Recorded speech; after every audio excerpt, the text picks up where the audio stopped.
Pascal. You are now rocking with that dude Pascal. We be going wild, Haitian in the building, so original. Got the haters catching feelings. Get your hands up to the ceiling and keep them held high. Cause St. Louis isn't ready. Forget about it, goodbye. Hold up, we just saying hi. Five somebody rise up weekdays. Catch us live somebody. Let's go. Good morning, good afternoon, and good evening, everybody. Welcome to the Pascal Show. Hope you guys are all doing well out there. Hope this show finds you in good spirits, because another day above the dirt is always a blessing. Let's not forget that. Hopefully you guys are all well out there. I'm okay. I'm still alive. We had quite a dramatic ending to the show yesterday, an abrupt and dramatic ending to the show. But nonetheless, we are here and we're okay. All right. But again, I'll explain that in a little bit. Okay. And we are going to do a little bit of catch up from what happened near the end of the trial yesterday. Unfortunately, I had to hop off because there was some stuff going on. Mother Nature was not playing last night or yesterday. Okay. So we got to talk about that. But I am okay. Everybody's okay. Everyone's okay. From my understanding, everyone's okay. Thank sweet baby Jesus. But anyway, before we get into everything, all right, please do me a favor. Hit that like button down below. Crush it.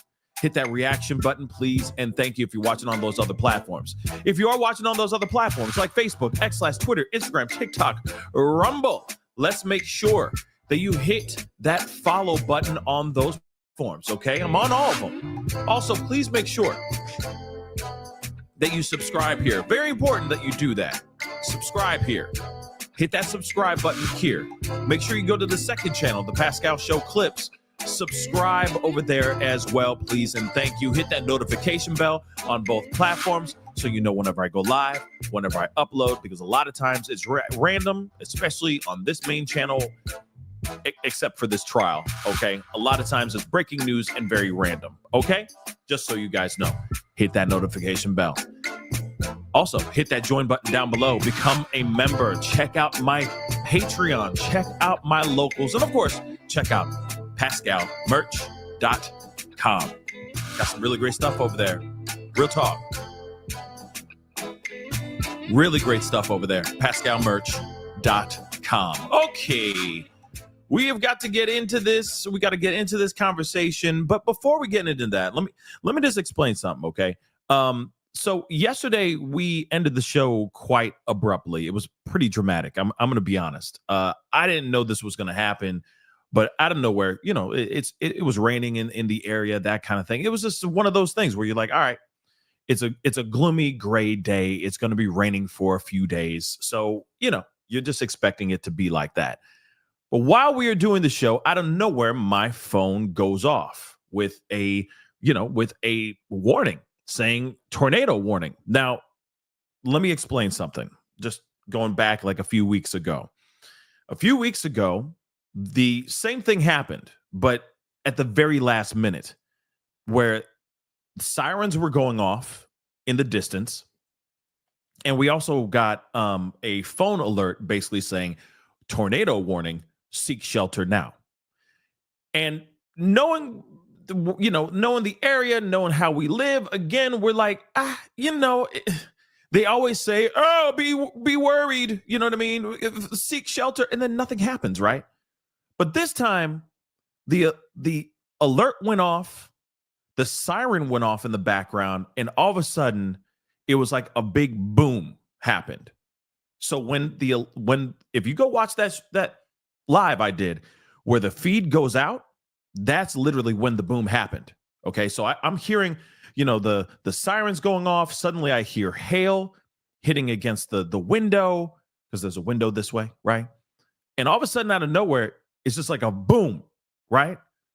Internet goes out. I go out to just see what happened, because it happened fast. It was like that. I walk out, and it was almost like a scene from Twister, right? Not the new one. The old Twister, okay? And you're like, whoa, everything was just devastation everywhere, right? But there was seconds between the siren, hail, and boom. That was it. There was no real warning. Okay. There was no big heads up. So this time when they said tornado warning, I'm going, oh, hail to the nah. This fool me once, right? So that's why I was like, I got to wrap it up because I don't know what to expect. Last time it was literally phone warning, siren, hail, boom. And that's what that was literally within seconds of each other. Man, 30 seconds to a minute of each other. It was very, very fast. So I said, not today, Satan. Not today. I'm going to be prepared, right? So went, did my thing, watching every news thing I can think of, all the weather people. This is the moment where they get to really, use that meteorologist muscle, right? So they're like, oh, we see right here, there's a lot of cluster going on in this area. We see a cyclone. We see a twister forming over in this area. Be careful because it's going in this direction. It looks like it's going in a northeast direction there, as you can see the trajectory of the debris and you know what I mean? So you're just sitting there going, okay, looking like you're a damn, you suddenly you become an expert yourself. Oh yeah, I see the radar. The radar is saying the debris. Yeah. Oh, there's a cyclone. Oh, definitely. There is a funnel. There's something forming over there. And then guess what? Nothing happened.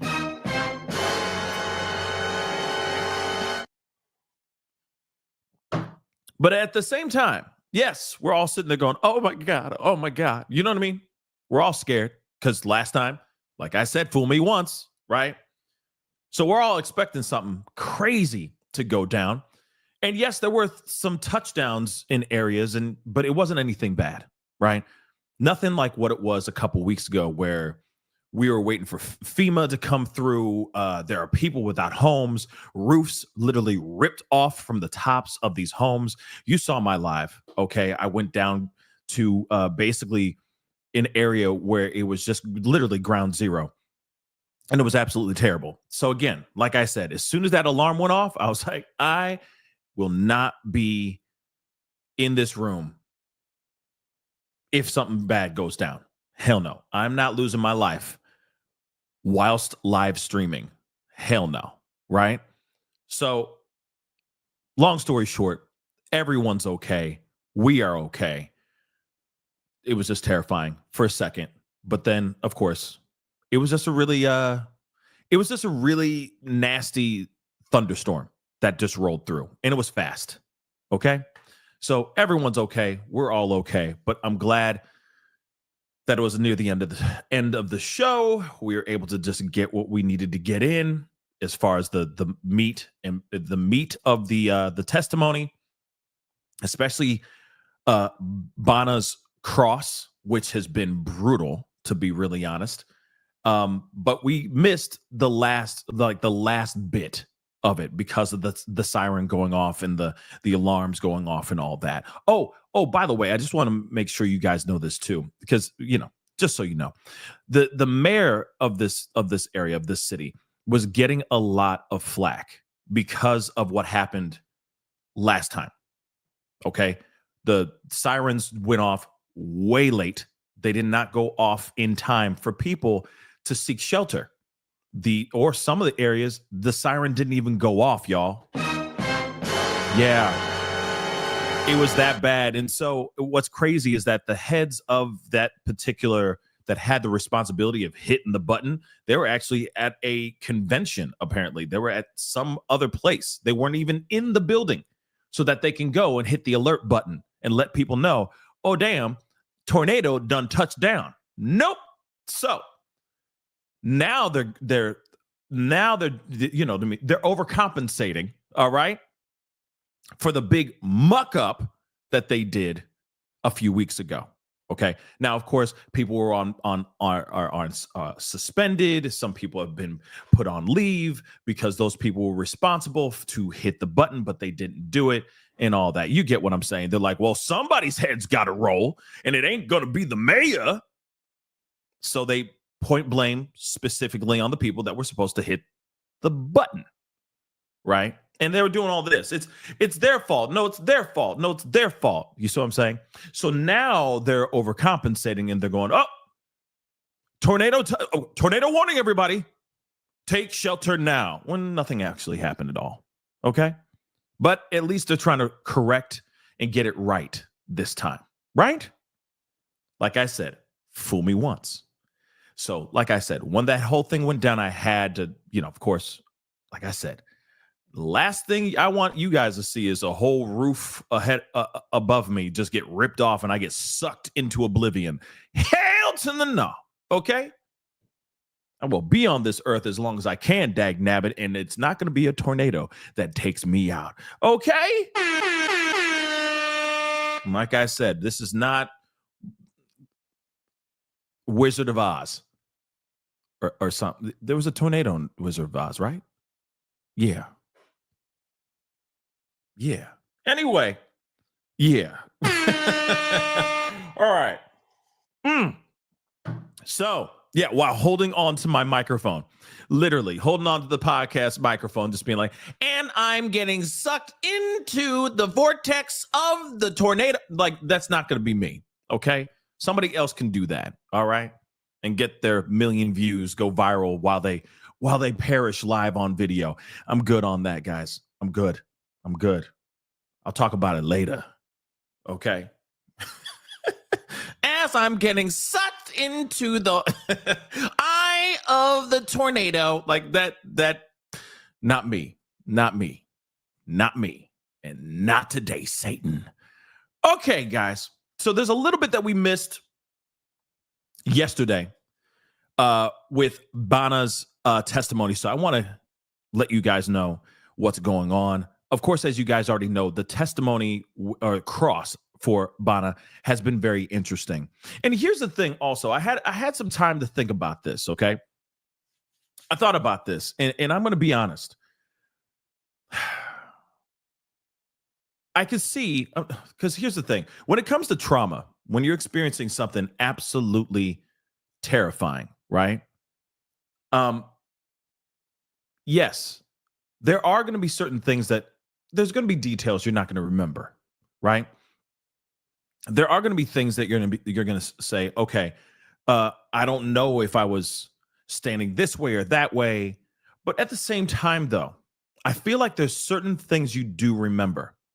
Now, of course, I can't speak for every single person that's gone through a traumatic experience, but I've gone through some traumatic experiences in my life. In those moments, I remember very minute details. Now, can I say that I remember everything? No. Like I couldn't tell you what I was wearing when 9/11 happened. You see what I'm saying? I can't tell you that, right? But there are certain things that I can tell you as far as experiencing those traumatic moments, right?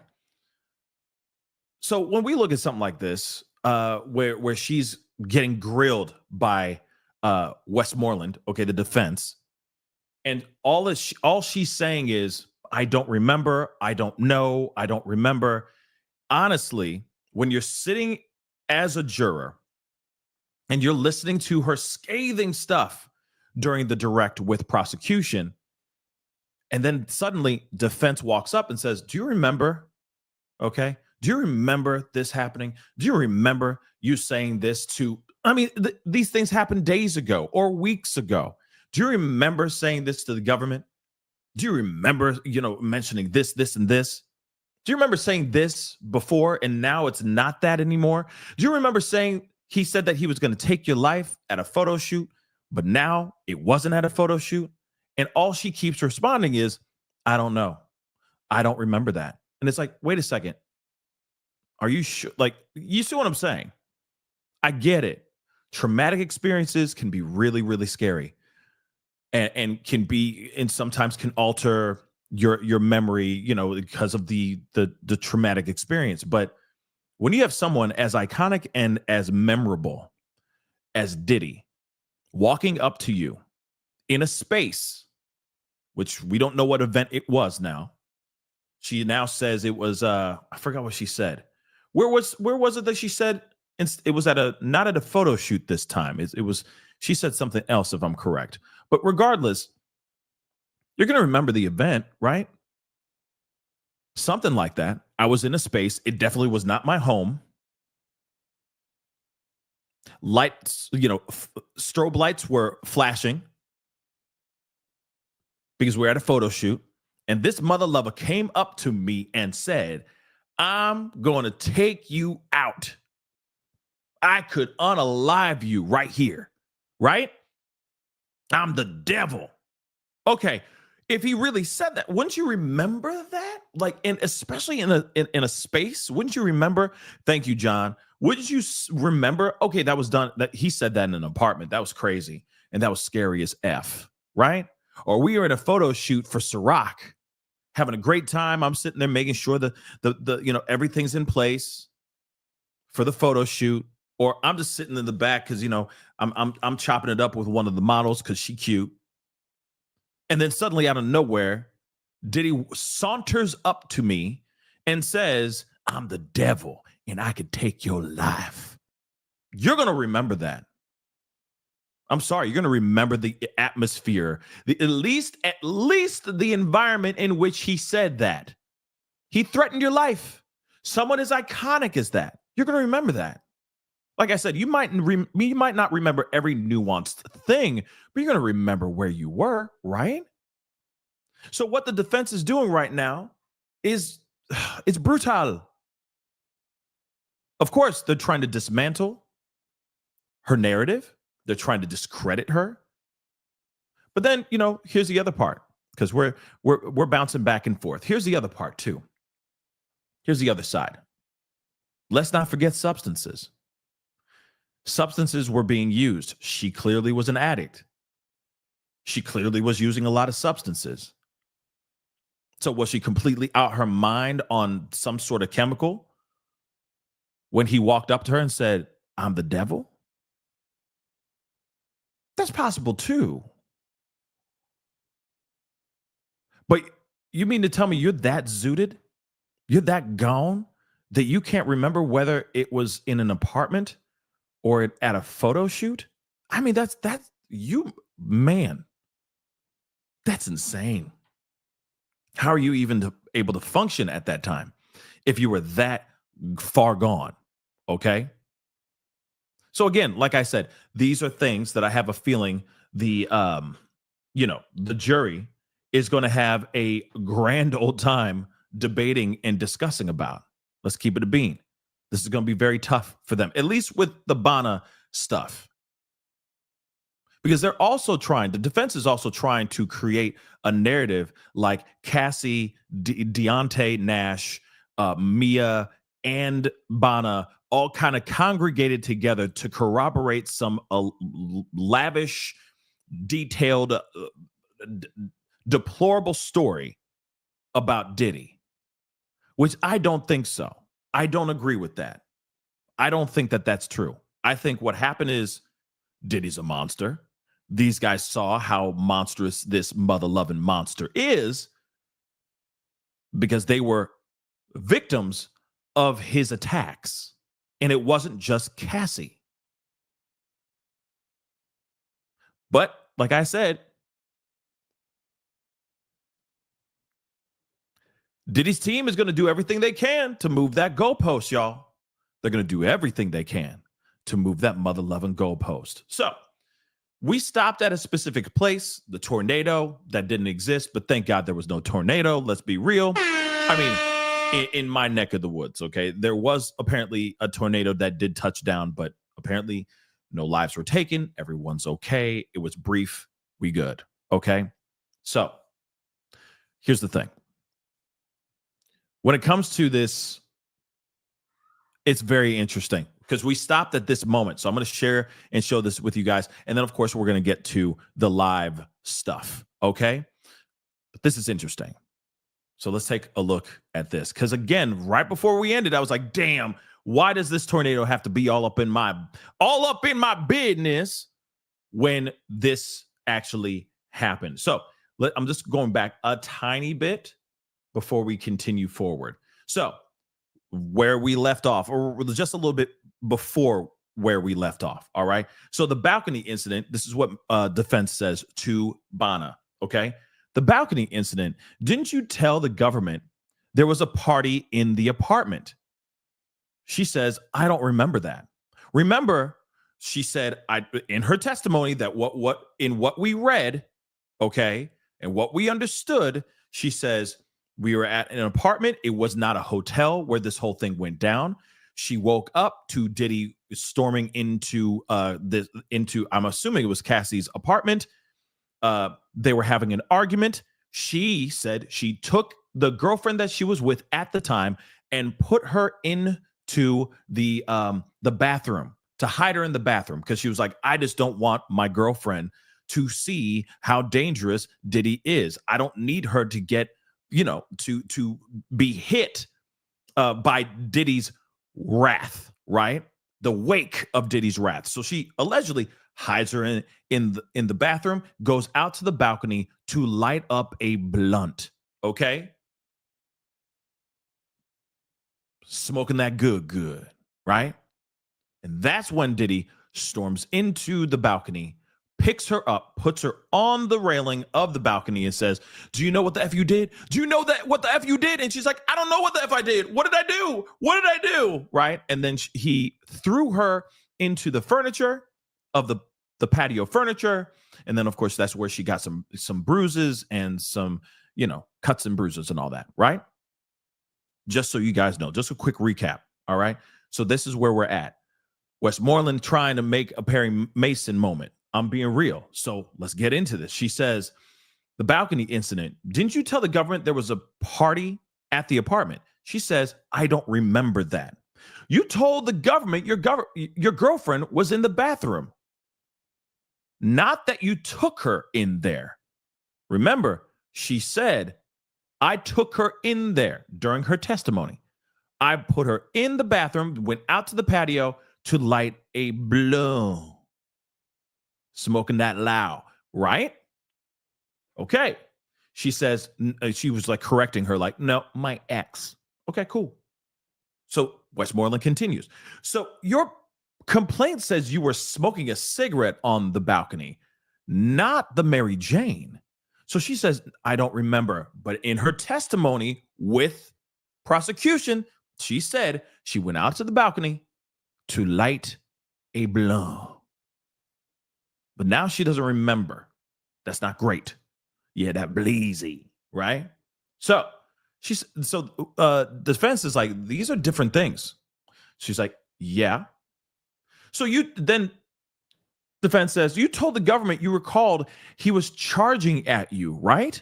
She continues and answers and says, I don't remember. Not the greatest answer.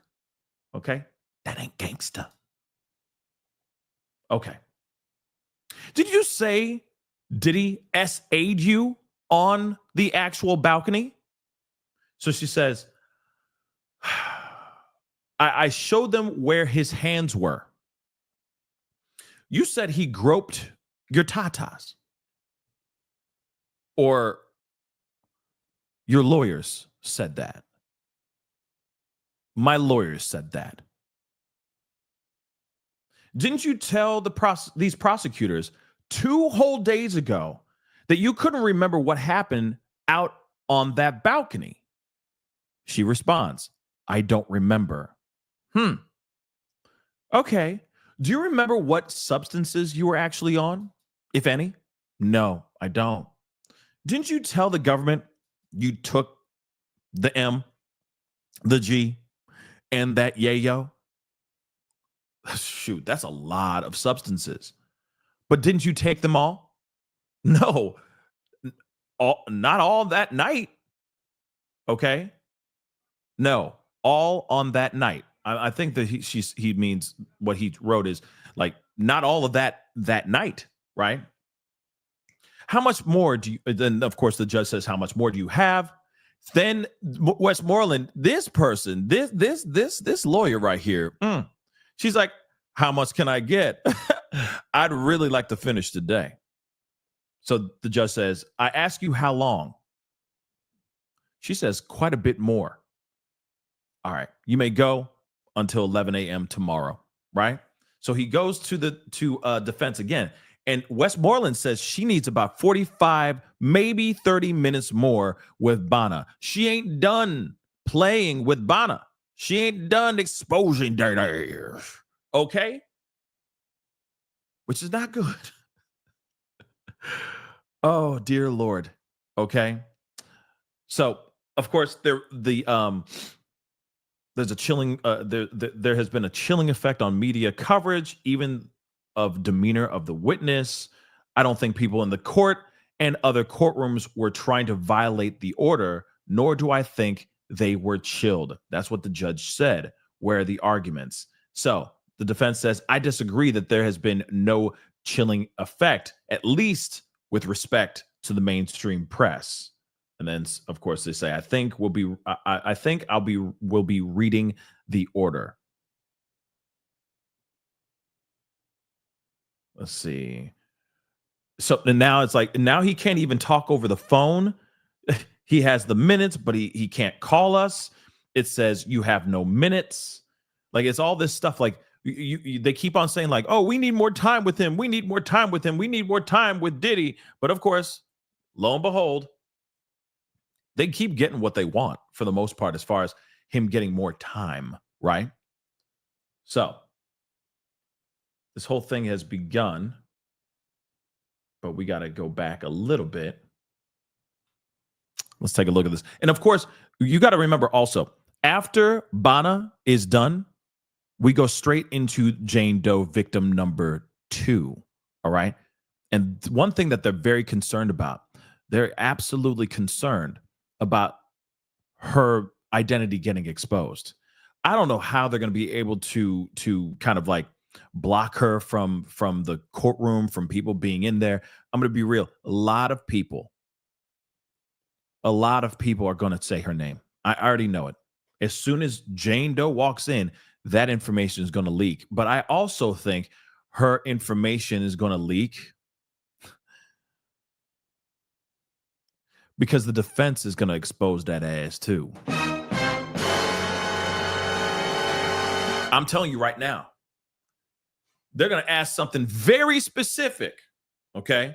They're going to be like, oh, yeah, on the set of Jenny from the Block, when you were dancing and shucking and jiving right in front of the camera, didn't Diddy help you out in with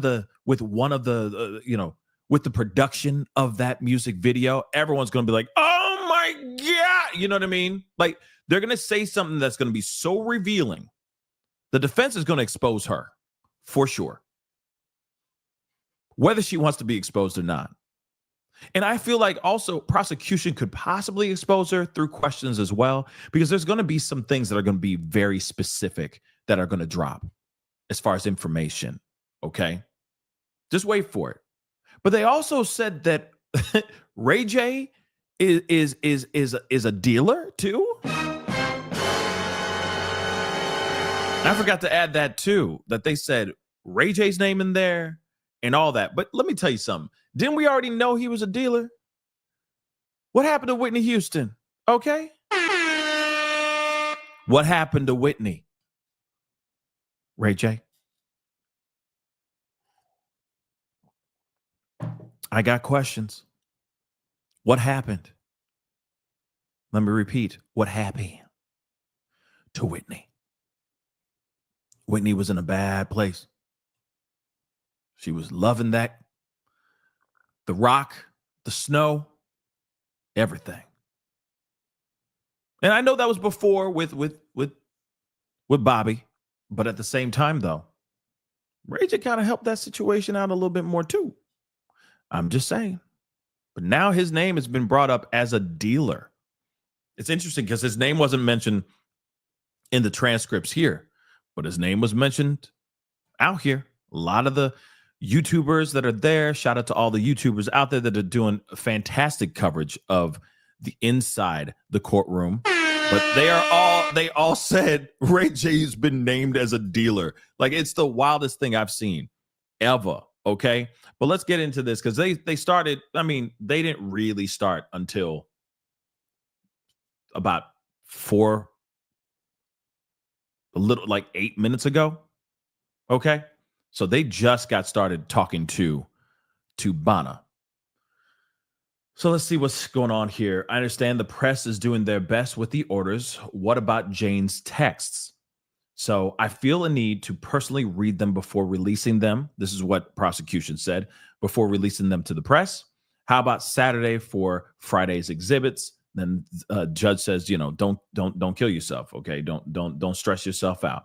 The reporters are not officers of the court, and they won't know what has not been has not be reported. Has not to be reported. I'm sorry. That's why I want to review them myself. I don't think there's a real constitutional issue here.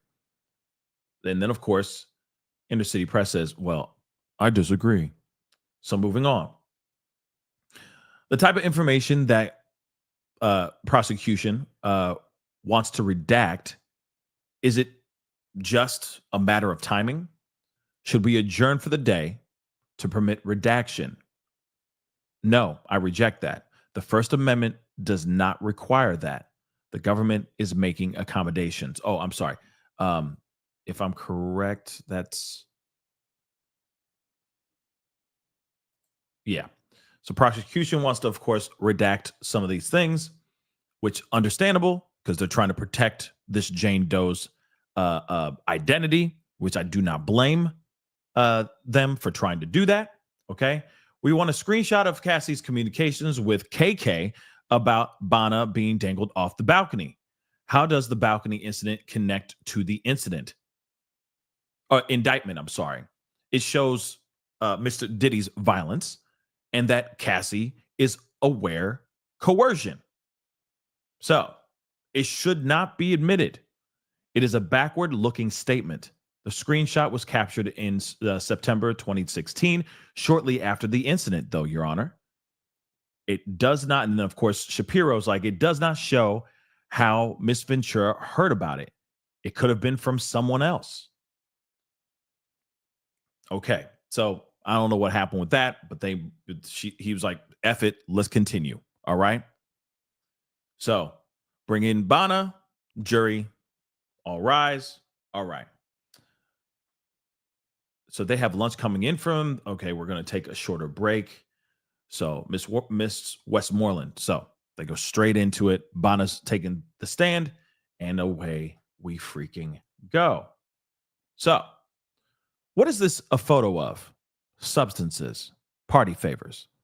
You sent this actual photo to Cassie, right? Yes, I did. Now, can you pull up exhibit DX 1287? Okay. So can you tell me what that is? What's this? Some type of substances, some type of party favors? How many types?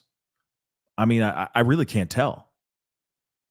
You're still doing substances or, you're still doing stuff with Cassie on May 30th of 2016, right? Yeah, I was. So just before this, Diddy threatened your life, correct? Yes, he did. You weren't scared to continue dealing with Cassie? I mean, I guess not. Okay. So you said Diddy groped your tatas, right? Objection! Judge says, could you just ask that again? Okay. Mr. Tyrone said Diddy groped you up top. Is that true? Some of the things he wrote were not true. Okay, why don't you get more specific, Bana? Westmoreland continues. You fired that lawyer, and then you hired new civil lawyers, and then they drafted another lawsuit. So when they drafted that lawsuit, did you get a chance to actually review that one? The best of my ability, yes. Okay. This is where we're at so far. Live coverage. Hold up. We're going to get into all this here in a second. Okay. We already know who's testifying. But again, afterward, an accuser who goes by the pseudonym of Jane or Jane Doe is expected to begin multiple days of testimony. Yeah, she's going to be up there for a minute, y'all. It's going to be insane. Okay? It's going to be insane. also identified as victim number 2 in the prosecution's indictment. She was allegedly engaged in commercial acts, S acts, spicy S acts, as a result of force, fraud, or coercion. Again, this is going to be a very interesting situation. I'm telling you right now. Okay, this is going to be very interesting when she goes up. Like, this is the moment for me. Yes, Bana is good to have on here too. She's kind of crumbling. Maybe she's going to have grow a set here in a second. Maybe she's going to, I'm sorry, ladies, I don't mean it in a bad way. I'm just saying maybe she's going to grow a set of cojones. Big, juicy cojones here in a little bit. My fingers are crossed, and I'm hoping that that's the case because, again, yesterday, that cross was bad, okay? Cross was bad for Bana. All right. Bana Fofana. All right. So let's continue up here. Diddy closely watches the jurors and evidence yesterday. So he was closely watching the jury in court yesterday when, oh, come on. What the hell happened here? Okay. Closely watched the jury in court yesterday when they first took their seats and was attentive during the testimony. Much of yesterday was spent looking at security footage and cell phone videos, and he peered at the monitor before him. Okay, thank you so much. He was looking with his eyes and breathing. Interesting. Moving on, testimony from Bana resumes. Okay, so jury entered. She sits down, taking the stand for continued cross-examination by Nicole Westmoreland. Okay, with the late start this morning, he reminded jurors that the lunch break would come later than usual and would be shorter. So lunch break is going to be later than usual, and it's going to be fast. It's going to be like you get 20 minutes to smash food and then get the F out. Come back in, and we're going to crank this mother lover out. So this is going to be interesting. Let's see here.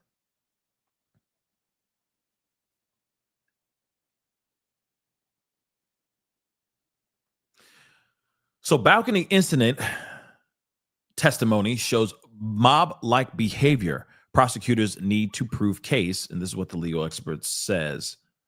Let's see. Okay, she testified yesterday, blah, blah, blah. I think it's extremely impactful if the jury ultimately believes it. This is what a legal expert says. CNN this morning, oh, blah, blah, blah. That's mob-like behavior. And that's what prosecutors need to prove, the racketeering conspiracy aspect of the case. He needs to be behaving in a pattern of threats and violence. That's the theme. Moving on, I think the prosecution scored points eliciting this testimony, but now we're going to see how she holds up on cross. And I'm telling you, on cross, she's falling apart. Maybe she'll, like I said, maybe she'll grow a pair during cross today, but her answers aren't that great so far, at least from what Inner City Press is writing out as transcription, okay? So the defense needs to be extremely strategic in how they are doing things. Sometimes the strategery isn't always, let's just get straight let's just get a straight acquittal. Sometimes we need to be more surgical, more strategic, and focus on jurors who are feeling our narrative. Interesting. So Combs' accuser expected to read text messages out loud in court during her closely watched testimony. So Jane Doe, obviously the moment that a lot of people are waiting for, not only just Bana's testimony, because Bana's testimony was very bad, but was bad as far as the direct with prosecution. It's going to be interesting to see what happens here with the defense and her cross and how she performs. Like I said, in the very end of yesterday, it was not great. It was not great. Okay. So Jane, okay, she's going to be taking the stand. Then this is what they're saying, that she's going to be taking the stand this morning. So hopefully they're going to be wrapping with Bana before they have a very brief and quick lunch break. The discussion arose as a group of media outlets argued for access to the exhibits admitted into evidence during Jane's testimony. As of now, the judge has said no exhibits will be shown to the public in the courtroom, and the prosecution will eventually release the exhibits to the press. Again, eventually. So that could be today, later on today. That could be later on this week. That could be top of next week. We'll see what happens, right? So the judge denied the media application. All right. And they said, prosecution said she'll have Jane read the text messages out loud, so they'll be heard in open court and captured on record in the daily transcript. Okay. So again, this is going to be interesting. Judge questions relevance of Bana's alleged balcony incident in Diddy's case. Interesting. So they asked why Bana's alleged balcony incident is relevant to the charges against Diddy. So prosecution said the incident with Bana in Cassie's apartment shows the jury how Diddy's violence extended beyond Cassie to other people close to her, which helps prove Diddy's alleged coercion of Cassie. Interesting. The judge said, but what? Why are we here? Why are we here with Bana or Bana? Why are we here? What's the relevance? Can you connect the dots for me? Because I'm even confused, right? And they're going, okay, his violence expanded beyond Cassie, which we already heard from other people too. Let's not forget the violence that he did to, the threats of violence and the breaking into Kid Cudi's home. The fact that he put his hands on Deontay Nash, picked him up and threw him onto the top of a car, choking the dude. I mean, those are some serious, crazy stuff, right? So again, we've already seen examples of that and proof of those examples, but at the same time, they're just trying to drill it home that he was just a butthole. Like I said, an absolute jerk off. I could say a lot of other words, but I know that there's kids in the room. Okay. So that's very interesting. So back on the stand, she's being shown text messages with paraphernalia, okay, that she sent to Cassie. And again, I mean, she's sending these photos to Cassie because obviously they're friends. They're friends. They're sisters in the arms of substances. So of course she's going to sit there and go, look at the spread I got. Look at all the substances I got. Come on over and let's party. Or I can bring it over and we can party together. I got the hookup here. Look at all this ish right here. Right? That's possible. Okay. So she's showing text messages of these things, okay, of these substances. So so she said that this is what she sent to Cassie in the month after she alleges that Diddy threatened her at a photo shoot in April of 2016. So she testified that the images that she sent to Cassie appear to be substances, but said she isn't sure what type of substances they were. She confirmed that she and Cassie continued their relationship as usual at that time, despite the alleged threats from Diddy. But here's the thing. I mean, if you believe that you found your true blue friend, right? That's your buddy, right? That's your boy, or that's your girl, right? You're going to just suddenly just cut ties instantly? Maybe not. Or maybe she just thought he was bluffing, but still was like, I will watch how I conduct myself around Cassie and around him. You also got to remember, I mean, she still needed a job. And I get it. There's plenty of jobs in the world. We need plenty more baristas in the world. But at the same time, though, she is right there next to Diddy. You see what I'm saying? She's best friends with a massive star, Cassie. So I feel like in a way, it's like in her mind, maybe she's sitting there going, there's no way I'm going to lose my position here where I'm next to people who are next to really big names that could also further my career. Like I said, I just feel like if he didn't say get away from her or on a live view, it doesn't sound like he said that. It just sounds like he came up to her and said, I'm the devil and I could take you out. That can mean many different things, right? So it's like, okay, I will toe the line. I will tiptoe around this situation as best as I can because I don't want to lose this gig, right? That's possible. But real quick, before we continue, all right? Rachel, thank you so much for the super chat. Did you cover the Johnny Depp trial as well? Yes, I did. Yes, I mother loving did. We watched that whole thing, and that was crazy. And I feel like, and honestly, I will say this, a little sidebar, okay? That's that particular trial, I got introduced, and I was introduced to you guys, and a lot of you guys were introduced to me through that trial. Because we watched that. And of course, I put in my color commentary and all that, but we were watching that whole thing go down in flames for Amber Heard, like in 4K, okay, in real time. And that was insane.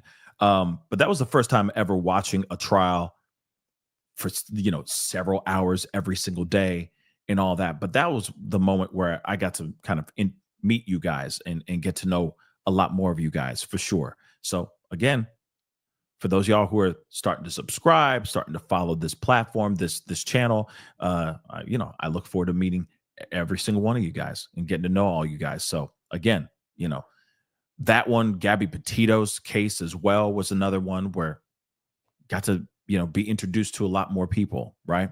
And get to know a lot more of you guys as well, which was a blessing, right? I mean, not her missing, but you know what I'm saying. Getting to meet you guys through these big moments in time. So the Knowledge Nook. Yes. Hello, knowledge. So, hi, I'm just getting here. Did I hear you say Ray J? If you did, Whitney Houston comes to mind. Absolutely. I just said that. Yes. Yes, I did. Yes, I mother loving did. And what's interesting,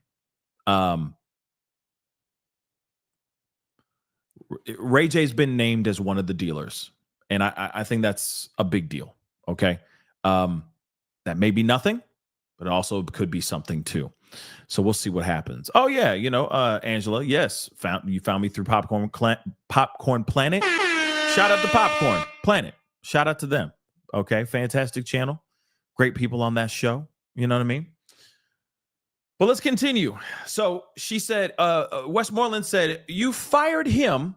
You fired that lawyer. You hired new civil lawyers, and then you drafted a brand new lawsuit. So you say you fired him because you didn't get a chance to review the lawsuit that he drafted, right? So did you review this one with the new lawyers this time? So she says, to the best of my ability, yes, I did. Okay, then look at this document. Okay, only for the parties. Ma'am, isn't it true that your lawyer, Mr. Tyrone, alleged for the first time S.A., and although you knew it was untrue, you began repeating it? Whoa! Huh? So then Bana says, wait, say what? Can you rephrase that? Say that again? Mr. Tyrone. She said, Mr. Tyrone. You better call Tyrone. Call him. Right? Maybe not with this lawsuit, but you know what I'm saying. Tell him, come on, help you get your... You know what I'm saying? That's not that Tyrone, but you know what I'm saying. So she said, Mr. Tyrone. If she said Mr. Tyrone, this girl's diabolical. Let's go. So continuing, so Bana said, wait, can you repeat that again? Okay. So Mr. Tyrone alleged that Diddy SA'd you, right? She says, I can't speak for him. I can't speak on behalf of that on his side. I don't know. You speak for you. You kept repeating a lie about grabbing your tatas. Can you restate that? Okay. You continued accusing Diddy of SAing even though you knew it was not true. Okay. It's really hard to commit to the whole sentence. What?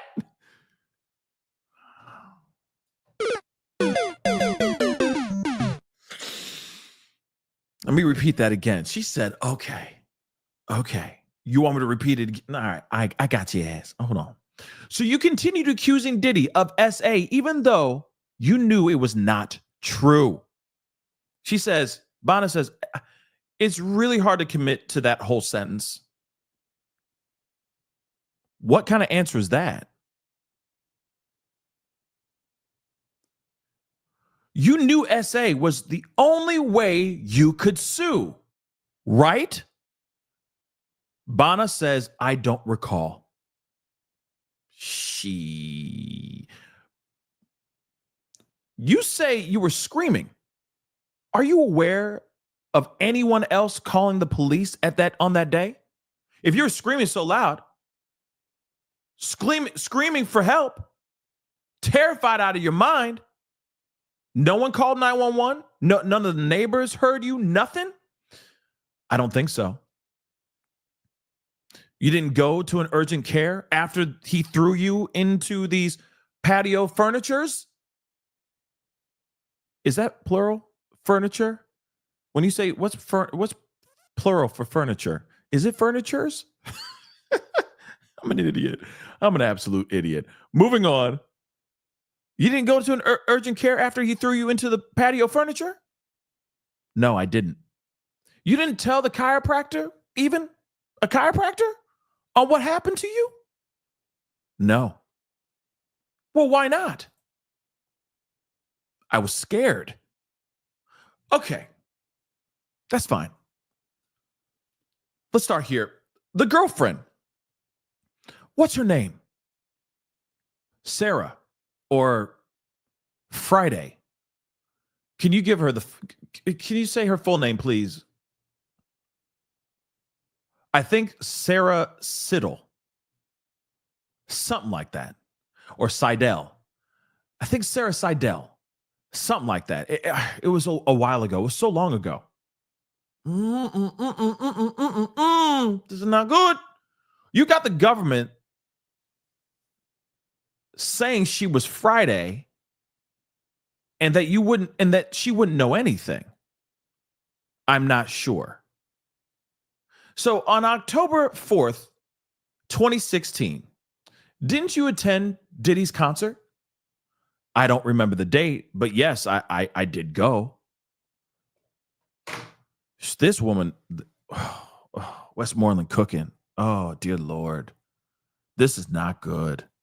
So if I'm correct, if she was in an interview with the government and she told the government that her boo thing at the time, her name was Friday, that's not good. Because now she's saying Sarah, she goes Sarah or Friday.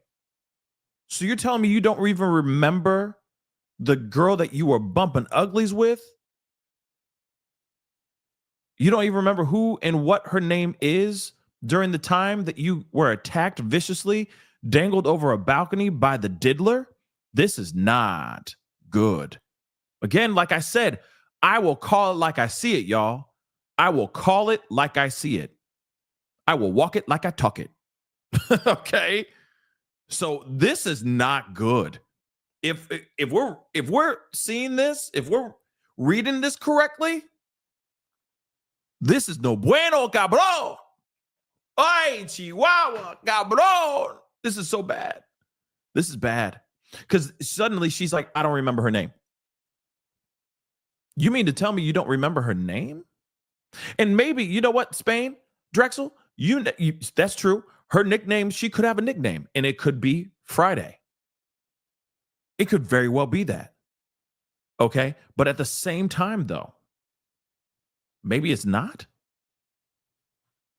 So I'm hoping, if that's the case, if it's a nickname, you would hope, fingers crossed, that Bana would step up and say, it's her nickname. Friday is her nickname. Her name, her legal name, her government name, the name that her parents named her is Sarah Seidel. Something like that. Okay? But it was a while ago. But she went by Friday. That is weird. Can you, I'm going to say this too. I'm sorry, this is a left turn, but can you ever really trust a person that goes by a nickname that has nothing to do with their name? Doesn't that seem a little sketch? You know what I'm saying?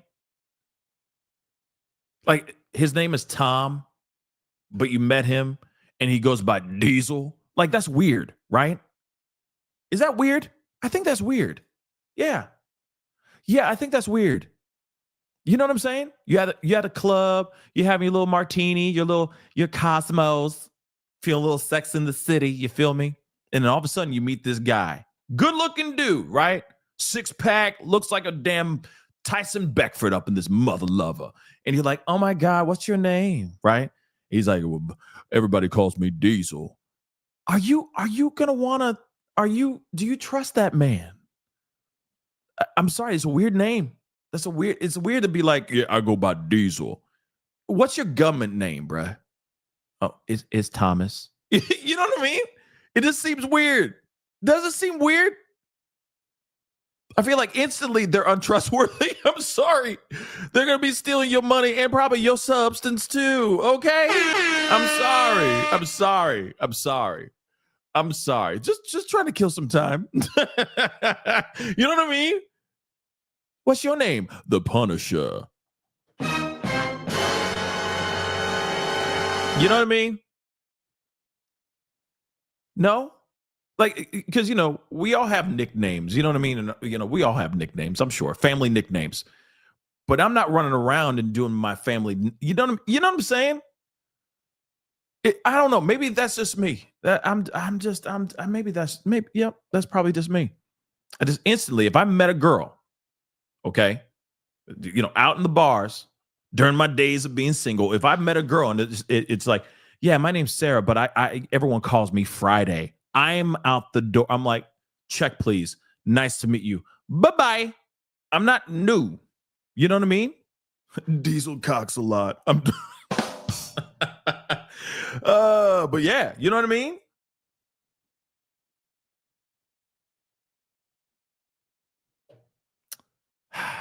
Just saying.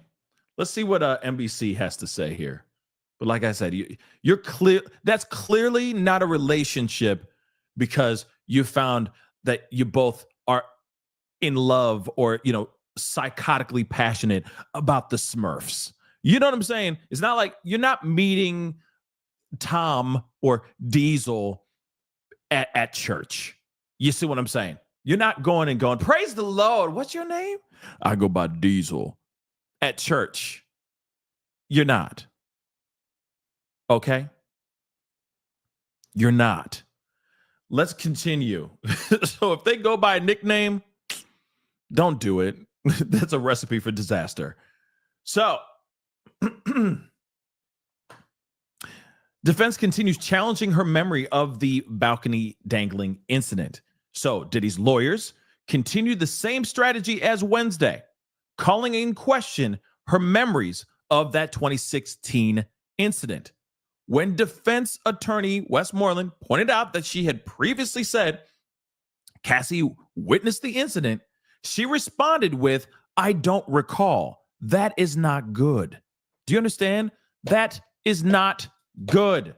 She also said, Bana also said that she suffered from nightmares of the incident. even as recently as a few days ago. Okay. Bana said, well, she says some of the claims her previous lawyer said were incorrect. Because remember, Westmoreland is leaning hard on the now fired lawyer that she had. Remember the things that were being said before. The first demand letter or first series of demand letters that came out to Diddy from her lawyer were from her now fired lawyer, Tyrone Blackburn. She says over and over and over again that the details that were said in that demand letter were incorrect. But Westmoreland is leaning hard on that too, basically saying like he did say that he grabbed your top, grabbed up above, if you get what I'm saying. So hard, they're saying now, so hard that he left bruises, right? So she says she doesn't remember all the claims that were made by Blackburn, but told defense lawyer Westmoreland that some of those details were incorrect. But they're trying to show, the errors of his demand letters show that her narrative and her information is all out of whack. But here's the thing: just because it's a faulty demand letter by, from what we're understanding, a possibly overzealous lawyer, does that reflect on her? Well, that's exactly what they're trying to do now too. That she claims that those things were inaccurate and he just went rogue on her allegedly, when in actuality, there's a possibility that she said all those things and then suddenly said, I need to retract all those things because I was lying. I think that's what they're trying to put out here and trying to expose on Bana.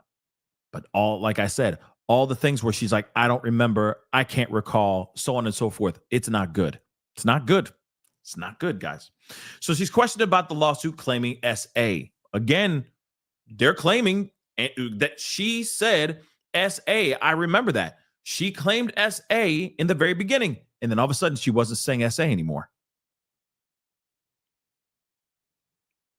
And I will say this too. Is there a possibility that the SA could seriously just be because he was trying to pick her up? Think about this for a second. Hold on. Ride with me for a second. We got time because we're still waiting for more, transcriptions from the amazing inner city press. But hear me out. Could there have been a possibility of him running up to her and just grabbing her front like this? Remember, it's not like he's picking her up from her waist and putting her up there. He's going up. If he really did do this, he's going up and boom, and he's picking her up from here. So what if the possibility of him doing this, it feels like he's groping her? Maybe he wasn't. I'm sorry. I know some of y'all are like, what? Why are you on Diddy's side? I'm not on anybody's side. All I'm saying is, what if that is a possibility?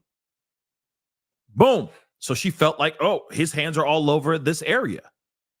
Right? Maybe.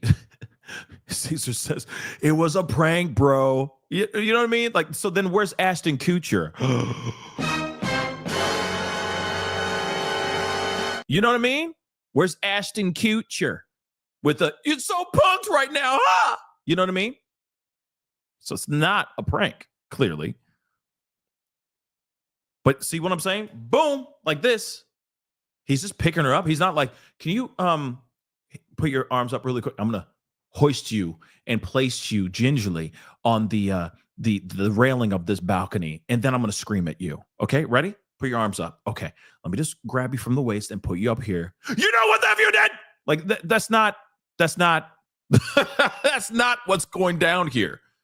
Okay, that's not what's going down here. He runs up. If this is true, he runs up. He grabs her like this, throws her up there, and starts screaming at her like a psychopath. Okay? Somebody phenomenal said, well, not gingerly, but you know what I'm saying. It's like, wait, hold on. I'm a little perturbed, But can you just raise your arms up really quick? I'm going to pick you up. I'm going to gingerly put you on top of the railing, and then I'm going to scream at you. Okay? And Bana's like, okay. You know what I mean? That didn't happen. He ran in, grabbed her, boom, and then started screaming at her. So what is the possibility of him doing that? All that happened. You see what I'm saying? It's possible. And then she felt like he was grabbing the area, but he wasn't really grabbing the area like that. There was no sexual intent. He wanted to scare the bejesus out of her. You know what I'm saying? Something to think about. Let's continue. So, of course, she was asked about the lawsuit of her lawyers, filed claiming that she was SA'd. She said she was aware of the claim. When asked if she thought the only way to file a lawsuit was to say that he SA'd her, she said, I don't recall. That's not good. Yeah, like, yeah, Tiffany, it's like he just went in there and just started cooking. He was the ish disturber. He's just sitting there stirring the ish. You know what I mean? He's like, oh, well, we gonna throw a little bit of SA in there. We're gonna bam, SA. We're gonna throw a little bit of this. We're gonna throw a little bit of that. And let's see what we can get together in this mother lover. And there you go. Gazpacho. You know what I mean? It's bad. It's not a good look, guys. It's not a good look. If you are not entertained, if you are entertained and getting the information you need, please do me a favor. This is a small, solid thing. A small, solid. Punisher. Anyway, hit that like button down below. Please and thank you. Crush it. Hit that reaction button if you're watching on other platforms. Like I said, if you are not entertained, then you are on whatever Bana was on in 2016. That's all I'm saying. All jokes aside, I hope she's okay because she's getting destroyed. She's getting eviscerated right now. But hit that like button down below. Then again, don't forget, most important, this is the most important part, subscribe. Okay? Or I will ask you to raise your arms up in the sky so I can gingerly pick you up and put you on the railing of a 17th floor balcony so then I can continue to scream bloody murder at you. Okay? So make sure you're subscribed. Hit that like button down below. Please and thank you. Let's get to 1K if we can. That'd be dope. And let's continue. NBC has more crazy stuff. So I really do think that the SA or the hands on the tatas could have been a moment from the actual act of picking her up and just picking her up like she was a thing, not actually like, oh, I gotta avoid hitting, grabbing her boobies. You know what I mean? But still, if he did it, right? So she kept in contact with Diddy after the alleged balcony dangling. So the defense returned to a common refrain of cross-examination, reminding witnesses that they kept socializing with him even after claiming they'd been victimized by Diddy. So she admitted to defense lawyer Westmoreland that she shared a blunt with him following the actual balcony incident. So, though Bana insisted that she was trying to maintain some distance with Diddy. Now, here's what's interesting. Here's what's interesting about this too. Okay, she ends up sharing a little bit of a smokage with the diddler after the fact. But you also got to remember, this is a guy that is very, very powerful. This is a guy that, I mean, in my personal opinion, it shouldn't excuse his behavior. But if you got somebody who has all this kind of power, do you really think that they're going to be like, F you, I'm leaving, never talking to you again? You might as well pack up all your belongings and go back to your hometown. You might as well do that because you're never going to work in that town ever again. You're never going to be able to find success if you step on the toes of Diddy. So I could see why somebody could feel threatened, not directly, but feel threatened to have to, like, keep up appearances and look like that everything's cool and everything's moved on, because this guy is that connected and that crazy that he would do that. He'd be like, hey, this girl, Bryana, she goes by Bana. Yeah, don't F with her, man. Yeah, put her on a list. Don't ever work with her again. Yeah. That could be possible.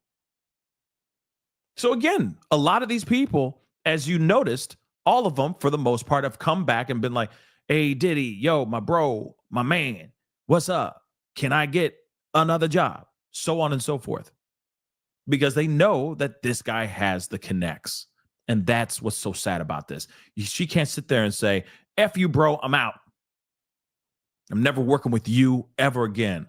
I don't ever want to see your ass again. She can't sit there and say that stuff because of the power that this guy actually has. And he is dangerous. Right? So that could be what happened here. Right? That could be. Even so, I forgot to say this yesterday. Okay? This is the other thing too. Think about this. When it came to the CFO, Fergie, London. Remember Ferguson? He came up. He did his whole testimony. He said, yes, there were wire transfers of X, Y, and Z. Definitely there was extortion, showing proof that there was extortion, bribery, etc. Right? At the end, the defense, who had nothing at that moment, like I said, I call it like I see it. I walk it like I talk it. All right? Agnifilo went up to him and said, would you say that Diddy's a nice guy? Like, they literally were trying to find a way to show that there's a common theme here, that Diddy's always needed. These people say he's a monster, but they keep circling back and saying that he's a good guy at the end of it. And that's what they were trying to say. Like, hey, isn't he a nice guy? Don't you think Diddy, my client, the defendant, don't you think he's a nice guy? And Ferguson said, I can't answer that. I don't know if I can answer that. With much hesitation, by the way. At first, it was a, I don't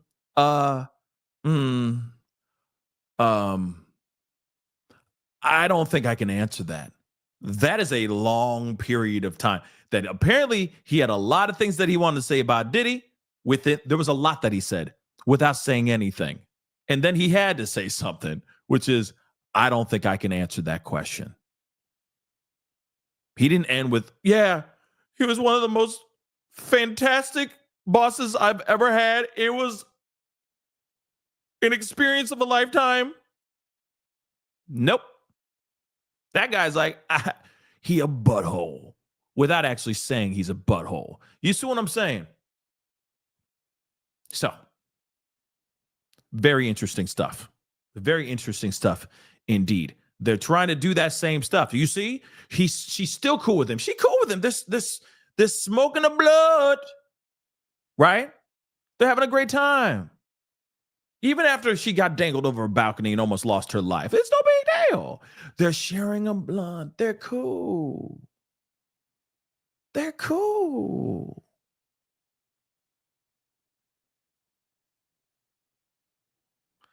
You got a guy who is monstrous, who is dangerous, that can get away with basically anything. And he has proven that time and time again in front of Bana. Do you really think that Bana is just going to run away or say, I'm telling? Hell no. She's between a rock and a hard place. At that point, I'm just saying, it's not good. So let's go into this right here. So you go to the government.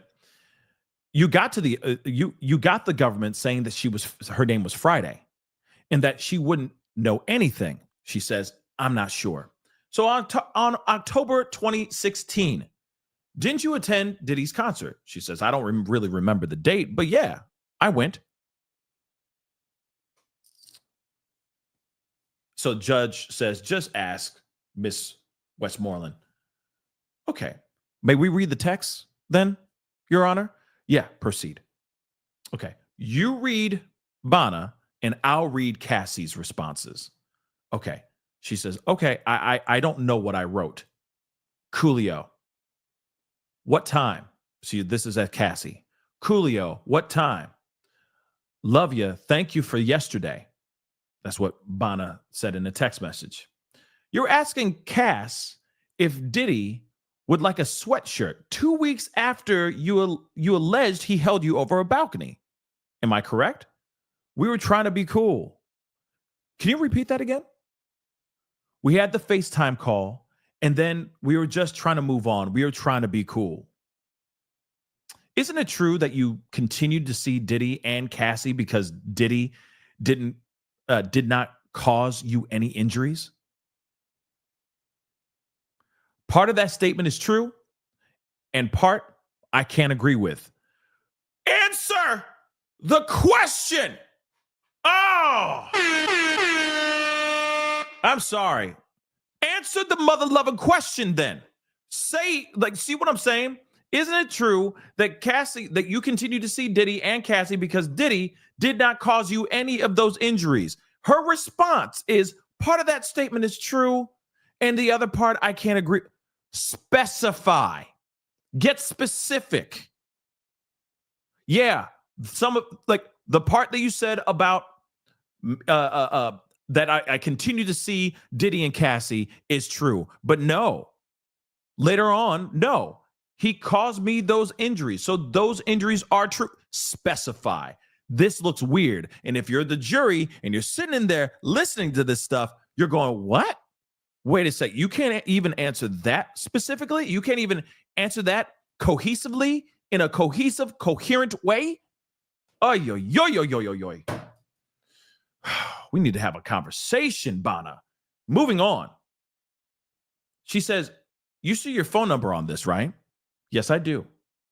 So the text is from October 15th of 2016 from Diddy to you, right? Yes. So Diddy wrote, if you're going to do K with her, the substance, at least have her back. Or maybe at least have him back, maybe him. At least have him back. So Diddy wrote, if you're going to do K with her, at least have him back. Do you remember receiving this? Yes, I do. You remember the Bad Boy reunion tour? You started on it, but then you didn't complete it. Maybe one or two. Maybe it's maybe 1 or 2 months, maybe 1 or 2 dates. I don't know. September 25th of 2016, the tour was at the Prudential Center in Newark, New Jersey. True? I'm not aware. I'm not sure on those dates. So he was on stage with Lil' Kim. I don't know. And at the Harlem Salute to Achievement, maybe the Harlem Salute to Achievement. I don't know what that means. So then, of course, prosecution says, objection! And then judge says, come in here, sidebar. Let's go. Let's get this going. Very interesting. Let's see what NBC says here. So she returned to the scene of the dangling incident. She testifies she returned to Cassie's apartment within 3 weeks of the moment that she was allegedly dangled over the balcony. So Cassie invited Bana back to her place for an overnight stay of drinking, smoking, and cooking. A text message chain showed. So Bana admitted she said yes and returned to the scene of where she was attacked by Diddy. The defense cross-examination seems to either dispute or minimize the dangling incident by showing Bana did not appear worried about returning to that locale. I mean, if you never know, maybe, like I said, she said, we were just trying to be cool. We were trying to move on. We were trying to do our thing. And I can't sit there and dwell on this. I got a career to worry about. Maybe that's what it was. Or maybe the whole thing is a bold-faced, fat-ass lie. That could be too. That could be it as well. But nonetheless, she still returned to the scene of the crime. But does that mean, here's the thing though, too. Does that automatically mean, like I said, we're hopping back and forth on this, okay? Both sides of the fence. Her going back, does that automatically mean that it was no big deal to her? No. Because you never know. She may have been like, is Diddy going to be there? Here's the other thing, too, is it is that fear of Diddy coming back, right? But if she talked to Diddy, they had a FaceTime, and they were trying to squash the beef and move on, maybe that's what it was. Maybe they were trying to squash the beef and move on. Maybe that's very much the truth. That could be the truth. Or it could be a bold-faced lie. It could. But nonetheless, that's interesting.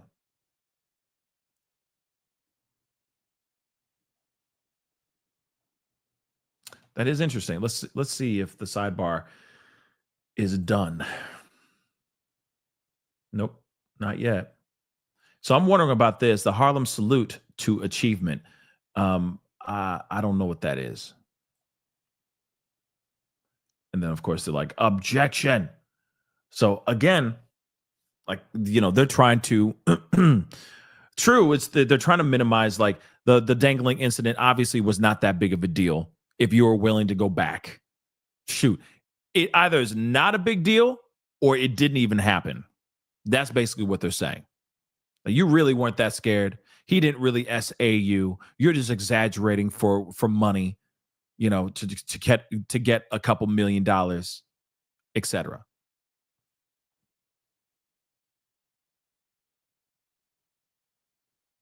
So this is interesting. Let's see what ABC is saying. Which, let's refresh this, see what's going on. Yeah, they don't really do much updates, live updates, which kind of sucks. Let's see what CNN is saying.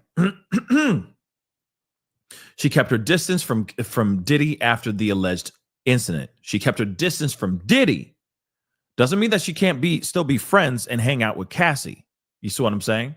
So she testified that she continued to see Diddy occasionally after the balcony incident in late September 2016. Defense attorney Westmoreland asked if she was afraid to be around Diddy. I kept my distance, Bana said. Bana also confirmed that she went to one of Diddy's concerts in October of 2016. I don't think I was around him most of the time, she said. I mean, but at the same time, you're at a concert. Do you really think, maybe in her mind, maybe, and of course, like I said, I'm just asking the questions, all right?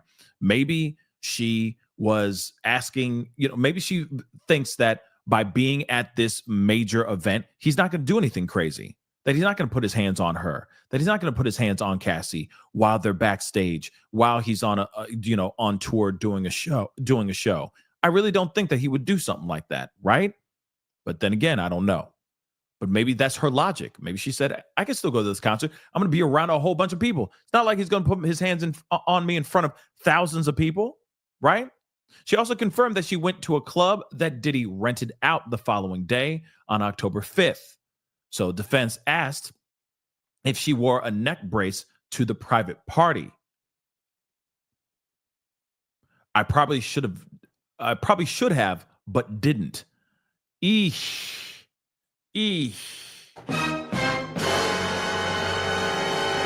So they trying, yo. They trying. Hold on. Let me get some coffee here real quick.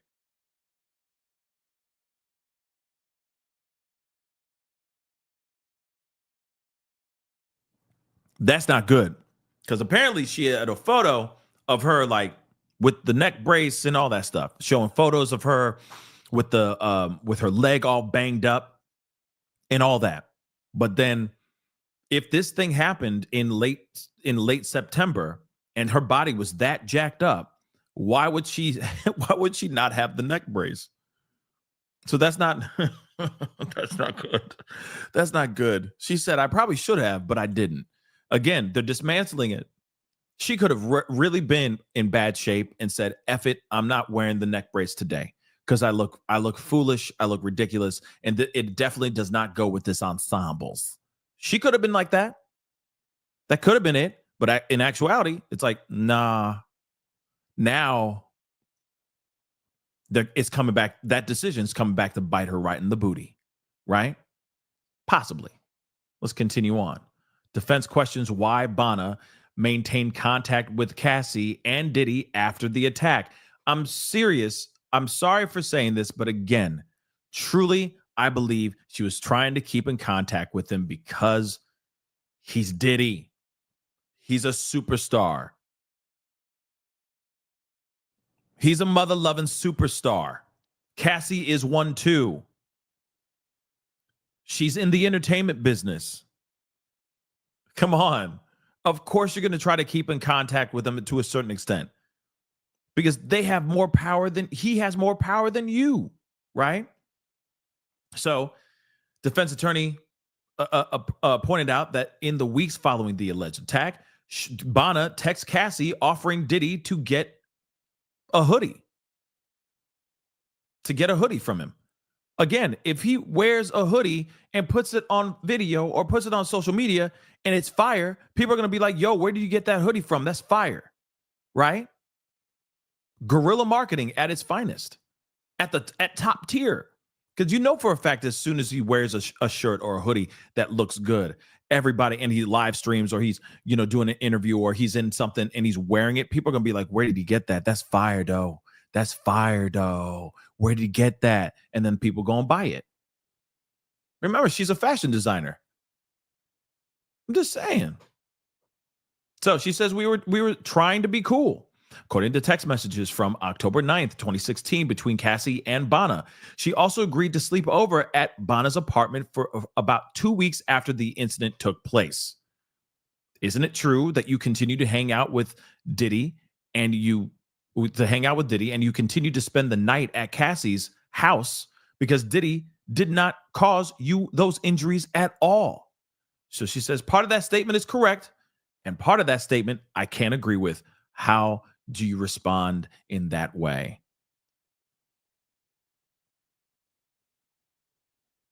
That's the other thing too. Oh, Grego from downtown.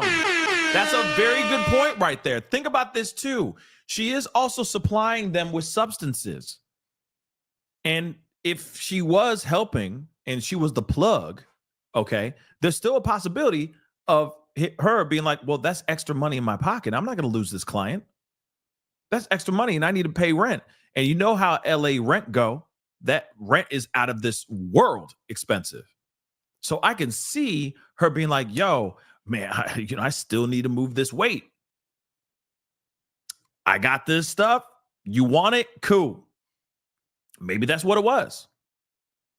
Maybe this isn't her first altercation with somebody. If she was like, if she was the plug, if she was hooking people up and selling substances, party favors to other people around town, okay. I mean, that's a danger. That could be potentially a dangerous job, right? So maybe that's what's going on here. Maybe that's what happened. That's a good point, Grego. All the way from downtown. Good point. I forgot about that. I forgot. Also, Ozempic. Let's not forget this too. Remember, she was sending photos to Cassie with a whole bunch of the substances strewn on a table. And she goes, oh, I don't know what is all that, but it's a lot of party favors on the table. And she sent that to Cassie. Why do you think she sent them to Cassie? Not only it's possible that she could have been like, yo, I got some good, let's meet up. Let's kick it. Let's cook and hang out and spend the night and watch movies and eat Haagen-Dazs, right? Or she could have been sending it to her being like, yo, I got the hookup. Holla at me. You see all the options here? I could give it all to you for the amount of money. I'm just saying, that's possible. That is possible. So again, if she would say that, that would be helpful, would it not? But she's not doing that. Half of what you said is true, and the other half I can't agree with. What does that mean? Like I said, she is shooting herself in the foot in real time. That's all she's doing.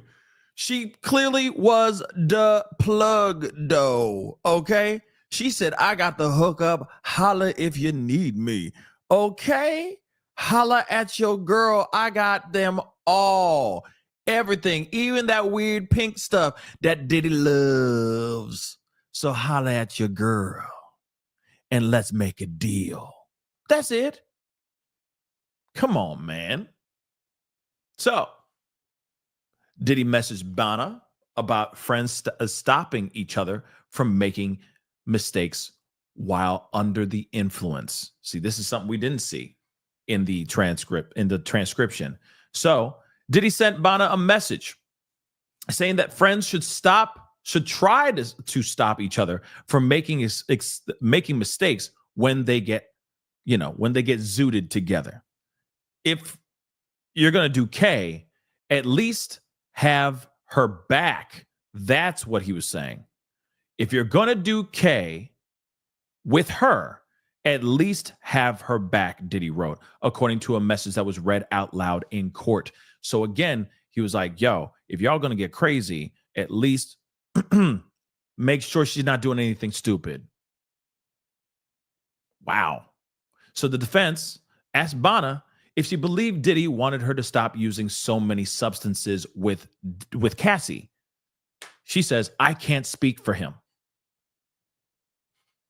Remember, Bana, and it sounds like Cassie, were enablers. They enabled each other. So anytime it's like, yo, girl, I got that good. She's like, oh, say less. Where you at? Come through. We'll cook. We'll watch some movies. We'll do a little something, you feel me? Because she was the plug and her enabler. Best friends, right? The closest of friends. Who it is? Oh, I guess she's done. She finally done. She leaves court. Look at this.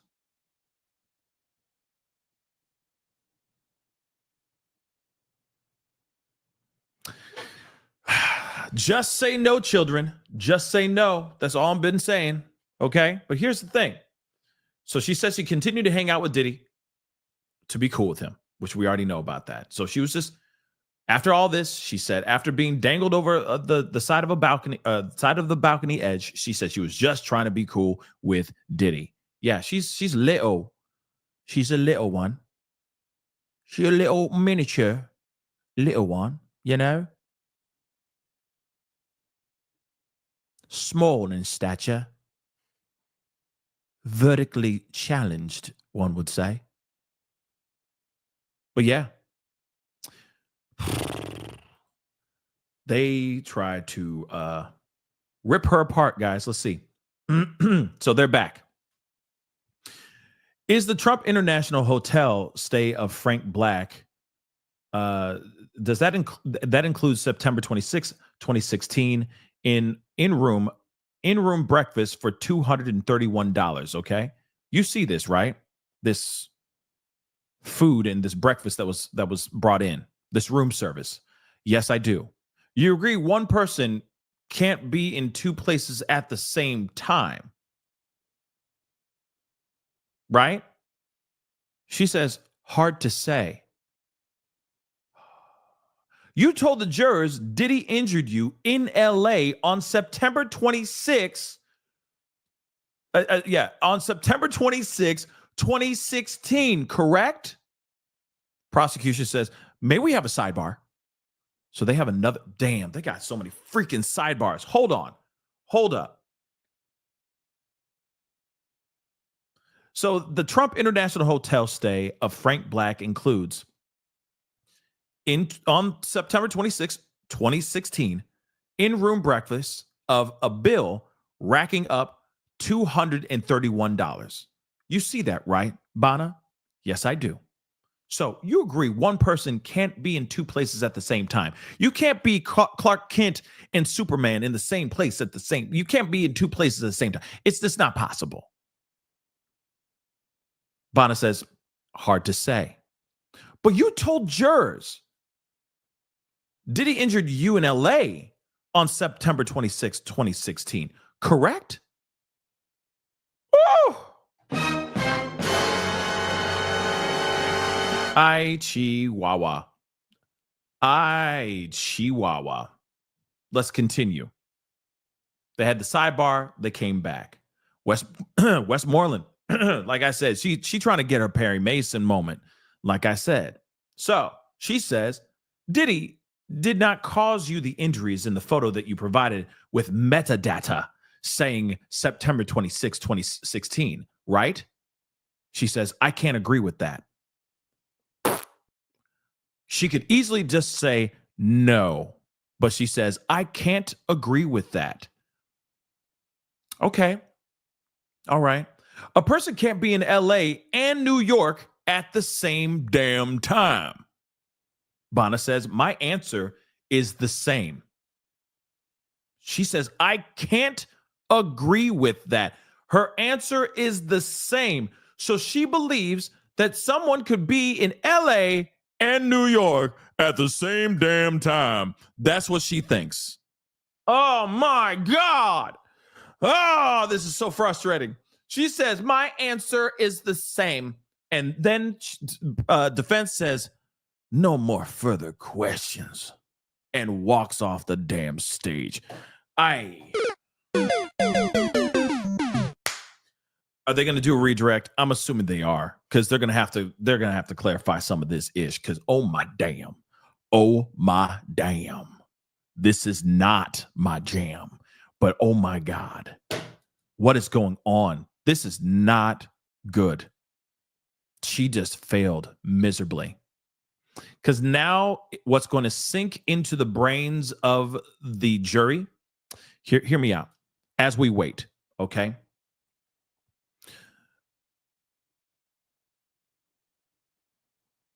What's very interesting about this, all right? What they're trying to do and what's going to be planted into the brains of the jury, they're instantly going to think that did Cassie, Deontay, Bana, even Mia, did they all come together and corroborate this story just so that Diddy looks worse than he actually is?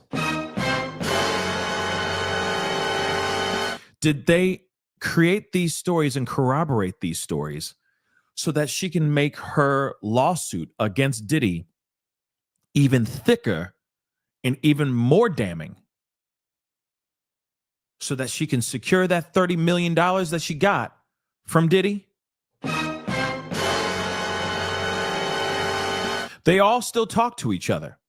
Deontay Nash still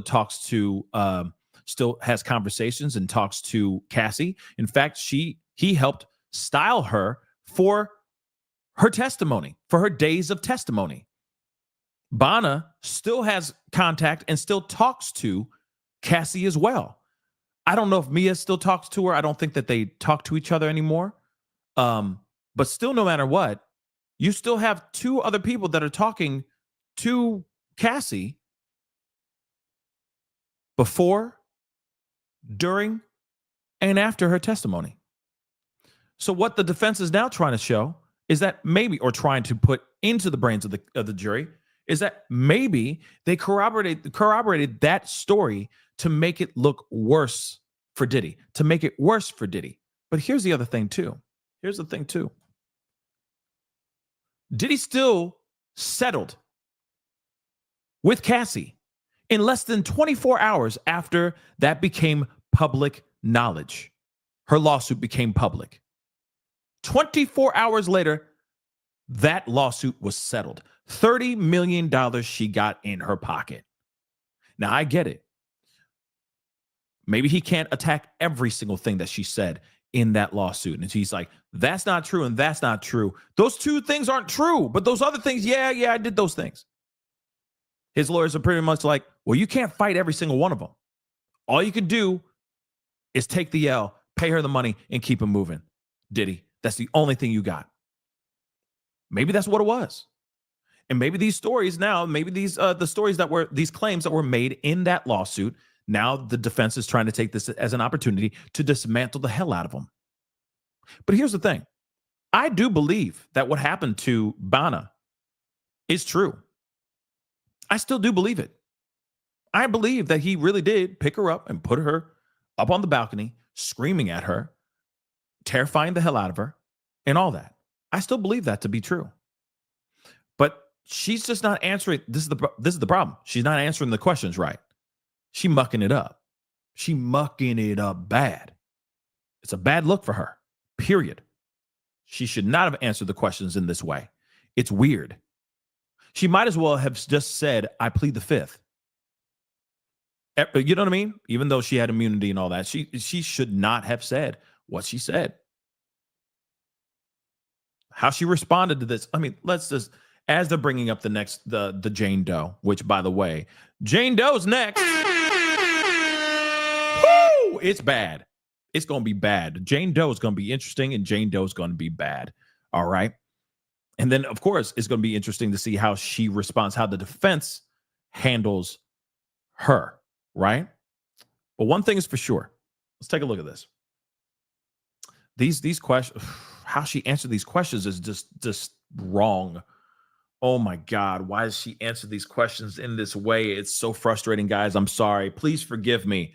But like I said, I call it like I see it. Okay.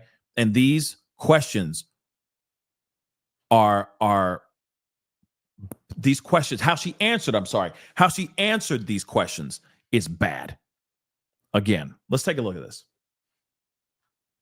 Yeah, she said fifth. She could have taken the 1, 2, 3, 4, fifth, but she didn't, right? She did not, which is bad. Okay? So, text message, blah, blah, blah. Do you remember receiving these text messages on October 15th, right? So then you remember Bad Boy reunion tour, but you didn't complete it. So she says maybe 1 or 2. I don't know what 1 or 2 is. So then she said maybe it was like 1 or 2 tour dates, and then she stopped maybe. So September 25th, 2016, the tour was at Prudential Center in Newark, New Jersey. Newark, New Jersey. True. I'm not aware. Not sure on the dates. Not so sure on the dates. He said he was on stage with Lil' Kim on that day. I don't know. I wasn't there. And then at Harlem Salute to Achievement, maybe he was receiving like an award or something like that. I don't know. Then objection, sidebar. Then they come back. Is this Trump International Hotel? Okay, so this is the Trump International Hotel stay of Frank Black. And in this receipt from September 26, 2016, there's in-room breakfast, meaning that there was room service, and they racked up a price of $231. You see that on the receipt, correct? She says, yes. Okay. You agree one person can't be in 2 places at the same time, right? She says, hard to say. Okay. So then again, defense says, you told the jurors Diddy injured you in LA on September 26, 2016, correct? They have another sidebar. Okay, let me say this again. Diddy did not cause you the injuries in the photo you provided with metadata saying that this happened on the 26th of September in 2016. Bana responds saying, I can't agree with that. There's something that we could talk about here, though. We'll talk about that in a second. She says, I can't agree with that. What kind of answer is that, right? She says, or the defense says, a person can't be in LA and New York at the same time. She says, my answer is the same. So she's saying, I can't agree with that. They say no further questions. Now, here's what's interesting about this. 2 things something could happen. Something could possibly happen. For example, maybe the bruisings weren't seen until a day or 2 later. Maybe that's what it is. And then she took photos of at that time. Or, and she didn't think of taking photos before, but then maybe she took the photos later because a friend of hers maybe, or somebody said, hey, you need to take photos of these bruises. What the hell? Why aren't you taking photos of these? That's insane. Take a photo of these right now. and then she took the photos. That's possible. But then there's the other thing. It is still possible to jump into a jet in New York, fly over to LA, land, and be in LA at a specific time on the same day in September. That's still possible. Okay. It's only, a few hours of flying, right? It's not like this is a 24-hour flight. It's not like he was touring in Australia and then he flew back to LA within the same day. No, that's not the case. He was in New York. He flew over. It's possible that he could have flown over to LA. That is true. That's possible. But her answers are wet noodles. Absolute wet noodles. I can't agree with that. Hard to say. My answer is the same. That doesn't answer and give enough for the jury to fully believe what you're saying here. Yeah, Tiffany, you're right. Pull his flight records then. That's a good idea too. Because then if he did get into a plane on the 26th to fly to LA and his flight was chartered for LA, then yeah, it's possible that he could be there. It is. Yes, and a 3-hour time change as well. Yes. But here's the problem. Why didn't Bana say any of that stuff? She could have had plenty of opportunity to say that ish. Why didn't she say that ish? And I get it that she could be nervous, but she's not saying anything. I can't agree with that. My answer is the same. It's hard to say. What? Stand 10 toes down and say that ish. And say with your chest. But she's not doing that. She's not. What the hell's going on here? This is weird. But she's done. Whoop-de-woo. And now we're on to Jane Doe. So let's go over to NBC really quick. She crashed and burned. It's like the same thing with Mia when they did Cross. It's the same thing when they did Dawn Rashad. Crashed and freaking burned. That's bad. Oh, man. Okay. So defense accuses Bana of lying about the balcony incident. So the defense insisted Diddy was in New York City on the day that she claimed that she was dangled over the balcony in LA. So Westmoreland showed a hotel receipt that appeared to show her client Diddy was at the Trump International Hotel and Tower in Manhattan between September 24th and September 29th in 2016. Bana claims she suffered injuries when Diddy dangled her over a balcony in Ventura's Cassie's LA apartment on or around September 26th. In a dramatic showdown, Westmoreland said, "You came in here and you lied to the jury. Isn't that true?" She said, Bana replied saying, "I can't agree with you." And again, she could have easily said, "No, I didn't lie." She says, "I can't agree with you." Huh? That's a weird answer. You know what I mean? You can't handle the truth. Like she could have gone there, but she didn't do that. She said, "I can't agree with you. I can't agree with you." What kind of answer is that? That's a weird answer, but moving on. "I'll never forget him holding me on that balcony," she testified. So she said she has no doubt that Diddy dangled her over the balcony edge and wanted to testify to quote unquote seek justice. She said that although she does not remember every single detail, there are moments she will never forget. "I will never forget him holding me on that balcony," she said, telling the court that she was terrified. Now, the judge, the defense did that. I'm sorry. The defense did that. I'm sorry. The defense did that. Now, there's so many holes in her story. They mucked it all up. The jury's going to be like, what was her? They're going to be so confused. They're going to be like, what was her name again? They're going to be that confused. What is this trial all about? Huh? Who this? Who's Diddy? I don't know. No Puff. Who Puff? That's how much they just mucked this thing up with Bana. Eesh. It's brutal. It's brutal. I can't agree with you. I can't agree with you. That's a weird answer. You were cheating on me. I can't agree with you. You know what I mean? What kind of answer is that, y'all? Let's continue, though. Very interesting. So they're back. And now we're going to go into eventually. Oh, they got the recross or redirect. I'm sorry. So, and they're going to try to salvage this thing. We'll see how they do. We'll see how prosecution does.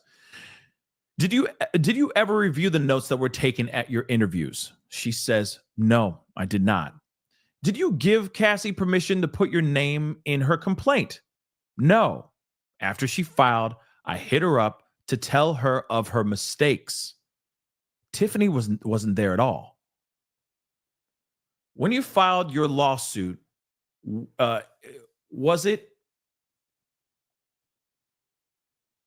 you filed your lawsuit, was it a report of the balcony the same or different from Cassie's? Okay. When you filed your lawsuit, was the report of the balcony the same or different from Cassie's? Well, I'm not going to say completely different, but she said different. Is what you said today your best recollection? Yes. It's the best of what I can remember. So those demand letters from your first lawyer, did you write them or did your lawyer write them? I didn't write them. My lawyer did. The demand letter that said Diddy squeezed your top so hard that you had bruises. Had you said that? No, ma'am, I did not. Do you demonstrate? Okay. Can you demonstrate with hand motions? If you can, please do. So she does. Like how he was holding her. Okay. So she said, he started at my armpit. Okay. Were his hands ever on your breast? Yes, they were.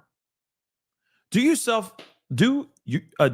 yourself know the exact date of the actual balcony incident? No, I don't. Why not? It was a while ago. Any doubt, Mr. Combs? Is there any doubt that he held you off that balcony? There's no doubt. He held me off that balcony. Nothing further. Recross? Judge says recross. Westmoreland says, oh yeah. In a follow-up interview with the government, you gave them pictures of your leg injury with metadata. Is that true? I gave them photos, yes. When you sued Diddy, you weren't rich, right? No, I was not. You saw this as a chance to make $10 million. True? The judge would review. I don't know what that means, but the judge would review. It means a lot it means a lot to you to become a millionaire and soon, right? No, I'm here for justice, meaning money, right? Nothing further, Your Honor. Damn. So thank you, Bana. Is there an exhibit? Publish it. So defense says we object under Rule 106. So after the break, jurors, there'll be food for you. There'll be food for you in there. All rise. So interesting. So I don't know what this means. I don't know if this means they go into a lunch, if this is a lunch break or if this is something else, but this is interesting. She said, you're just here for the money. You're not here for justice. Justice for you is just making a bill, making a couple million. That's all.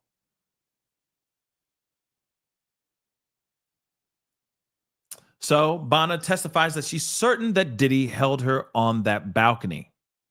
So she testified. She says that Oh, wait. So the prosecution asked if she had testified truthfully to the best of recollection. All right. Of course, she said, "I have no doubt that he did this to me." So she said yes, and she acknowledged she doesn't remember every single detail, but said she'll never forget some of the parts of the altercation. She also said she was terrified in that moment and said, "I will never forget him holding me on that balcony." So prosecution then asked, do you yourself know the exact date of when the actual balcony incident occurred? She said, "No, I don't remember." "Why don't you know that exact date?" She says, "Because it was a while ago."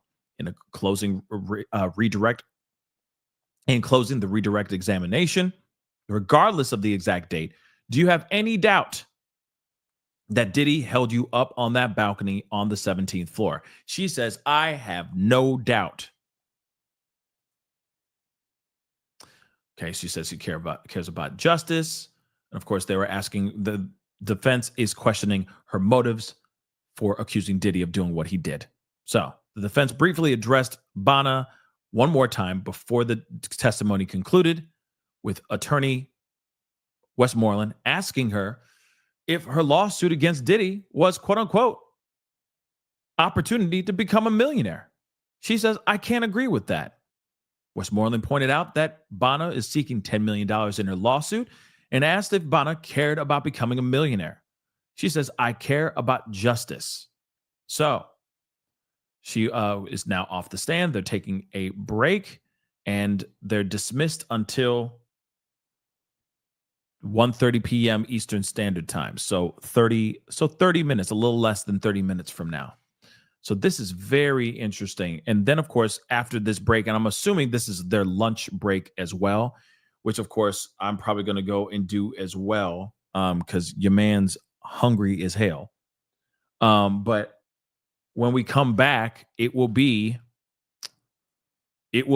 Jane Doe time. Now, I'm not, like, the feed is still going to be here, okay? But I am going to take a quick 13-minute or a few minute break so I can make a sandwich, use the restroom, stretch my legs real quick, and then we're gonna reconvene and finish out the rest of this trial.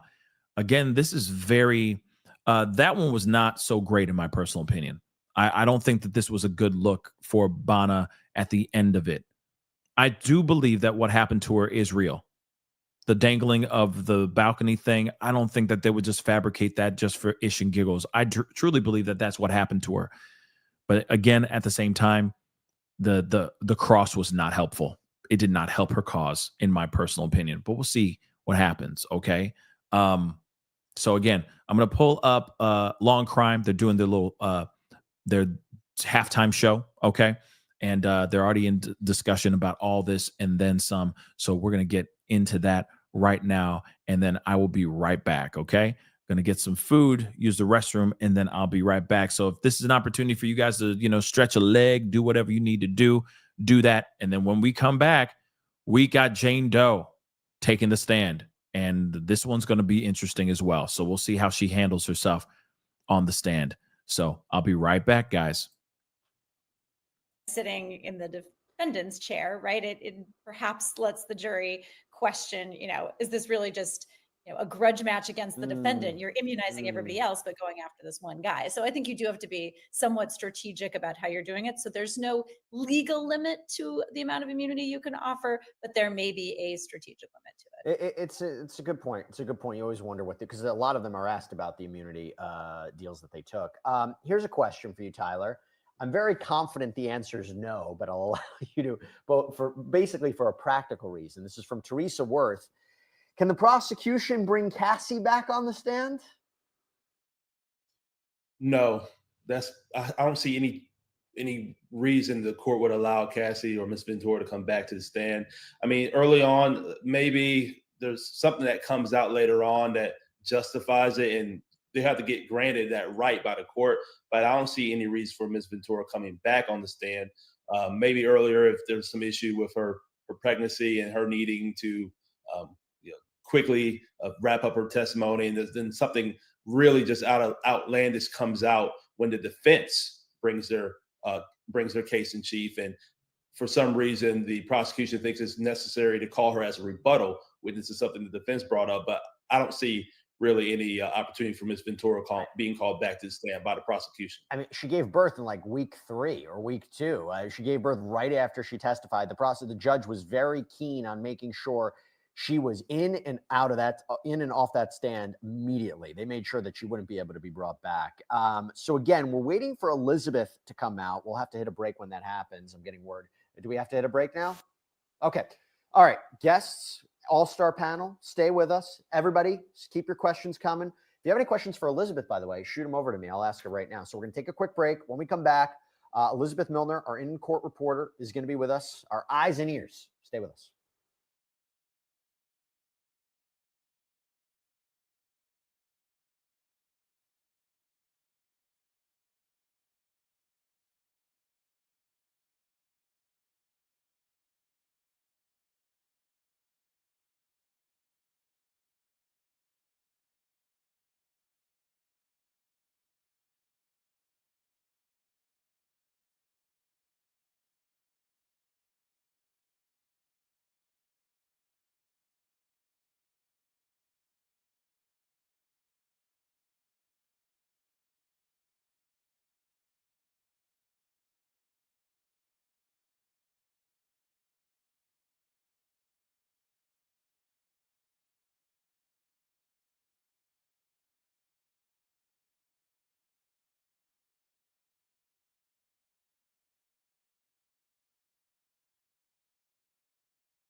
Okay, welcome back, everybody. So as I promised, we're going to have Elizabeth Milner on now, our in-court reporter for all aspects of the Diddy trial. She's there. She's been there every single day, including the testimony today of Bryana Bongolan, the cross-examination, I should say. Elizabeth, it's good to see you. She was really, really heavily cross-examined today. I mean, they were striking at different aspects of her credibility. And, you know, I asked our viewers if they have any questions for you. So as you talk about the highlights of Bryana Bongolan's cross-examination, we have a question from I Do Voodoo 1. Did Bryana seem frazzled by the defense questioning, or did she keep it together? Yeah, from my perspective, I felt like she kept it together as best as she could. She didn't seem frazzled. She didn't get combative with Nicole Westmoreland during the cross-examination.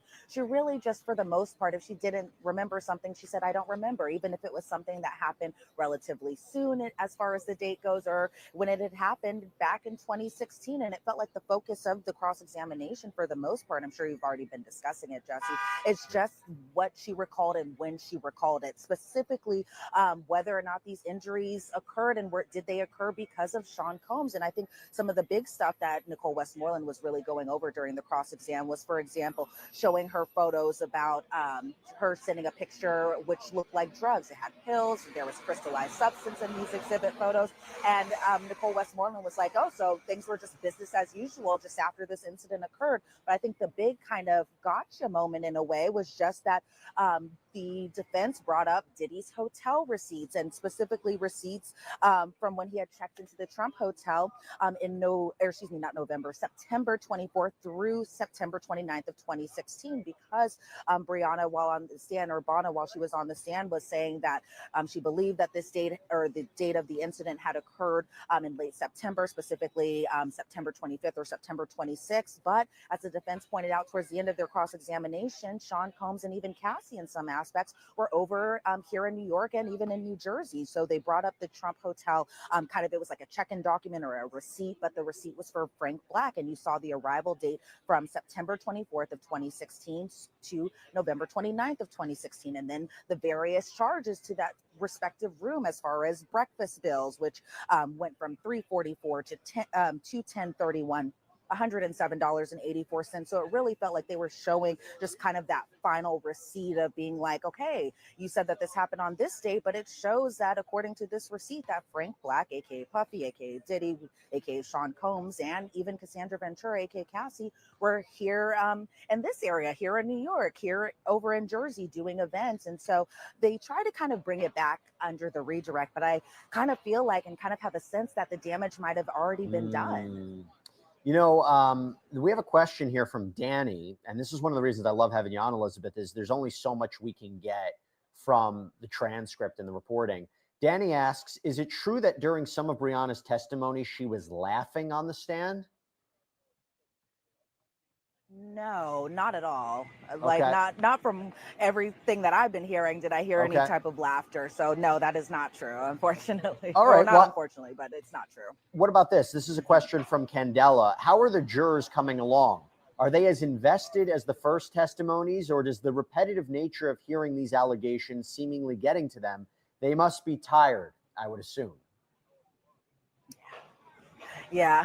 Well, you know, from what I could see of them, I did see one juror kind of in the front row, kind of doing that tennis match look where she was looking at Nicole Westmoreland, and just kind of her direct line of questioning, because she is super direct when she asks the question. So did you say that this happened? True, yes or no? So I saw this juror look at Nicole Westmoreland and look at Bana for a reaction. I saw, from what I could see over in the gallery, some jurors still jotting down notes, but I also, to that point, wondered, are they kind of tired of the repetitiveness? Because it wasn't until the end of her cross-examination that we really kind of got to the point of where they were trying to go with this. So I was wondering, Nicole Westmoreland said it would take maybe 30 to 45 minutes for her to finish her cross-examination, but I was wondering, did we need the first 15 or 20 minutes of that cross-exam today? But we did, and we got through it, and now Bana is off the witness stand.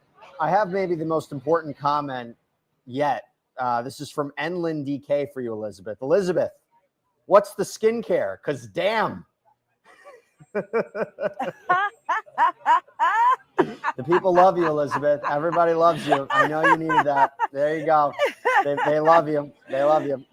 Thank so you. Let me ask you this. So seriously, what is the skincare? No, I will ask that a separate time. All right, I have to ask you an important question here. That's a good question, but more on point. We've been asked a lot whether or not Sean Combs is participating in his defense. If you see him talking to his attorneys, passing notes, telling them what to ask, are you seeing any of that? Oh, absolutely. Every single day. And, I have this kind of phrase to myself where it feels like Sean Combs, aka Diddy, is really kind of quarterbacking his own defense team. It seems like from what I can see of him, he's always jotting down notes. He's always paying close attention to the exhibits, but also what the witnesses are saying. So, for example, when Bana was on the stand and Bana was asked under cross-examination whether or not she worked on the Bad Boy reunion tour, I saw Diddy just nodding his head along while Nicole Westmoreland was asking this line of questioning. So I don't know if that was just kind of a candid moment that he was having, but there are times where I see him, one, actively participating in his defense, but also kind of answering the questions that the defense attorney is asking, but to the witness and not himself. And so he is an active participant in his defense. There is no passiveness with him being on that defense table, not one bit. Got another question for you. This is from ATX Stanley. First of all, you go, nice haircut, Jesse. Well, thank you. Nobody asked about my skincare, but thank you. I appreciate it. In the courtroom, Elizabeth, has Diddy's family continued to show up daily, or has his courtroom support varied as time has progressed?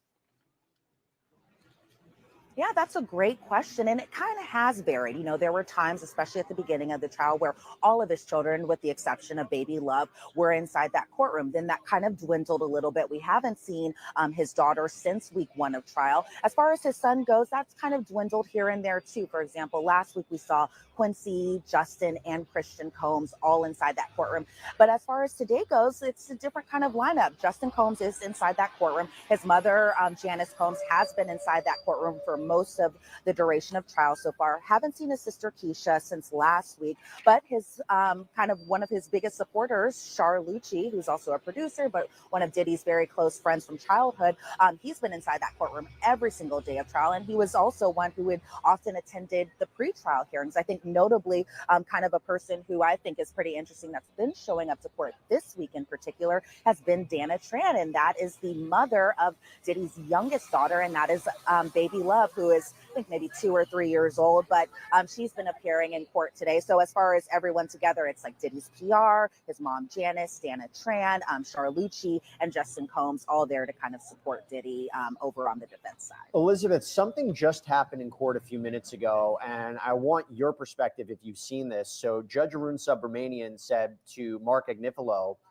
one of Sean Combs' defense counsel's defense attorneys, Mr. Agnifilo, your client was looking at jurors and nodding vigorously. This can't continue, or I will give a limiting instruction you won't like, or other measures, including barring your client from the courtroom. Do you understand? And Agnifilo responds, yes. Did you see this? So I will say that once they kind of got into those arguments, I just went kind of to the door. But I'm surprised that the judge kind of has been noticing this too, because that is one thing that I've been noticing whenever the jury comes into the courtroom, and even when they exit the courtroom, is that Diddy is kind of looking at them. He is looking at them and nodding his head at them. And I think in some respects too, while he's at the defense table and there's a question or an answer that the witness gives, he's shaking his head, he's nodding his head. He is giving kind of visible reactions to things he doesn't like that are being said on the witness stand. And so I'm surprised that the judge kind of brought the hammer down, but I think it was only a matter of time before he was going to say something about this. I have another question from you, Elizabeth. This is from RSS.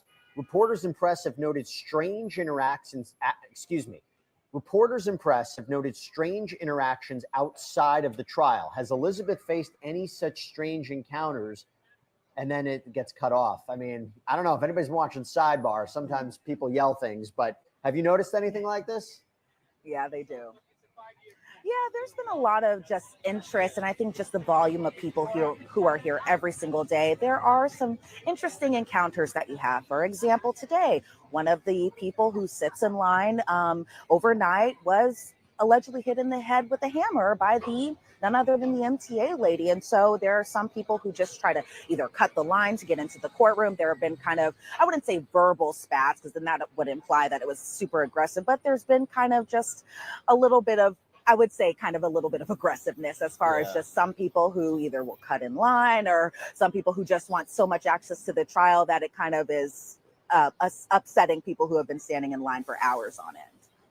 Aside from this is a case that raises a lot of emotions. People have taken certain sides in it. I saw it personally when I was covering Johnny Depp, Amber Heard. It's one of the cases people are really, really invested in. Let me ask you this, Elizabeth. This happened at the beginning of the day. There was a whole back and forth about the press in court, about whether or not the press are following court orders. What was that all about? Can you provide a little bit more illumination on the press being, there was a constitutional issue in terms, what was going on there? Yeah. It had to do with the exhibits that Jane will be testifying to when she takes the stand next, which is very soon. So they had to do with the Jane exhibits. The press, for the most part, was concerned about not getting these exhibits because, again, for our viewers who don't know, we unfortunately are not going to be able to see the exhibits, such as photographs, such as text message exhibits, in the fashion that we normally do. Why? Because the government says there's so much redaction that needs to be done. So in these text messages, they kind of show Jane's personal information as far as concerning her family members, and as far as concerning what could be identifiable information that could possibly help release her name out into the public. And they definitely don't want that, especially after what had happened to Mia. And so the government was saying that they can release the photos and the videos that don't depict Jane, and they can easily be released, possibly even the same day. But as far as her text and those photos that do show her face, do show identifiable features, those will take a little bit more, or take a little bit longer of a time to just redact those. And so the media organization kind of legal representative was saying that the government should have redacted these exhibits before she had testified, or before she testifies today. The media organization also saying that the press has a right and needs to see these exhibits, and delayed access is not effective access. And so what the judge ended up ruling is that he did end up siding with the government in this part, and that the media application to see these exhibits, even if it was just certain members of the press to see these exhibits, that application was denied. I get it. I completely understand. This is one of those cases. There is an extra sensitivity. I mean, you are having witnesses who are even testifying under pseudonyms. It's even when we show the clip, the B-roll, the courtroom sketches, we're blocking out the face. You're blocking out the face of Mia. So it's a problem. Elizabeth Milner, thank you so much for the great reporting. I know you have to jump back inside. Really appreciate it. I'll see you on Sidebar later today as we do a full court recap. Thanks, Jesse. All right. So I'm back here with Barrett Berger, Tyler Bailey, Rich Schoenstein. Tyler, I'll start with you. Combs allegedly signaling to the jury, nodding to the jury. Why is that such a no-no? You can't do anything as a defendant that could be showing like you're trying to influence the jury, intimidate the jury, draw empathy from the jury. Defense lawyers, we always tell our clients to not be fazed, whether it's good testimony that's coming out or bad testimony that's coming out. We also hear that the judge said that he seems to be nodding his head pretty vigorously at witnesses when they're saying certain things. That could be interpreted different ways. It could be that he's in agreement, or that he's trying to possibly intimidate these witnesses, nodding his head as if, okay, we'll see about that. Because he's in jail, but he still has connections. He's a known figure. If he is this big, powerful person that the government is making him out to be, him intimidating witnesses could go a long way and influence future testimony that's going to be elicited in this trial. So we're going to take your questions, your continued questions for the next, 25 minutes or so. So get them in. We'll try to answer as best as we can. And we also have a poll up. So Rich, listen to this. The poll we had up was, do you think Diddy and his team should sue CNN for the 2016 hotel video leak?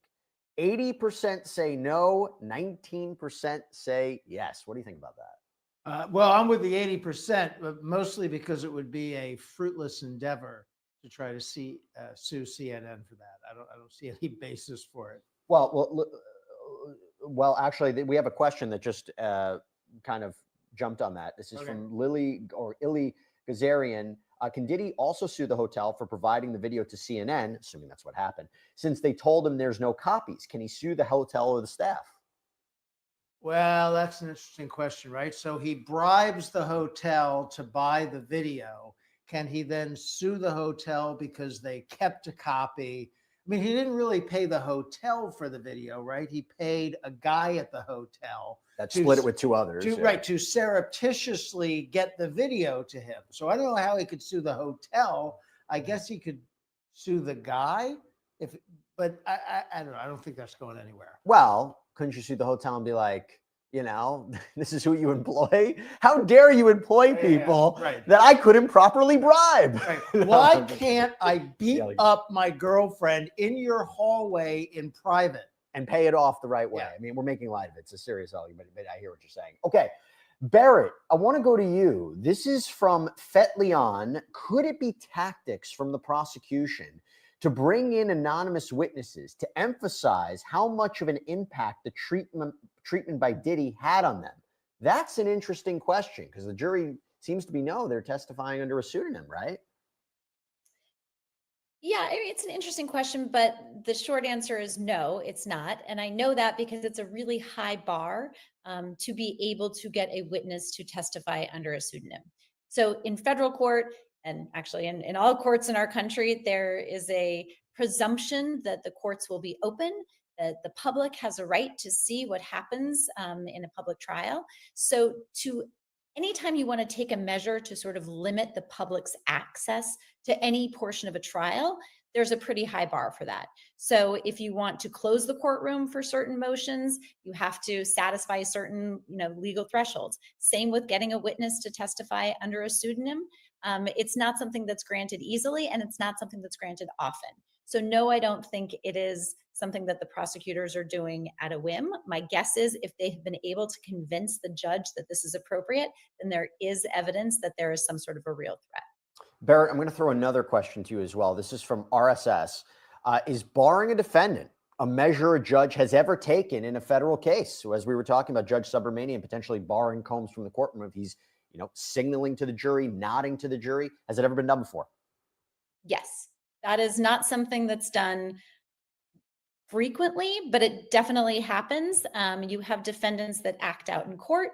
You have some defendants that, what seems like what Combs is doing is, potentially, could be interpreted as signaling to a jury. But I've seen defendants just have, tantrums essentially in the courtroom, right? Screaming, yelling, acting disrespectfully, and judges will take them out. It's not usual that they keep them out for the entire trial, but you do have circumstances where, a defendant has to be excused to cool down because they get too heated or they start yelling at a witness or things like that. So no, it doesn't happen every day, but it's not something that is totally unheard of. Tyler, I'm going to throw two questions to you because they're very similar. This is from Alexander Mateo.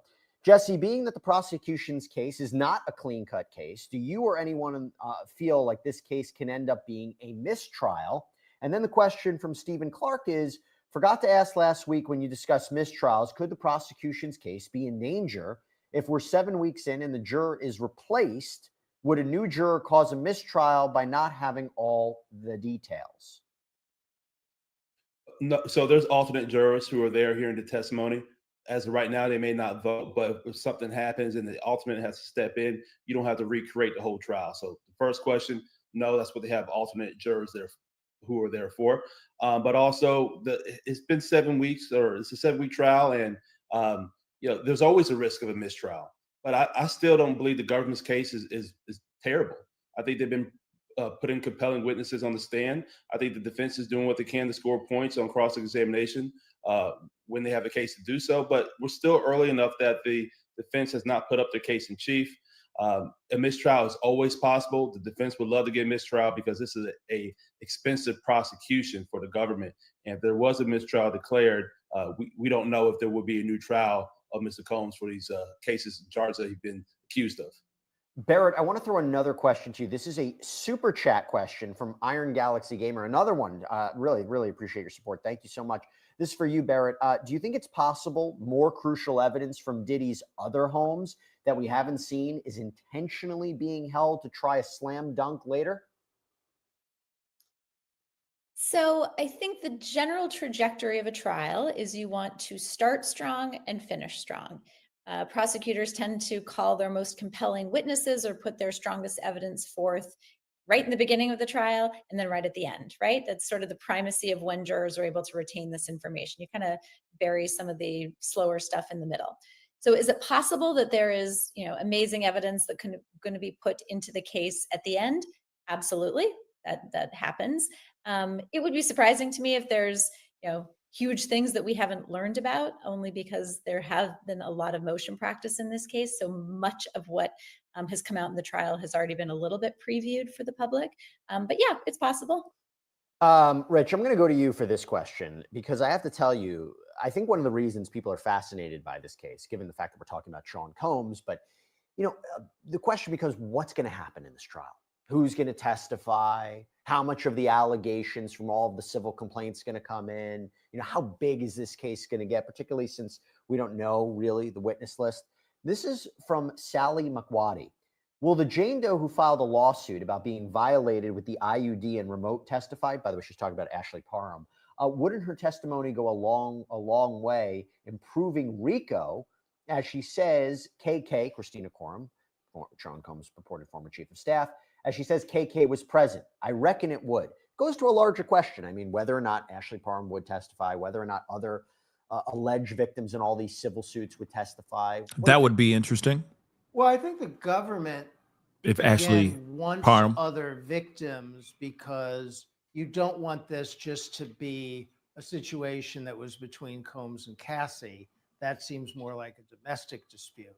You want to show a broader pattern of violence.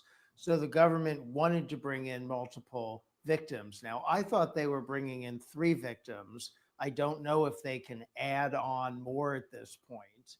And they have to. Well, wait a second. They can call alleged victims like Jane Doe and Cassie, but Bryana Bongolan, Capricorn Clark, you could say they're almost victims too. Yeah, they are victims, but not to the same extent, not necessarily of the same nature. But I do think it would help.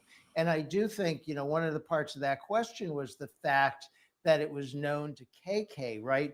Tying it back to his people, his business, the alleged RICO enterprise, that's really important. He's a violent guy who gets in these scrapes, and that's one thing. But the fact that he has his whole business covering for him, that's more what the case is about. Got a super chat question for you, Tyler. This is from Christina Lester. Thank you so much, Christina.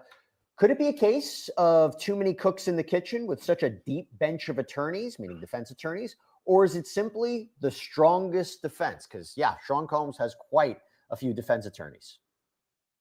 You need a lot of defense attorneys in a case like this. You have different victims who are testifying, different personalities of defense lawyers.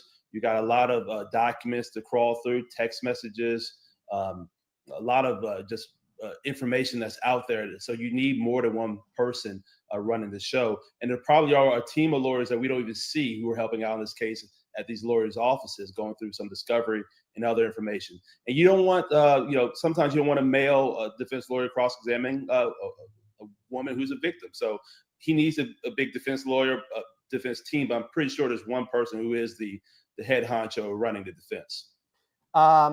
Barrett from Shanessa's room. If for some reason Diddy is acquitted, but is later found out to have intimidated or tampered with the jury, what would be the repercussions? Could he be retried? So he can certainly be tried on obstruction charges if there's evidence that comes up that he tampered with evidence or with a juror or with a witness. He can absolutely face very serious federal charges for those. He will not be retried on these current charges, but he could face obstruction or witness intimidation charges. I have a question here for you, Rich. This is from Top Gunna Boy. Mark Agnifalo's Puffy's lawyer said he can't stop him from taking the stand. Does he still stand by that statement? Well, I think he stands by that statement because that statement is accurate. It is, at the end of the day, the decision of the client, of the defendant, whether or not to take the stand. And as a lawyer, all you can do is advise your client on whether or not you think they should take the stand. Most most clients do not act contrary to the decision of their lawyers if their lawyers don't think he should take the stand. And I don't really, I just can't imagine Sean Combs taking the stand in this case. I'd be very surprised. Barrett, let me go back to you. A question about prosecution here. Again, goes to the idea of how specific they were and what allegations they wanted to include in this criminal case and how far back. Erica Charlotte says, Jesse, why can't the prosecution use Puff's attack on Steve Stout as evidence of his racketeering? And we remember this was all the way back in the day. The allegation was this record producer, Steve Stout, had claimed that Combs, his bodyguards, beat him up with a champagne bottle, a telephone, a chair. He could have faced years in prison if he was convicted of this. But actually, Stout had asked the Manhattan DA's office to drop the charges. Combs had publicly apologized. So why not include something like that? Why not include older allegations if they exist of Sean Combs? Real quick, I also want to point out, let's not forget, what about DeWitt Gilmore? What about him as well? Remember, he was the one who was chased throughout the streets of Manhattan after being at a club, and Diddy was mad because he was wearing some sort of T-shirt that was for representing Death Row Records at that time. And again, it was like him and his goons went and like chased high-speed chase DeWitt through crazy, through the streets of New York, right? So I am kind of curious, like, would DeWitt be brought in for testimony as well? I am quite curious about that, right? But shout out to our brother DeWitt, because he what he said, his story is scary. And now that we're hearing so much more of what Diddy is alleged of doing, it does start to make more sense that it's possible that Diddy has been doing this stuff for decades like this. He's had people working for him like he's a mob boss for sure, right? So again, it's very, very interesting, everything that's been going down. But let me continue this a little piece of this, because they're still trying to get everything in there. I don't know if they've started questioning as of yet, but I am quite curious to see what this Jane Doe has to say. I'm sure it's going to be a very interesting testimony today for sure. Okay. But real quick, I'm just checking something here. As I do that, let's take a listen to a little bit more of this. So there's nothing to prevent the prosecution from including older allegations in a RICO charge. That's one of the great parts about using the RICO statute, is you're able to include acts that might otherwise be time barred. So there's nothing based on the statute that would preclude them. My guess is, it's one of two things. One, they didn't have the evidence. Maybe that's because witnesses didn't want to testify, or they didn't have physical evidence to back up some of these allegations. So they didn't think they could actually prove these allegations beyond a reasonable doubt, or they didn't feel like it fit within the means and methods of the enterprise as they've alleged it in the indictment. So, right. This was an indictment that's really more focused on sort of the sex trafficking, violence against women aspect of what Combs was doing. So maybe they thought it was just too far afield from the allegations that they had brought. Now, again, I might come back, reference this a couple times when there's ever a break, because shout out to, Long Crime has been doing fantastic work. By all means, make sure you're subscribed over there. And of course, their halftime show, their lunchtime show has always been on point, in my personal opinion. They bring in some really great, people, really great commentators, experts that give their own specific, thoughts on everything that's going on inside that courtroom. There are a few things I want to show and share with you guys again, because it is wild that the judge warned Diddy of staring at the jury. We're going to look at that situation and that exchange in just a minute, which is crazy that he would even look in the direction of the jury, which is the dumbest thing you could ever do. Don't do that, especially when you know that these particular jurors are not sequestered. They're not living in some hotel locked off from the rest of the world. So by him looking at people and being like, yeah, one of the guys, he had blonde hair and glasses, white boy, go get him. You never know. Diddy, from what we're understanding right now, Diddy is pretty diabolical. That's without question. There is no question about how diabolical and how grimy Diddy really is. Let's not forget that. Diddy grimy. He grimy. Okay? That goes without question.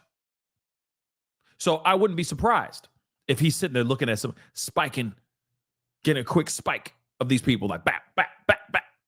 Got a redhead. She a redhead right over there. Older woman in her 40s. Keep an eye out for her, bruh. Make her an offer, man. Scare the bejesus out of her, man. I'm just saying. He shouldn't be looking at the juries. Seriously. Should not be. But apparently he was. We're going to talk about that here in just a minute. But real quick, joy and pain. It's like sunshine and rain, right? Please do me a favor, okay?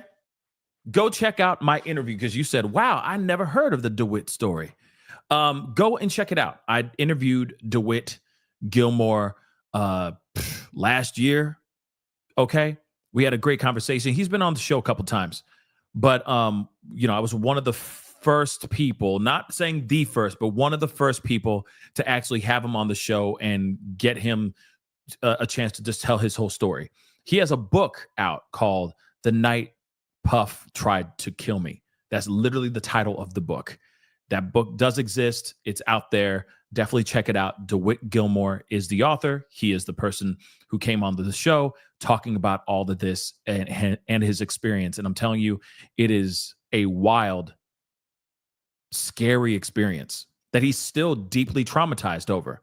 And no, he is not, from what my understanding. I don't know as of late, but when, at least in the recording of that interview, we did it live. He came onto the show. We talked about all this. Since then, he has not filed any type of civil lawsuit against Diddy. So he's not trying to get money. He is just trying to get the story out there and get justice. But I truly recommend you go and check out the interview, okay? Because it is a very interesting one. And he said a lot, okay? He definitely said a lot. It's definitely one. It's one not to miss, especially in regards to this whole trial. And I am kind of curious. Maybe I got to reach out to him. I'm wondering if he is going to be testifying, because he is somebody who is witness to something like this. Goons running him down, him and his boy down. His boy even called into the show. He called him, and then it was like a speakerphone phone call with DeWitt and me. And his friend even corroborates the story as well. He even confirms, he's like, yeah, we were ducking, bullets were like, it was all kinds of stuff going on. And this high-speed chase throughout the streets of Manhattan in the middle of the night. Craziest thing I've ever heard. But, I believe it to be true. I believe it even more now to be true because of everything that we've been hearing with Kid Cudi, with all these other things that Cassie has said, and all these other things that from Capricorn Clark to all these other ex-personal assistants, they've seen some things, guys. Okay? They've definitely seen it. And I will try to look for the link when I get a second, and I'll post it in the chat. So you guys can just go, bookmark it, whatever you need to do, have it up as a watch later on your list or whatever the heck it is, okay? I'll make sure you guys go and see that, or make sure you guys go and see that. It is pretty interesting. That interview is crazy. But nevertheless, I want to show you guys this because I think this is very interesting. The judge calls out Diddy, which is insane. Where is it? Okay. So they want Miss Corum's messages. Okay. They say that he says he didn't, says that it didn't happen, I'm assuming. But that's self-serving hearsay with no exception. This is from the prosecution. So the judge says the allegedly completing statement is not admissible. So moving on, they say, the judge says, Mr. Agnifilo, your client was looking at jurors and nodding vigorously. This can't continue, or I will be limiting instruction you won't like, or other measures, including barring your client from the courtroom. Do you understand? Mark Agnifilo says, yes, Your Honor. Have mercy. Okay? Have mercy.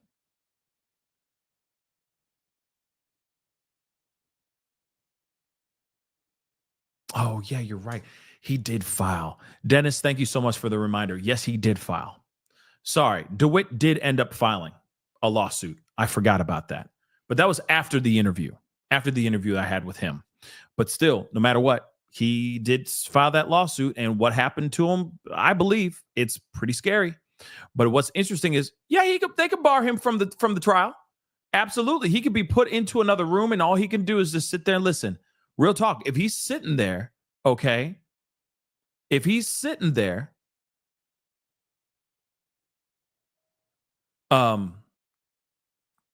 if he's sitting there, he can literally, if he's sitting there and staring at the jury, right?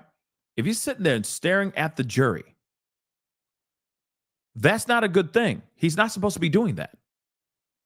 They could basically, if the judge said, I can bar your client, then that means he can. Okay? He's not sitting there making that up. He's not sitting there trying to, make it a hard time. But at the same time, I'm sure he could do that. It's like, I will do the extreme, because you got to remember, the judge has to protect the jury. He has to protect all those jurors. He can't just sit there and he can't just let Diddy just stare him down, remembering every single person's face.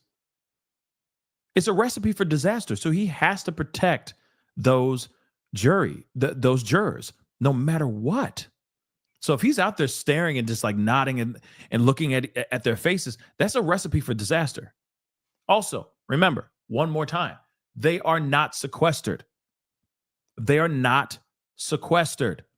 So there's no level or line of protection. There is no firewall, if you will. They go back home to their respective homes. People could go up and knock on their doors. These people could easily get doxxed, etc. It's a recipe for disaster, y'all. And if he's sitting there staring at them and all that, and looking at all of them in the eye, one, that can also be jury tampering. Just by simply looking at them in some sort of intimidating or maniacal way. He's not supposed to be doing that. It's not good, because he could be sitting there threatening these mother lovers just by staring at them. Trust me, it's not a good idea. Hold on one second before we continue on, because they're getting in there and they're still doing a blah blah blah. They're doing all their talky talks and all that. And also, I want to say this too. This is a little bit of a left turn, but I do want to let you guys know that I don't know if you know about the Maxwell Anderson case, where the girl, a young woman, went on a date with this guy named Maxwell Anderson. I guess they met through some sort of dating site, and then she was found chopped up.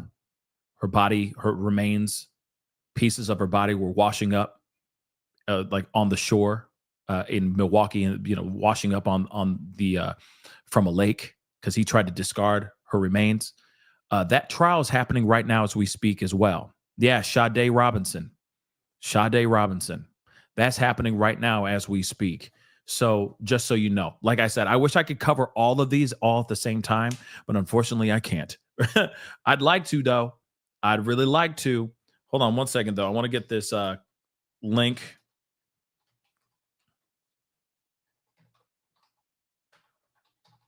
I want to get this link so we have it. One second.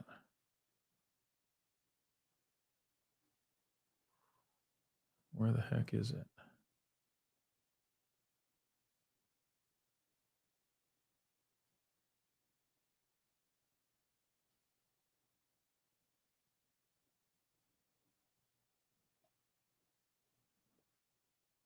Where the heck is it?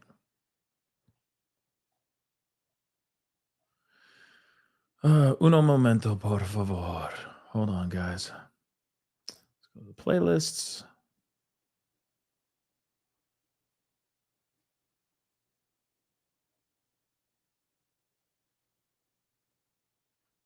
Where the heck is it?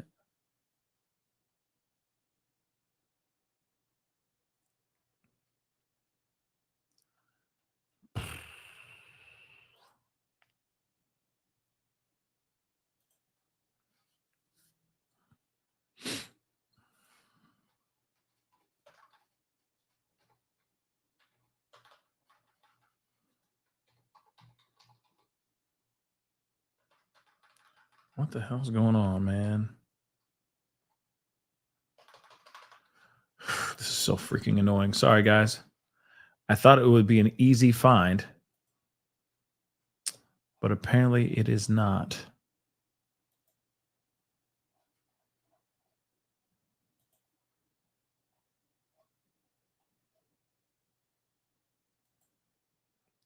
Thought it would be easy.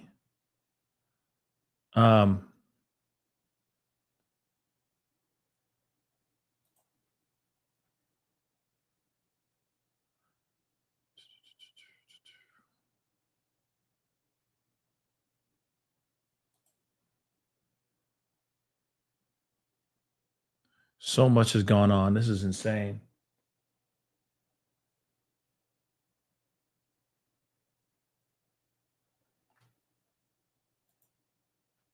And it's crazy that we've been covering this case for so long that I am still scrolling through because I thought I'd be able to just type in and it's not showing up. So it's a little bit frustrating. So just give me a second here.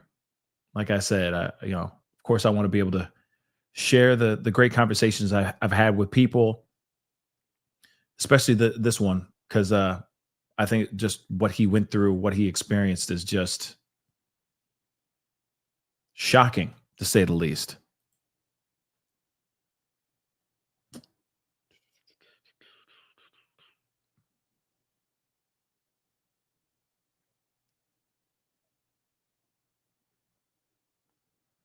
I don't know why. There it is. Boom, we found it. Yay.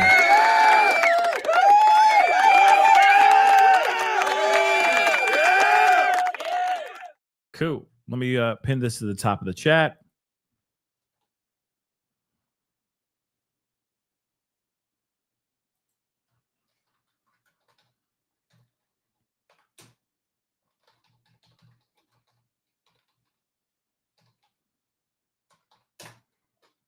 Boom. There she blows. Boom. Okay, so that is pinned to the top of the chat, just so you guys know. All right, sorry about that. Took a minute. All right, let's see if they have started cooking. But that's crazy that they said, hey, the judge said, hey, you better get on point. You better stop looking at the jury, or I'm going to bar you from the doggone trial itself. And you also got to remember, at least this is what they're saying, is that Diddy is basically quarterbacking this trial. Like he's basically telling his defense team what to do. He's controlling them and controlling how they're maneuvering and doing things. But one thing is interesting. Okay, what's barring mean? What basically means is like he would just be put into another room.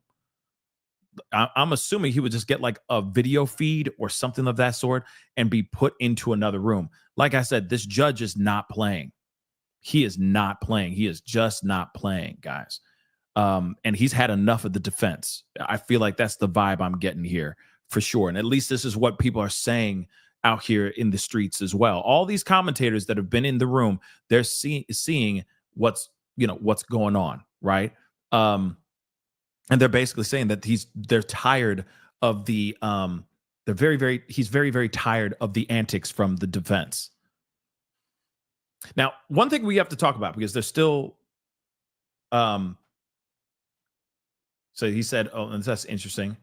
So he said, I could stay past 4 p.m. Interesting. My sentencing's been adjourned, so I could stay late. But Mr. Shapiro, he's like, I have a meeting with lawyers in another matter. I want to be here for all of Jane, a key witness. So they're saying they're going to end at 3 p.m. Central Standard Time, just so you know. So again, they got 2 hours whenever they get things started, which hopefully will be freaking soon. All right. They need to bring her in. Okay. So jury's finally entering. So they're going to finally get things moving with Jane Doe, which is going to be, I think, a very big, very interesting, and very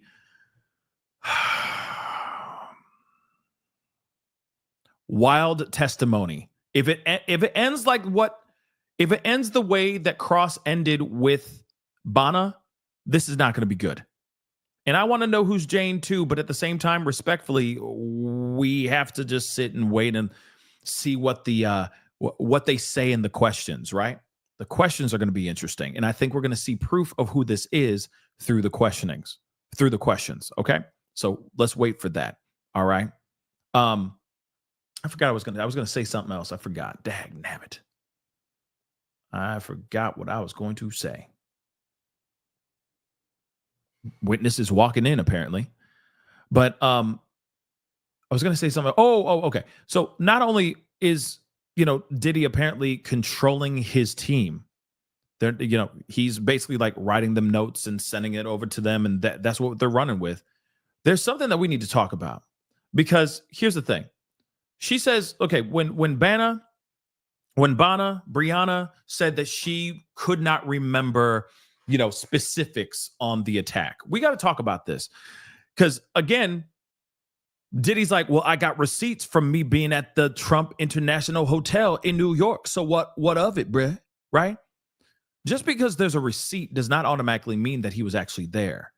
I repeat, just because there's a receipt out there under Frank Black does not automatically mean that he was actually there. He could have been there. He may have been somewhere else too. Like, we need to see the video footage, right? Let's see footage, security cam footage of you walking in and out of this mother lover, right? I had some time to think about it when I was making myself some lunch. I was sitting there going, well, wait a second. Let's see the footage, right? Let's show footage, because a receipt could be anything. Now, of course, let's also be real. It's not like he planned on having an alibi, right?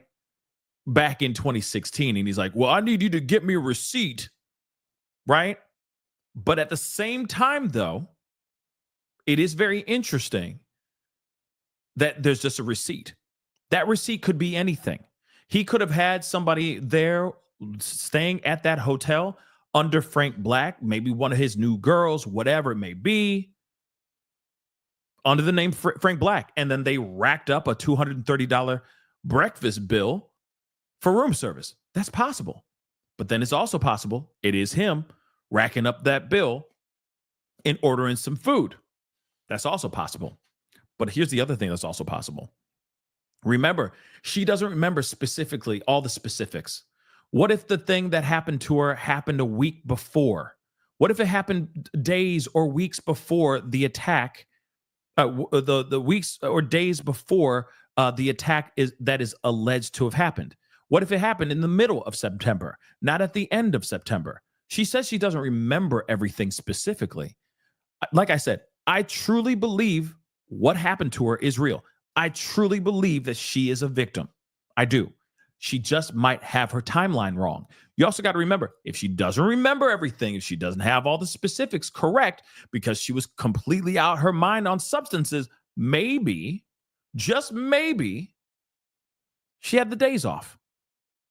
You got to remember too, if they were kicking it and, drinking and smoking and doing God knows what days on end, sometimes days turn into one day. Same thing with Cassie.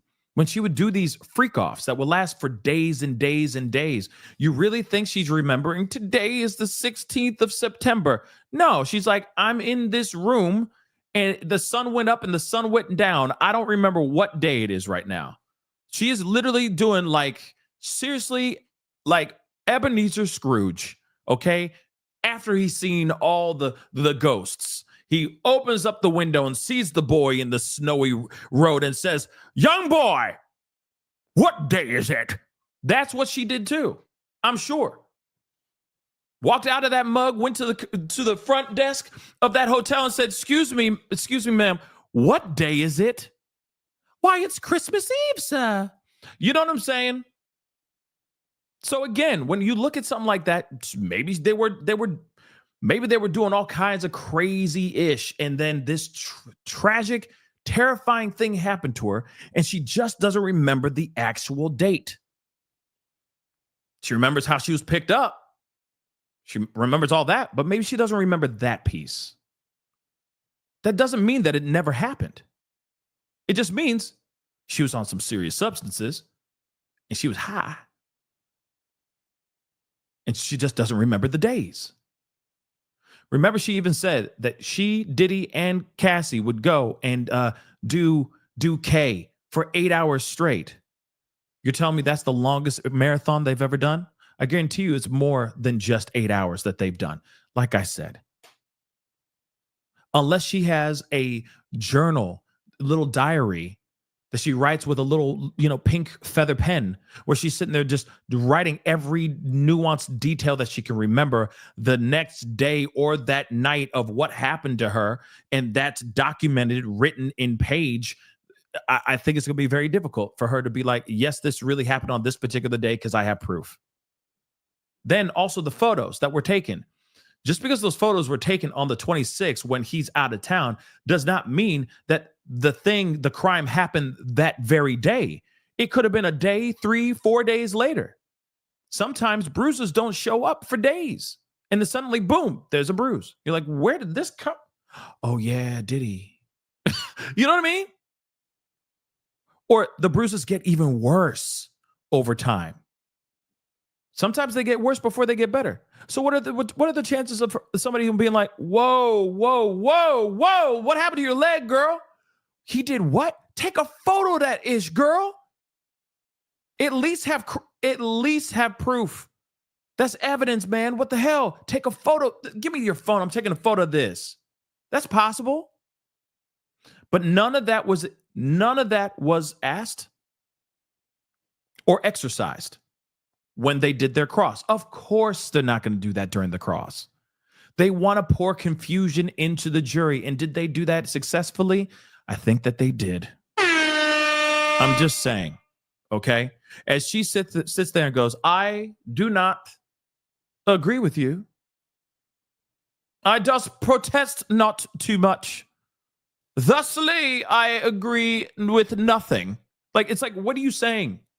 What are you saying? Use English. Modern day English. Is it a no or a yes? Not a, I can't agree with you on that. What does that mean? Where's the Grey Poupon and the caviar? Because that's what it sounds like. Old rich English. English today. Modern day English. Please and thank you. She freaking crashed and burned. I'm sorry, guys. That was not good. Okay? So. But like I said, I'm putting, in my mind, how I'm looking at it, I go, okay, there's a lot of things to put in consideration. Given the fact of everything, put all these things in consideration. The timing of everything. Maybe she doesn't remember the specific date. This was years ago. She clearly did not write these things down. It's not like she said, last night, Diddy hung me over the edge of a balcony and I'm scared. Like, she's not doing that. She's just going off off her memory, which was probably ate the F up. Let's not forget that too. So yeah, things are going to bleed together. Woosah. We'll see what happens, though. We'll see what happens. Okay? So we're still waiting, but here's what they said here so far. And it looks like NBC has some updates. So we're going to take a look at that too. So jury is entering. First, a stipulation, a seizure at Miami airport of KK's cell phone. These are true excerpts. Publish the exhibit. So text bubbles with Cassie, dangles over ledge, OMG. So in the text messages, from what I'm understanding here, it seems like she said to KK, Diddy dangled my friend over a ledge, OMG. Or maybe Christina Coram just said, oh my God. Diddy did what? Oh my God. That's just so disturbing. I will talk to him. I can't believe that. Metadata shows September 30th, 2016.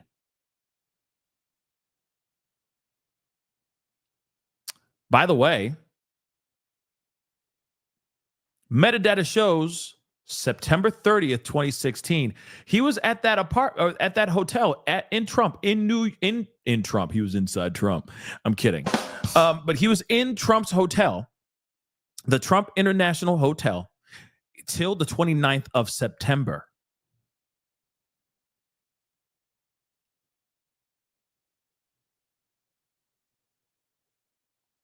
These text messages were sent allegedly on the 30th of September. They talked about that. They showed it up. This conversation happened on the 30th of September. So maybe she had her days off. Maybe it was a few days off. Maybe it wasn't the 26th. Maybe it was the actual 29th, the night he came back home, the night that he left the hotel from Trump International Hotel. That could be it too. He flies back in. He sees that Cassie's, having a great time without him. He gets jealous. He barges in. He goes crazy.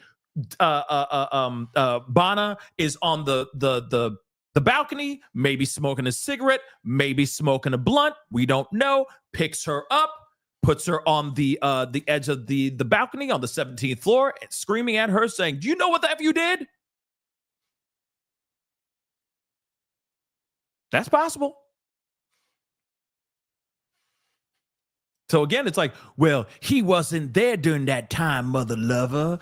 Mike drop business. And then they go, wait a second, but these text messages about her being dangled over the balconies on the 30th of September. So if you left on September, or you were checked out on the 29th of September, it is very possible that you could have been in LA dangling somebody over the edge that night. That very night on the 29th, or the next day on the 30th. That is still very possible. So,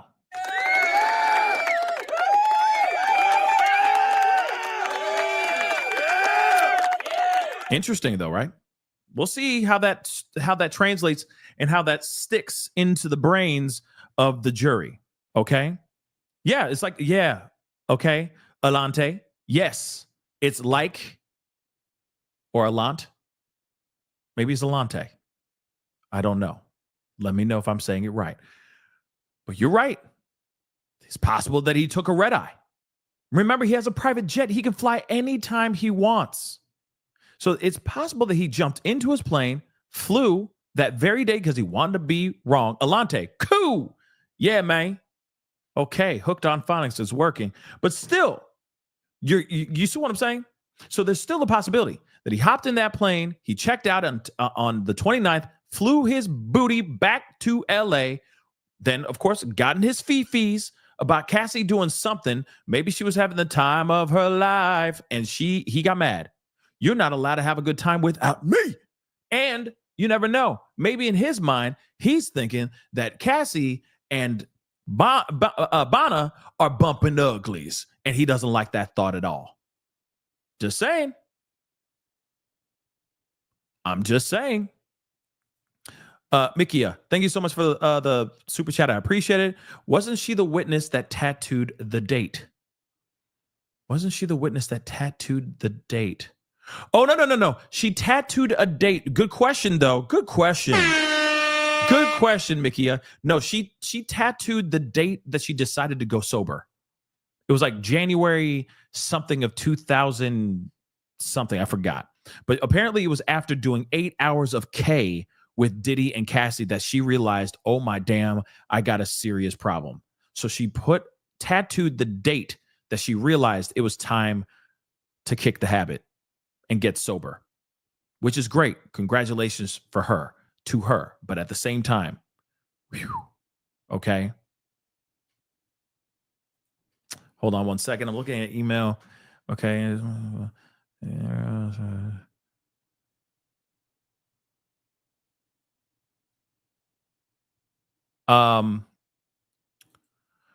Let's see. Where was that?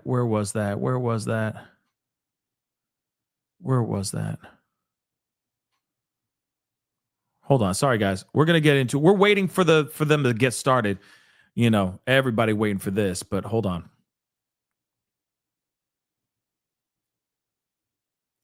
Damn, I hate when I see a message and then, or, you know, like a chat comment. Okay. Baby K. Yeah. Send it my way. If there's notes, I'd love to get them, please. Send them my way. I'd really like to see what is going on inside the courtroom.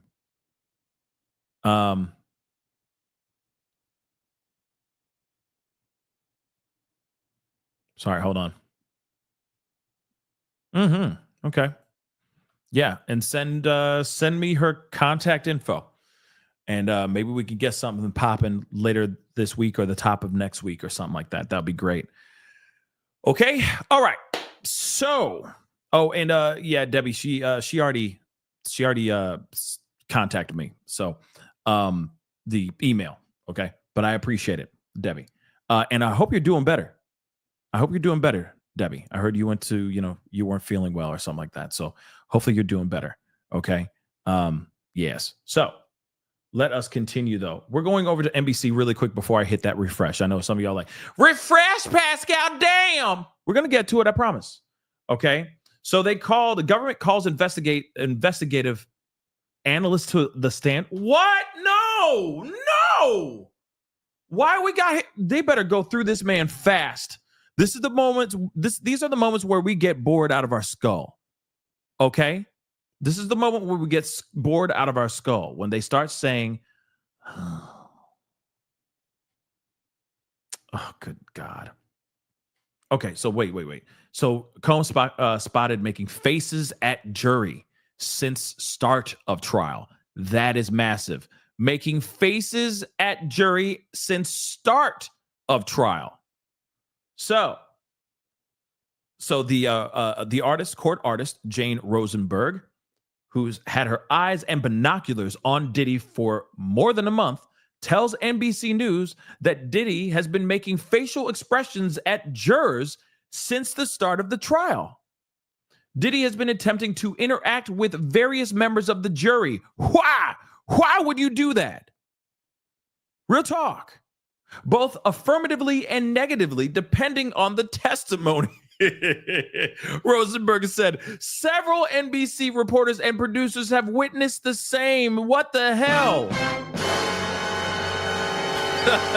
Can you imagine him sitting there? He's sitting there watching the whole thing, and as he has somebody up there, like it's Bana, he's just sitting there looking at the jury like,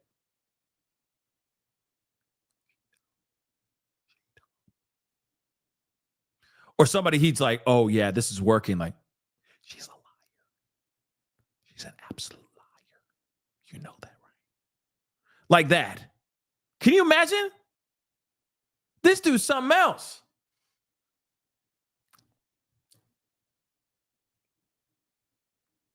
That's him. Oh my God. Let's see who this expert is. Oh my God. He's so dumb. He is so dumb. He shouldn't be doing that. He's tampering with the jury. That's bad. That's the reason why the judge said, you keep up with this mess, I'll kick you out of your own trial. You won't even be able to see any of this stuff. They'll just have to represent you, and that's it. Okay? So it would be the same thing as Adam Montgomery. Remember Adam Montgomery, that piece of trash? Harmony Montgomery, may she rest in peace. Remember that heartbreaking case? He didn't even want to go and be present at his own trial. The only time that he was in there was when he heard his own verdict. That was it. Piece of trash. So they would do the same thing to him. Bye. Your defense team is just going to have to tread water all by themselves. So they call investigative analyst to the stand. Enrique Santos, an investigative analyst for the U.S. Attorney's Office, was called to the stand. He's an expert at pulling data from cell phones. Oh no, here we go again. Tablets and other devices with GPS technology. So again, it's going to be like, what's GPS? Can you please explain to us what GPS stands for and what it is? And he's going to have to explain what it is. This is the boring tech stuff. No disrespect. I'm just saying this is not what we're here for. We're here for the meat and potatoes. We're here for the salaciousness, right? So let's take a look at this. All right. I've worked at the SDNY. He's Enrique. Okay. Enrique Santos. So he says, I've worked at the SDNY prosecutor's office for 17 years. I've done over 3,000 cell phone extractions. These 3 cell phones, whose were they? Cassie's, the one that changed the IMEI number. Okay, it had been repaired. If a user takes a screenshot, what is the actual metadata from that screenshot?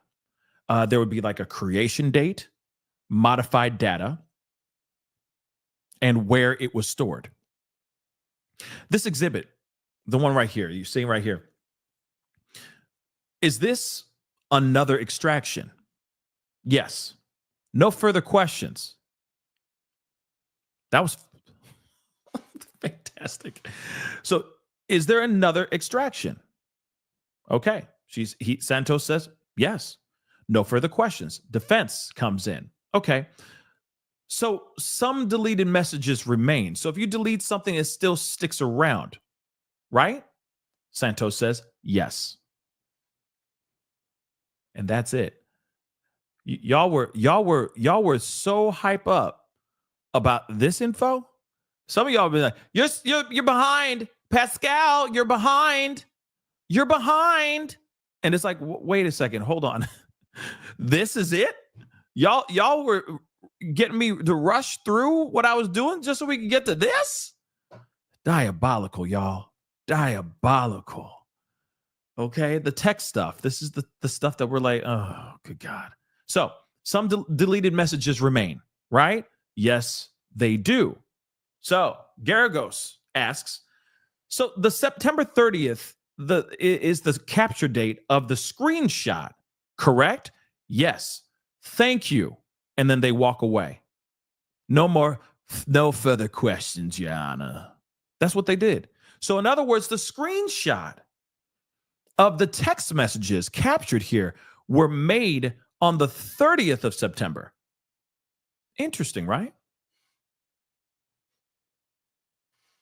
Oh, but that's exactly already. No, I know. Damn, Aquarius. I thought Aquariuses are supposed to be like cool and calm. It's cool. No, I get it. But now the defense is now trying to discredit what the prosecution just showed.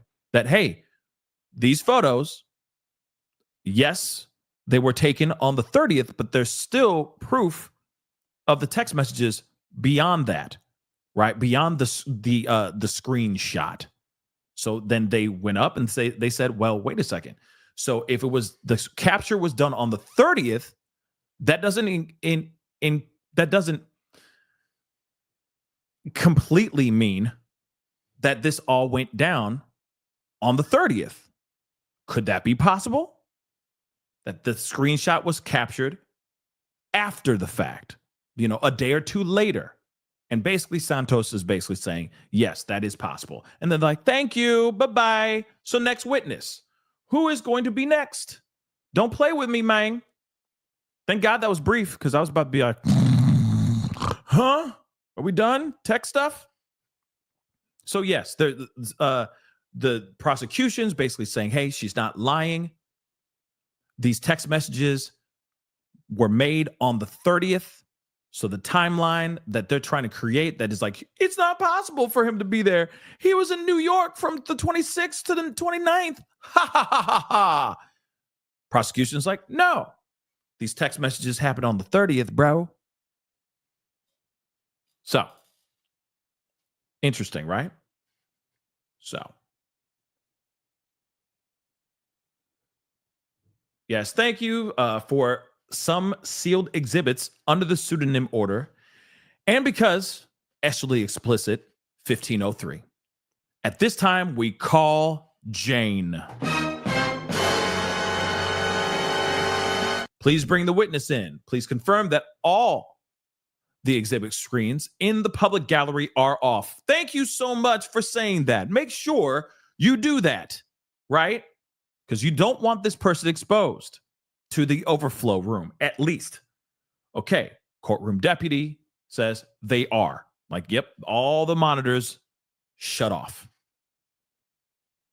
So will exhibits be made available the next day? Filing still not being docketed. Okay, so we're still waiting. See, I'm up to date. Still up to date. We just waiting, y'all. We just waiting for the info, baby. So what to expect to hear from Jane based on opening statements. And I'm glad that they said this. Shout out to CNN. So Jane, she is a single mother, began dating Diddy in 2020. So this is what the prosecution said in their opening statements, which is great.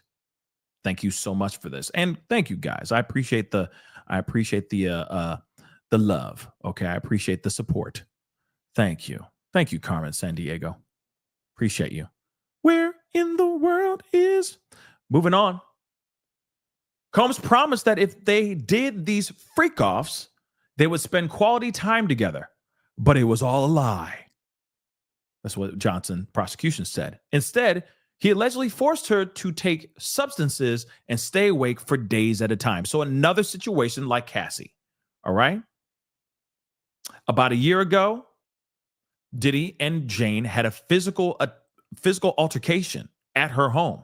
She tried to run out the front door, but he grabbed her in a chokehold, lifted her up by the neck, and then used his feet when she came to the ground, when she fell to the ground. Later that night, he forced her into a freak-off, she said. Woo!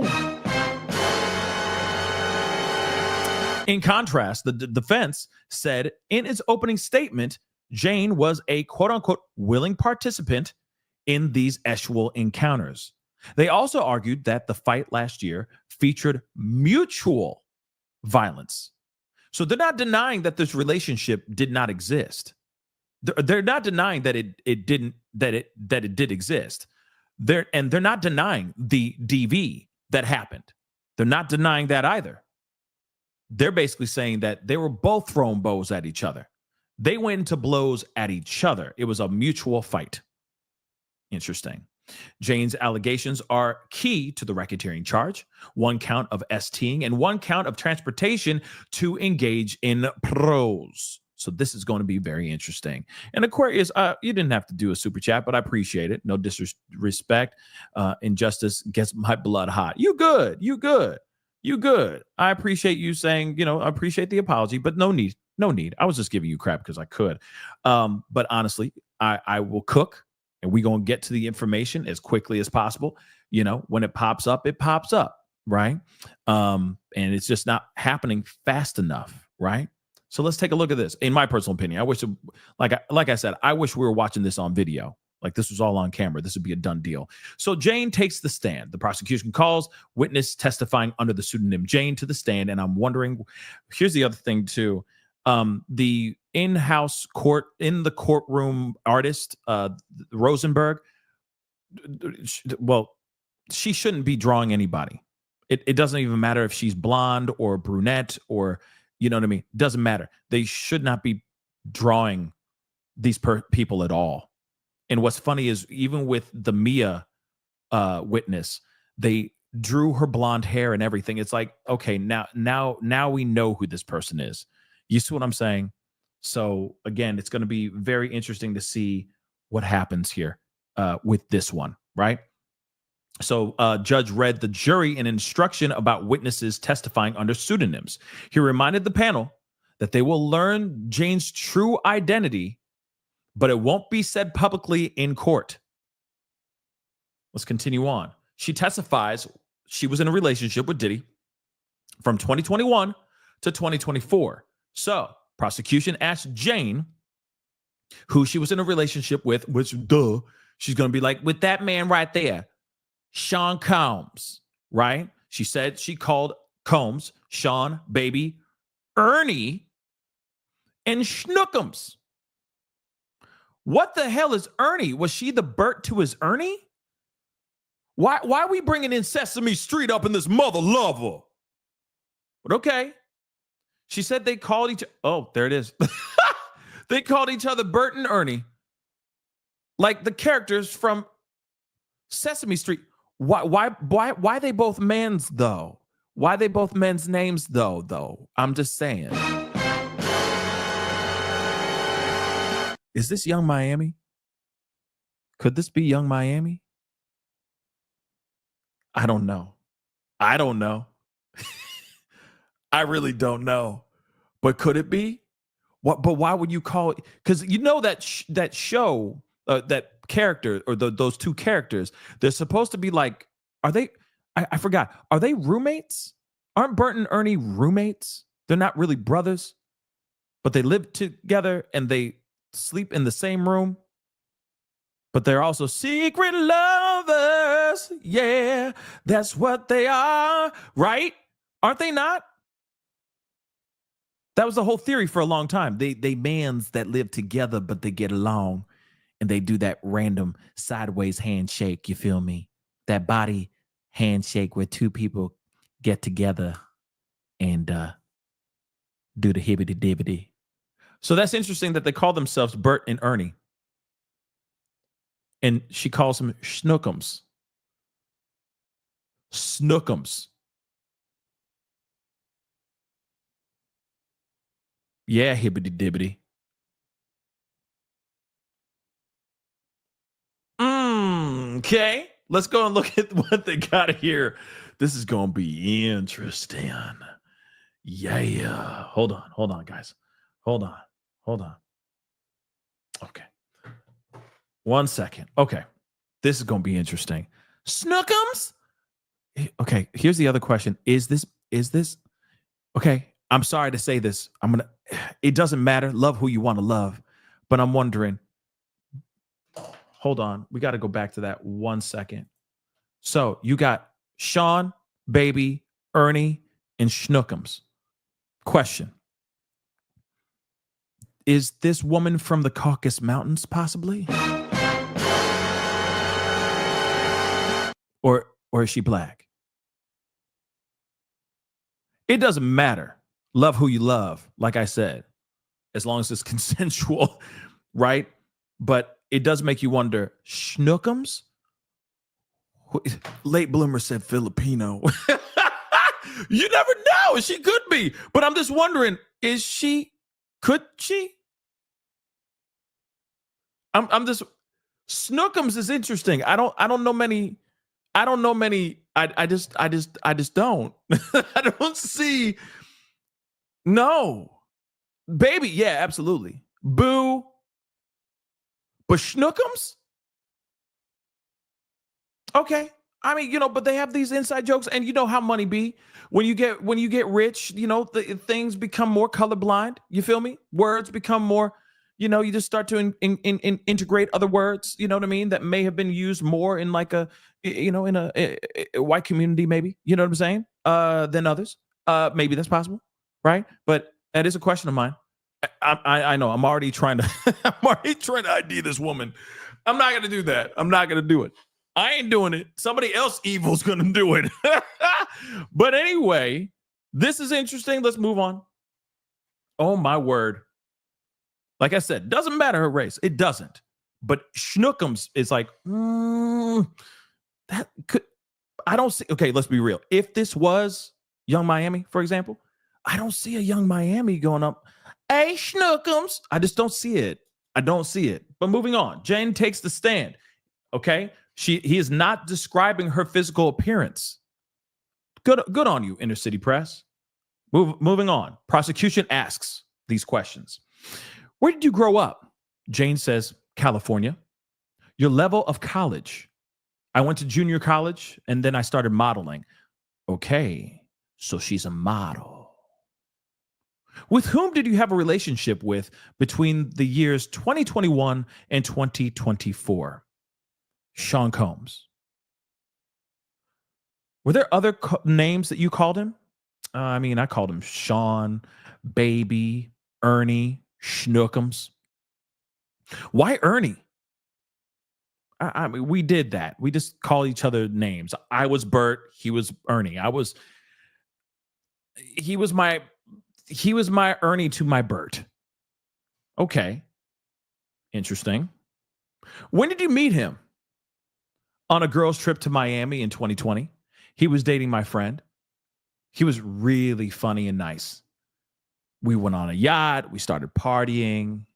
This gives me Miami vibes.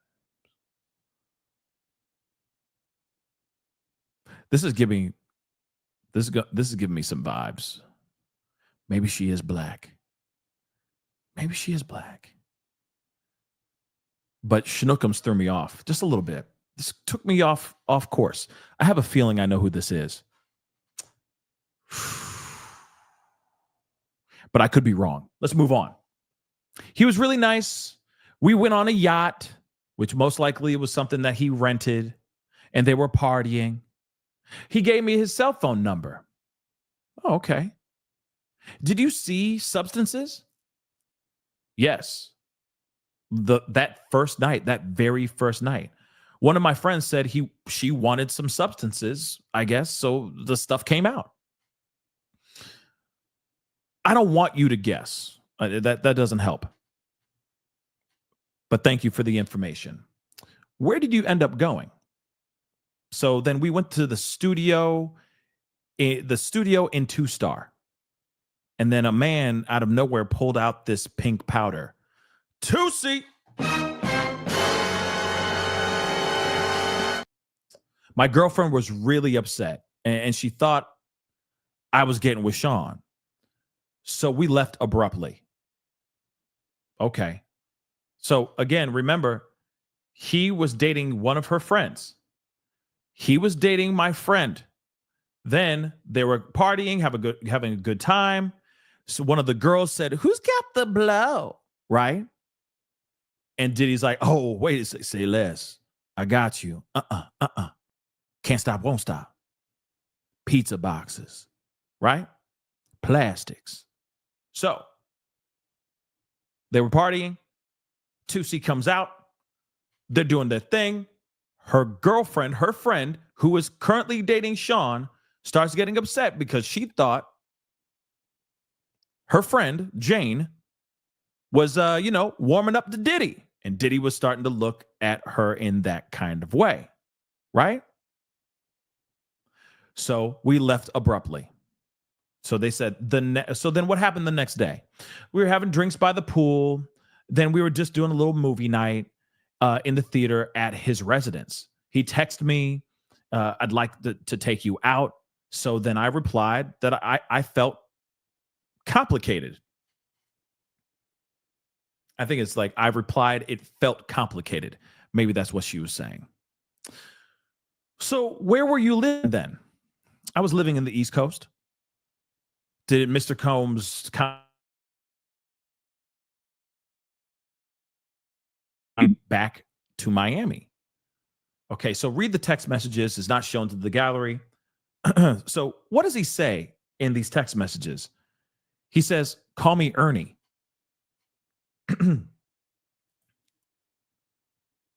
Who was pursuing who? Who would you think was pursuing who? Were you pursuing him or he was pursuing you? Oh, he was definitely pursuing me. But I was being considerate of my girlfriend. But she got engaged and moved overseas. Excuse me? What a second. Wait a second. Wait. What? Wait a second. Oh, damn. Now I want to know who the friend is, because we need to call her husband right now and tell them that you might want to ask your wife, your current wife, what she was doing during the time y'all were together while you were courting each other. Because what? He was pursuing me, but I was being considerate of my girlfriend. But she got engaged and moved overseas. So I felt I could do this Sean thing.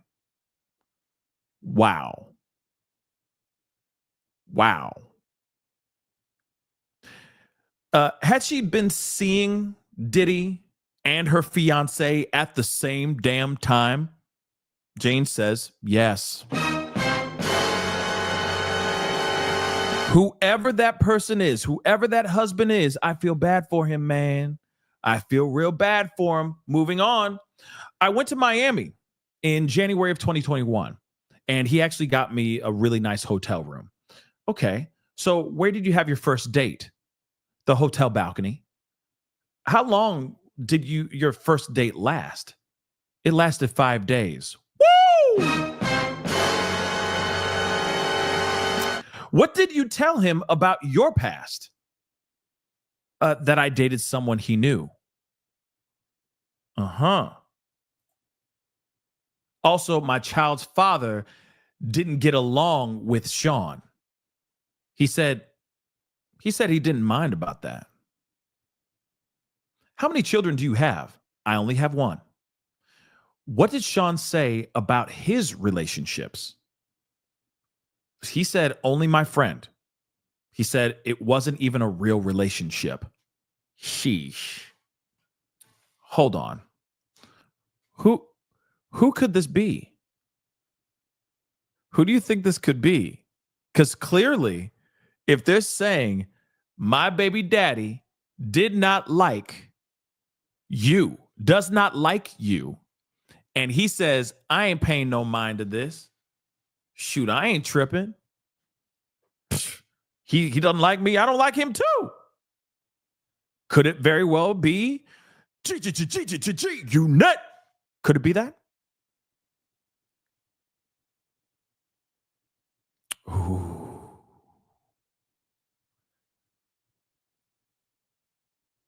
Definitely not young.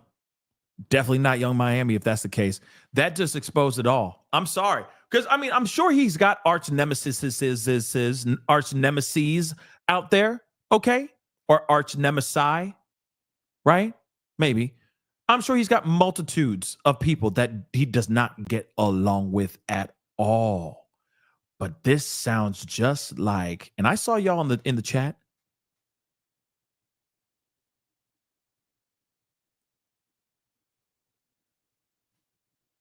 Oh, I ain't doxing nobody. Actually, I need to look this. Hold on. We got a second.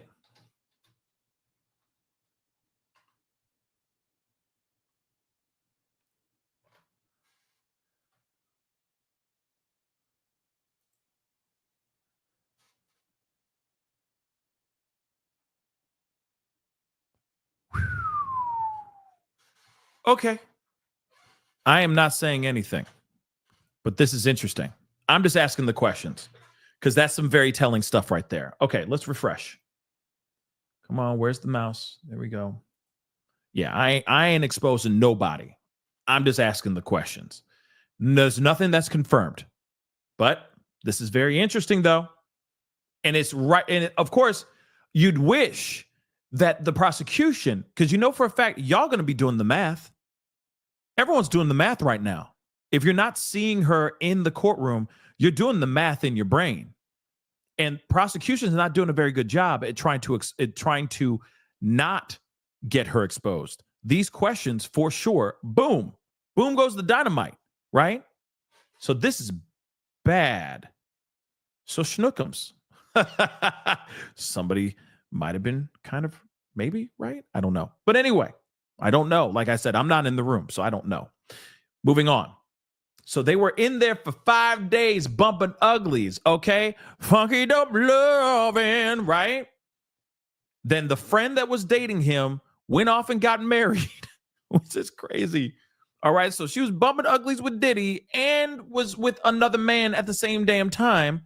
She ends up getting engaged by the man and lives somewhere overseas. So she thought that that's a window of opportunity to get with Diddy, and so she did. But she also went to Diddy and said, listen, my baby daddy does not like you at all.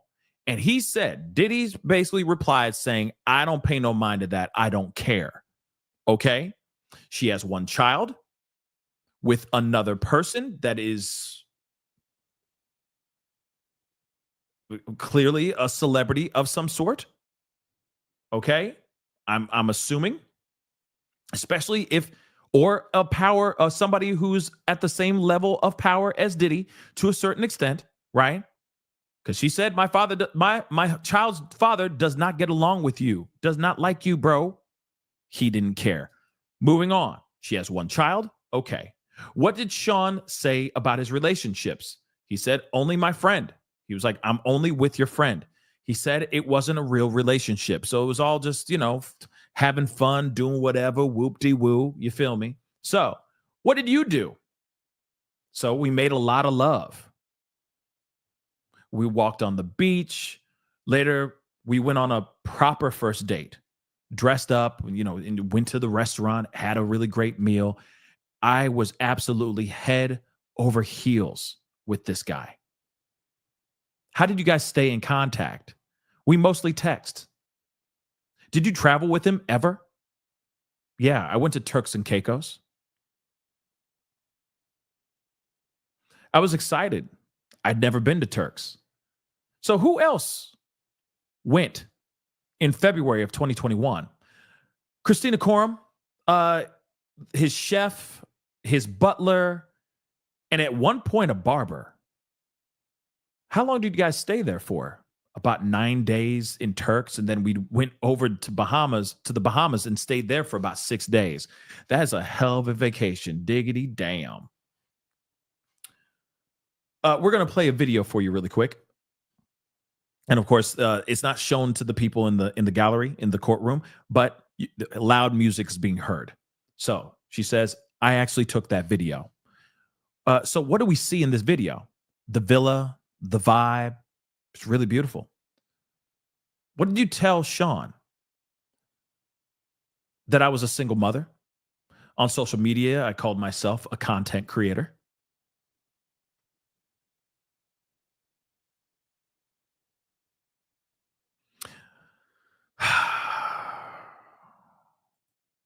What was your work? Advertising brands on my social media? Okay. So did he ever give you anything? And if he did, what did he give you? He gave me a love bracelet. He said he'd give me money because he'd taken many days away. He'd taken me many days away from her job. I'm assuming it's like she wasn't being able to make content, post brands, etc. And that's how she makes most of her money. So he was like, yo, I will pay you and give you some of this money back for what you did not, you weren't able to handle. Okay. Weren't able to make while we were out of town. Sound good? So she took it. And she said, I really appreciated that. I really appreciated that he did that. So prosecution said, okay, so he gave you money and you were fine with that. So how much money did he give you? He gave me about $10,000. Whoo! 10,000 smackers. We still waiting.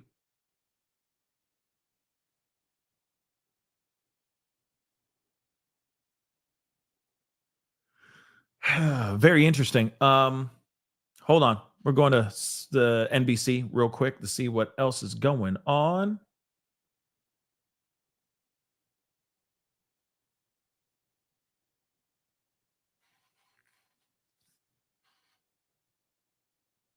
Okay. Cassie let Christina Coram, okay, let her know about the situation, the dangling situation, right? So let's take a look at this. And yeah, late bloomer, maybe that's a sign of prostitution. with him going, hey, listen, you haven't been working this entire time. You've been, out of an opportunity of making some money. So how about if I just give you some money, for your time? And she's like, yeah, I'll take it. I appreciate it. Maybe she didn't know that it was going to be like, pros, or would constitute possibly as pro work. But she took the money anyway. She's like, I appreciated the 10,000, so I took the 10,000. Santos only testified briefly about extracting data from the cell phones, including deleted messages. In one such message from Cassie's phone, Cassie informed Christina Courtroom about the 2016 incident when he allegedly dangled a woman over the balcony, Bana. She implied that she didn't witness the alleged attack, but seemed to believe it really happened. This is crazy, she wrote, okay, according to the text messages admitted through Santos. I have to stay away.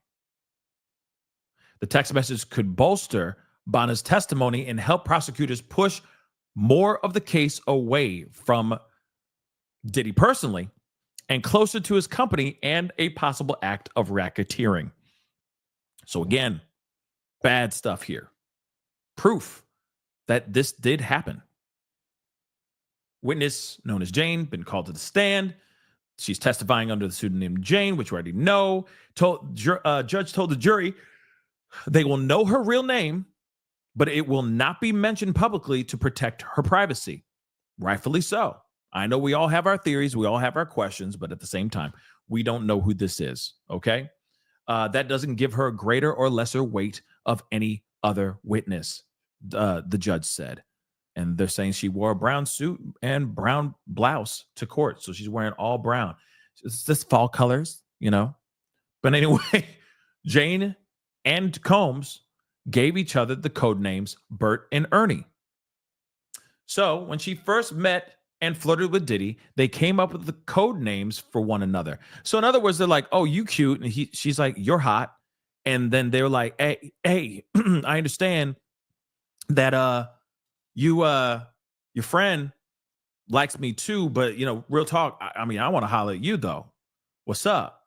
How about this? You call me Ernie, I'll call you Bert. How about that? Just lock me in your phone as Ernie, and I'll lock you in as Bert. How about that? So they already had code names for one another before they even started bumping uglies, which is crazy. So we exchanged numbers, she said, and that's when we said we should have a nickname. He said Bert, Bert, and I said Ernie. So text message exchange between the two was later introduced where they said, hi, Bert, and hi, Ernie. Bert and Ernie are, of course, best friends. Are they really best friends? Yeah, they are best friends, though, right? People, let me tell you about my best friend. Yeah, from Sesame Street, which we already know about that. Let's continue on. She testifies that Diddy gave girls a pink powdery substance. Tootsie. So she testified that Diddy gave a pink powdery substance to a group of girls during a trip in Miami in 2020. One of the girls requested substances and somebody brought the substances, she testified. Jane said that she then walked with Diddy to a studio where they encountered another man and saw the substances. Jane said she asked if the substances were safe. And I remember both of them looking at me like, kind of just gave me this look like, yeah, this is the best, she said. Jane and said Diddy took the pink powder back to the pool and gave it to the girls. So substance use most definitely used, and his most favorite thing, Tootsie, out here in these streets. We got more here though. So let's go back a little bit. He said he'd give me money because he'd taken me many days away. I really appreciated that. So how much money did he give you? $10,000. What substances had you used before? I mean, I did E twice, maybe in 2014 and 15. So you used that same thing in Turks, right? Who suggested it? Sean, like 10 times. In the pool, he gave me a pill. He said it would be more fun. I was walking down the beach with him and I fell. I think I was screaming too.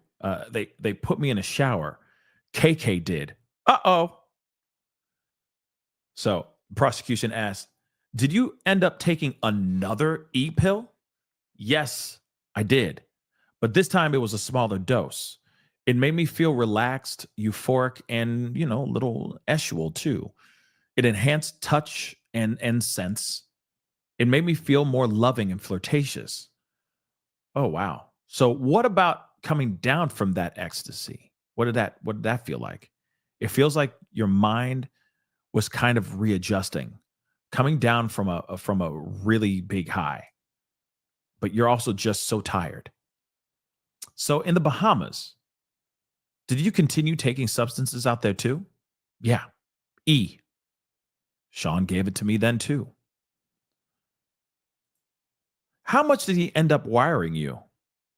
He gave me about $10,000. And right around at that time, we started using the L word. He told me he was seeing multiple women. And I was okay with it. Why? Because I liked him. Do you have the sense that you had the option of a monogamous relationship with him? No. I never did.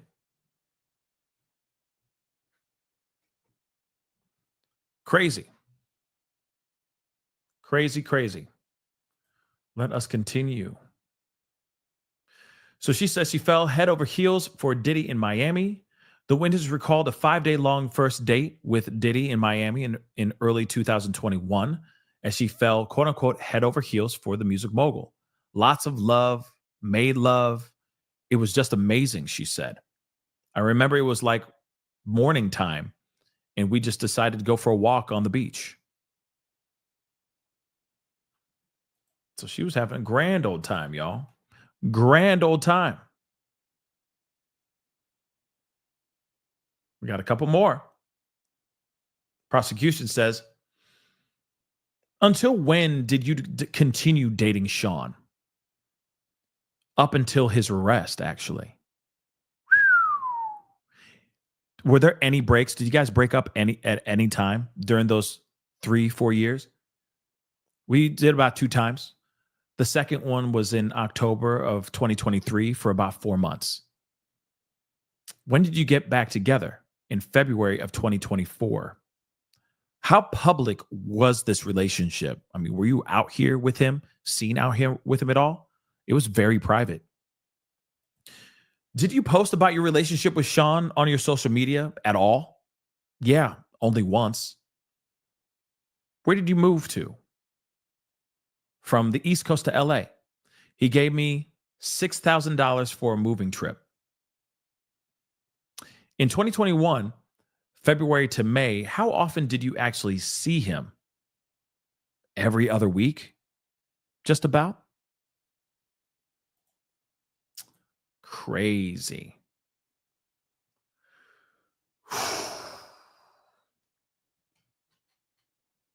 Crazy. So it looks like, okay, she's out. She's having a good time. She meets Diddy through one of her friends who happens to be in a relationship with Diddy, or at least in a understanding, I guess. Friends with benefits, maybe. Situation with Diddy. They get numbers. They finally link up. First time they're together, they're just bumping uglies for 5 days straight. Basically, they just lived in the bed pretty much. Then there was, it was like, love at first sight in a way. He takes her on a trip to Turks and Caicos and the Bahamas. They're gone for multiple weeks, many, many weeks. He gives her $10,000 for just being out there with him. She takes the money. Well, while she's out there, she's also, he's also plying her with substances and keeping her properly zooted, for lack of a better term. And then over time, They get more and more into this relationship. She takes these pills that knock her completely out. Christina Coram is there when she took one that was too strong. Let's not forget that too. KK was there, put her in the shower because she had a really bad reaction to this particular E pill that he received, that she was given to by Diddy, right? But then they gave her another pill. Wasn't as bad, wasn't as intense, and she was fine with that one. But then they kept doing it while they went on other, when they went on other to the Bahamas after being in Turks and Caicos. So again, like it's very interesting. The substance use is fast, right? The substance use is super, super fast. So that's very interesting as well.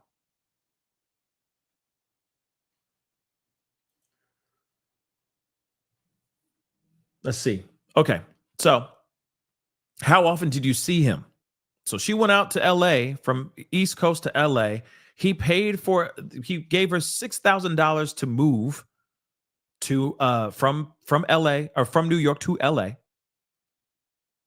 So from February to May in 2021, they started to see each other every other week. So she would just sit laying in waiting for him to be, so that they can engage in whatever, hang out, date, etc. So what did he give you? He was sweet. He would give me money here and there. Cash, like would he give it to you in cash or would he wire it to you? He would do both. Cash and also wiring the money straight into my bank account. How often did you use these substances? Every time I saw Diddy, it was E, M, yayo, K, M, enhanced like E in an eschewal type of manner, It would definitely it would turn me on. Yayo, it made me feel alert. I didn't like K. The walls were closing in with K. In what context did Diddy give you these substances? When we were having relations, when we were doing the hibbity dibbity. What did you learn? So many things. How he liked to have spicy videos playing in the background. He really liked me in lingerie and with high-end stripper shoes. I was to put baby oil all over my body and his. Oh, what were these rooms? What type of rooms? I'm mostly in his bedroom. How was it lit? Not like, hey, it's lit. Hey. No. Just how was it lit? We'd have red lights on. How did you feel? I loved them. So you'd have like videos of people just bumping uglies in the background while she's in lingerie and high-end stripper shoes, high heel shoes, okay? Putting baby oil all over her body and his, zooted out of their minds.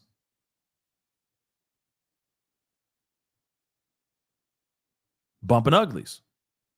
Oh, in a room swimming in red light.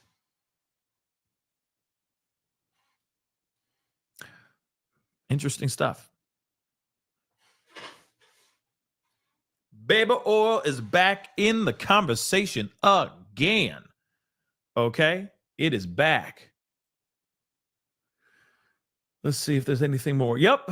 So she said, okay, so we'd have red lights on. How did you feel during those times? I loved them. May of 2021. What happened then?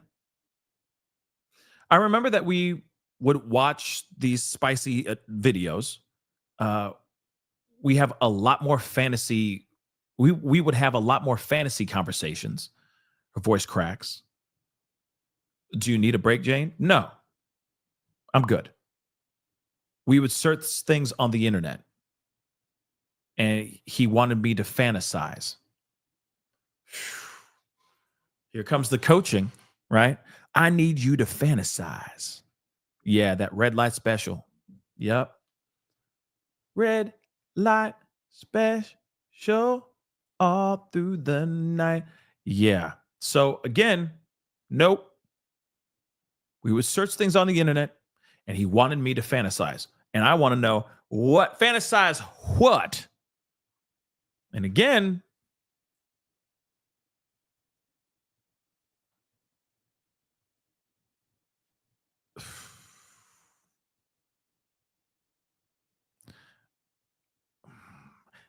I have so many questions. I have so many questions. I have so many questions, my Lord. I got a lot of questions, but again, there's nothing we can, wow. If it is I got questions, but moving on. So she says we would search things up on the internet, and he wanted me to fantasize. Okay. In May of 2025, was there objection? Okay. On May of 2021, I'm so sorry. Where were you watching this spicy content? Jane says, I'm assuming Miami. I had been awake for 15 hours or 24 hours. I'm not sure. What substances were you taking at that time? E and M. He said, I can make it happen. Make what happen? Make what happen, man? I can make it happen. Make what happen, man? Let's go to CNN real quick while we're waiting.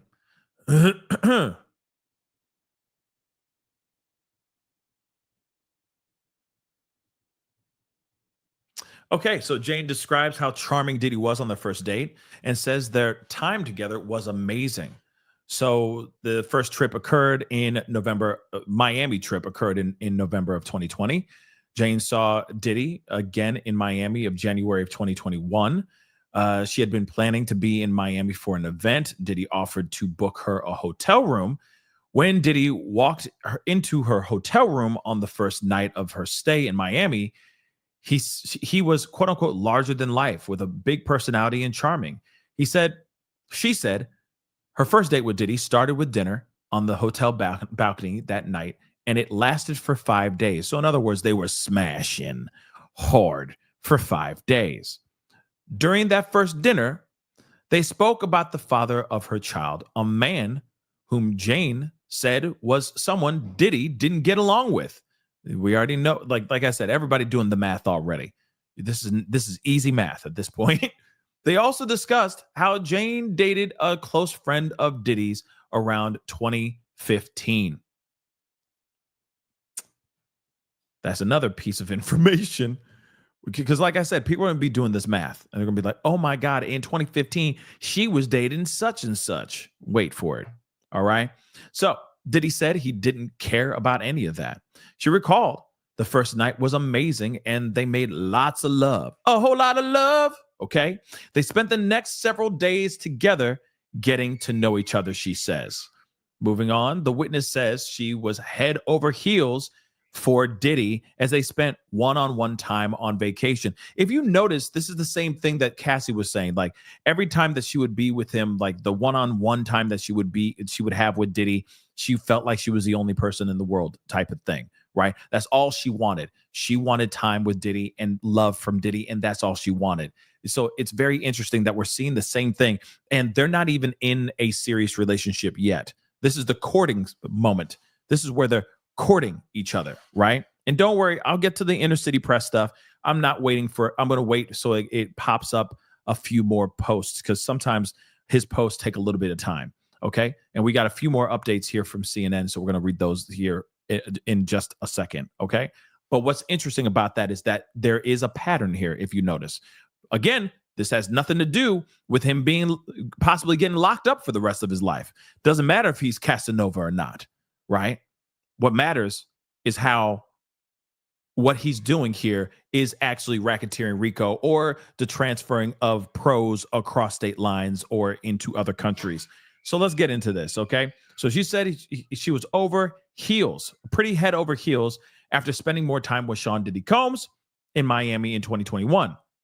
She said she went to another trip in February of that year. She testified, I told him that my birthday was coming up and he was super excited and said, we should go on an island getaway, Jane said. So she said she and Diddy, went to Turks and Caicos. Then they went to the Bahamas. She said his assistant KK was there along with a chef, photographer, butler, and a barber. They spent 15 days on the trip. That's a whole half of a month is insane, right? That's what we all wish for, to be able to go on trips that long. Jane said she remembers, quote unquote, so many lovely things about the trip and that she and Diddy spent a lot of one-on-one time together. So she says she gave her Diddy gave her a love bracelet and E during the Turks and Caicos trip. So she testified that he gave her a bracelet that said love on it. Okay. She took this E around 10 times over a 9-day trip in Turks and Caicos. That's a lot of substances to consume. Oh my God. She said she previously used substances twice in her life. The first time she Diddy gave her E, they were relaxing in the pool, she recalled, holding out the substance to her. He said, here, take that. Sorry, he didn't say that. Allegedly, he said, here, take this. And she said something along the lines of, it'll be more fun. And this is what Jane recalled. Shortly after taking that substance, for the first time, she fell onto the sand in the beach and had a bad reaction. His butler and KK tried to help me.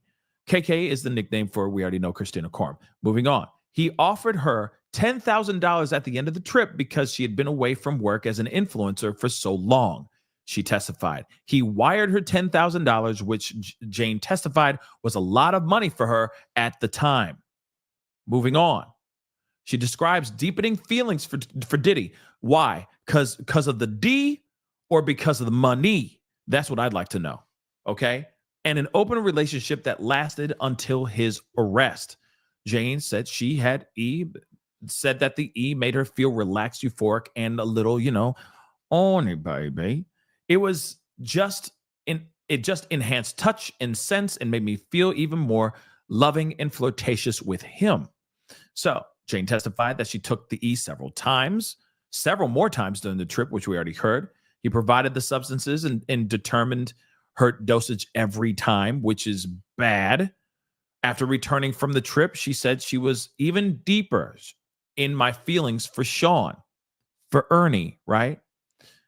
I want to say we even started using the L word at that time.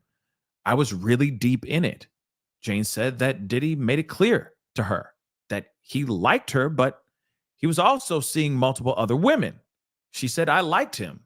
And so I was okay with it, which is insane, by the way. Moving on. Jane said that she understood it was an open relationship and she didn't get the sense of the sense that monogamy was an option. So she was like, no, if I still want to be with this man, I got to be cool with this, or yeah, he'll just move on. He'll have, he already has his arsenal of women. He already has his gaggle of women. All right. But I still like him, which is insane, by the way. I that's so wild to me that somebody be willing to move the goalpost for his ass. But that's interesting. Like, oh, okay. You're bumping all these other girls' uglies? Okay. I guess it is what it is, right? Moving on. She said her relationship with Diddy lasted until his actual current arrest.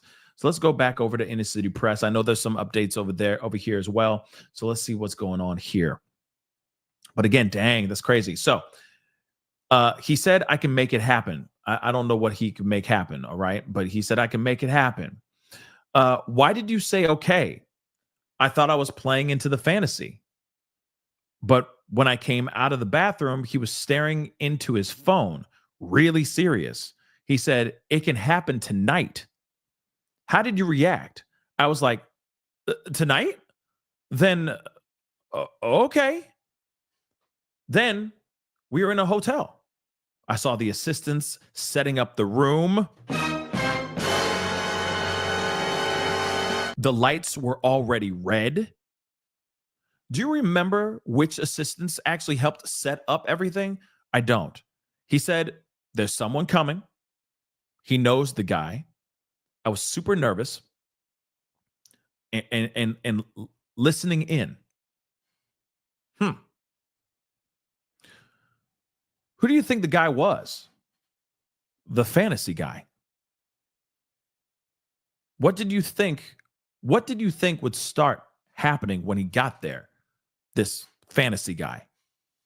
Actual things between me and the fantasy guy. He arrives and they started talking. Is this a regular hotel room or is this like a suite? No, it was a suite for sure. So then what did you end up doing? I said hello to everyone. And then I saw Don. Wait, who is Don? One of the entertainers. So published the photo to the jury, not shown to the gallery, no personal information on it, presumably. Jules was shown and the bookseller. I'm assuming, and the bookseller. I'm assuming they're talking about the Punisher when they say the bookseller. So then what happened next? I was on the couch with my robe on. My legs were crossed and I was really nervous. So then what happened after that? Sean said to stand up. I did. And I started to dance to get my nerve up. What was Don wearing? He was just wearing his underwear.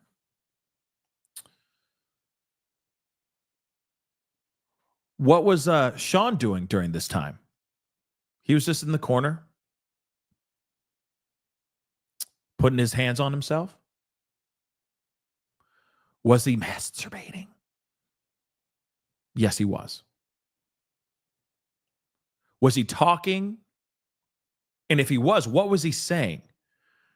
Being encouraging and sweet. I was ready to speed things up a bit, though. What do you mean? I just wanted to get it done. And she starts sobbing. Wow. So he just in there. Whoo, he just in there just fapping away, man. Astroglide with him, and he's like, I like what you did. I like what you're doing right there.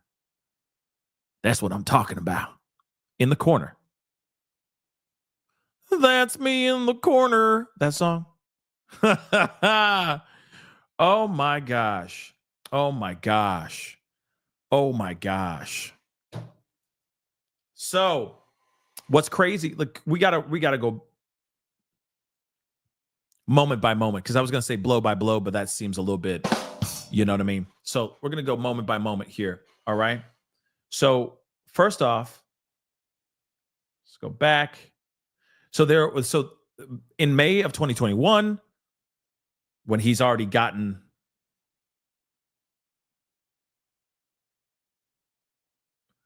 his talons sunk into her, right? He's got a good hold on her. She's feeling him big time. She says that he turned to her and he's like, hey, I want to know some of your fantasies. I want to know some of what you got going on. So he started plying her with substances, apparently. They were already up nonstop for almost 15 or 24 hours. Then he's like, yo, we were watching this stuff. We were looking things up on the internet. I want to know what you like. I want to know what turns you on. I want to know what you want me to do, or I want to know what you want. And I'm going to make that happen. I can make it happen. That's what he said, literally. So she's like, why did you say okay? I was just playing into the idea. I was just playing with him. He wanted to talk like dirty talk. I was talking dirty talk too. But then when I came out of the bathroom, he was staring at his phone, really serious. And he said, I can make it happen tonight. And she's like, what? Tonight? Wait, we're going to do this now? I thought you were playing, but okay. Okay. So then we were in a hotel. I saw assistants. This is not good. Assistants setting up the room. The lights were already lit up in red.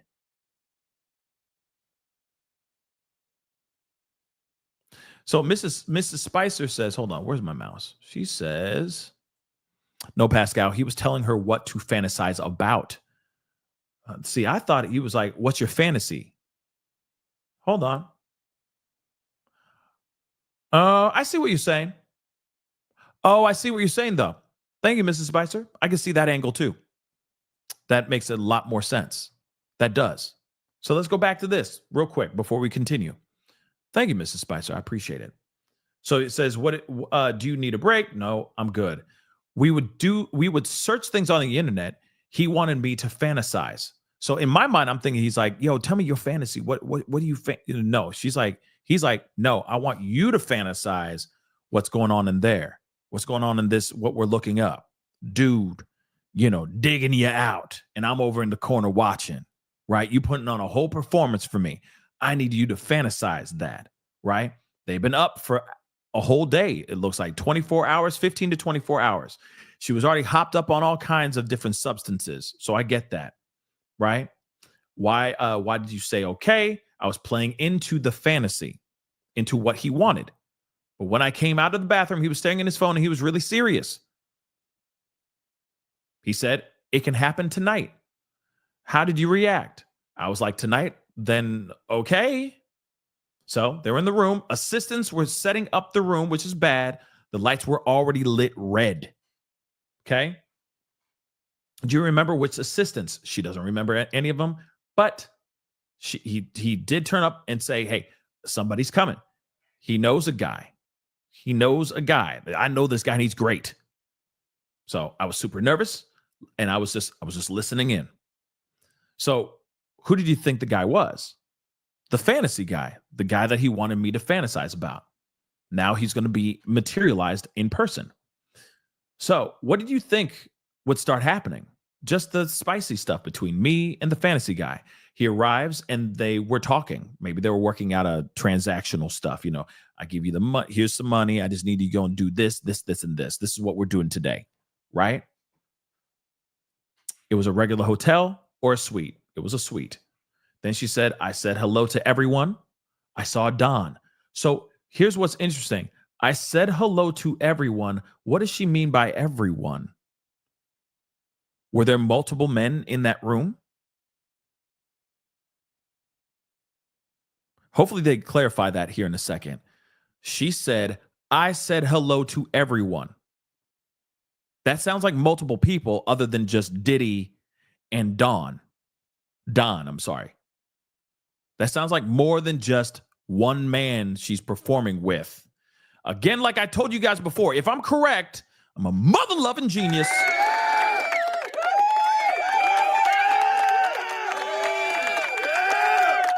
So one of the entertainers, again, she was in here. I mean, it could be staff. It could also be staff there. It could be staff in there. But she says, who? So the prosecution says, who is Don? Don. She says, one of the entertainers. Then they publish a photo, and it's showing Jules and I'm thinking the Punisher, right? Then they say, what happens next? I was on the couch with my robe on, my legs crossed. I was nervous. What happened next? Sean said for me to stand up. So I did. And I started to dance to get the nerve up to do this thing that I'm about to do for Diddy in front of Diddy. What was Don wearing? Don was wearing his underwear. Okay. And Diddy's in the corner, losing his religion. What was he talking about? What was he saying? Being encouraging and sweet. I don't know how you can be sweet during this. Okay? I don't know if you can be sweet during this. I don't know how you could be. He was so sweet. Like, yeah, dig her out. Like that's, I I don't know how you can be sweet, but okay. I was ready to speed things up a bit, though. What do you mean? I wanted to get it over with. So, what did you ask for? I asked for a Jimmy hat. Yeah, we going old school with this phrase because apparently they don't like that word either. So, what did Sean say? That these guys get tested all the time.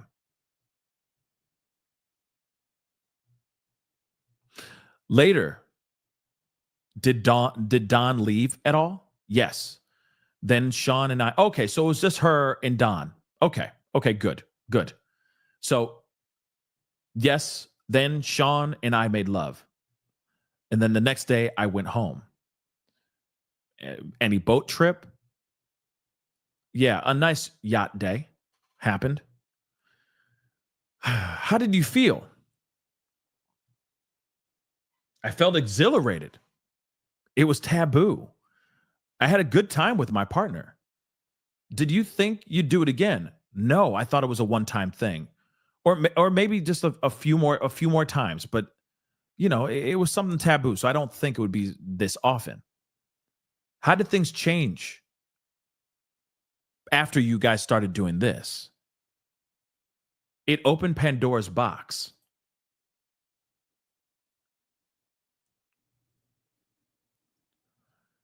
There was so much of it afterwards, like way too much of it. How often? All the time. But I just went along. Later, did you tell him you didn't want to do it? Yes. In writing or verbally, how did you do that? Both. Many times. Sheesh. Not good. Not good at all. Not good. Hold on, let me get the super chat here really quick. Yeah, Ivy. Yeah, he's a super pervert for sure. Beyond a freak, for sure. It's bad. But again, he basically like wined and dined and grinded her until she was, putty in his hands. Buttered her up with money and gifts and that good loving, and then said, hey, and let's not forget the substances as well. Plied her with substances. And then he said, hey, listen, this is what I'm into. I just want you to think about this. Think about you with this other guy, and I'm in the room just watching. You're performing everything for me. What you think? Right?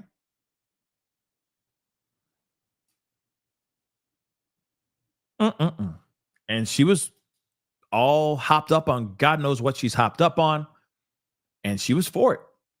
She was all about it until she wasn't about it anymore. Sounds a lot like Cassie. And then after that, it couldn't be the same way anymore. It could not be the same way anymore. What's interesting about this is if you really think about it, let's talk about this for a second. Because there's a possibility that when it comes to Diddy and like Kim Porter, RIP, but I keep thinking that maybe freak-offs never happened to her because she wasn't about that life. Think about it for a second. Not every girl, that meets powerful men like this are going to be sitting here saying that they about that life. Not all of them are. Not every girl is like a freak-a-leak. So what if, and Kim Porter, let's be real. Don't get me wrong. I'm sure she got a freak flag in her for sure, but maybe not to that level. Maybe not to that kind of intensity. What if she sat there and was like, no, Diddy, I am not into that stuff. Hell no. You out your mind if you think you're going to do that stuff with me. And maybe there was an understanding and it never went there. But as soon as he found a girl that was down, maybe he was like, I found her. Cool. So she's going to be my Cassie now. And that's all you are now. Now you're going to be in this category for life. No changing it. You're not going to be my baby mama. We ain't going to have kids together. Nothing like that. You are just here to perform for me. I put you in this category, and that's who you are now. You're not baby mama. You're not future soulmate or whatever the hell it is. Nah. Kim's over there. She already reigns supreme over there. You see what I'm saying? That maybe he's like, oh, okay, I got her into this, right? She down. All right. So now you can only be this from this point on. You know what I mean? Like he puts his women, like I've said before, he puts his women in categories. And it's like, okay, you got the Kim Porter category, you got the Cassie category, and then you got some other ones. You know, they're there to just, have some fun, whoop-de-woo, do what I need to do, so that they keep me entertained. But he's got these girls in certain little cubby holes, right? And apparently he was looking for a new Cassie, and he found her by plying her with substances, of course, whining and dining her, buttering her up. And then once he got her, he got her. Here's the other thing too. What's interesting is in the very beginning, she didn't do any of those substances. She said she's only done, those harder substances twice in her life over a period of 2 years, 2 different times over a period of 2 years, right? Then all of a sudden she meets Diddy and suddenly she's doing it 9 times out of a 10-day trip. You see what I'm saying? Every single day, boom, boom, boom, she's taking this E every single day. That's crazy, right? She was just getting plied this stuff. And she's like, oh, okay, I'll take it. Every single day. I don't know. Maybe this was his way of trying to find some way of controlling her, right? Let's keep shoving that more pills in her, and soon, eventually, she will bend at my will. And that's exactly what happened. What is it? Buck breaking, right? Which is crazy. Because then next thing you know, she's like, I'm willing to do whatever it takes for him because he's Diddy. That's just, it's scary and insane. Again, crazy and insane. Okay.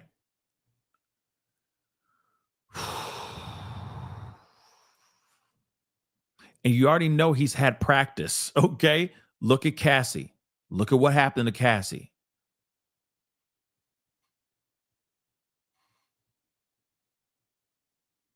Insane. Okay, let's continue on. Let's see if there's more updates.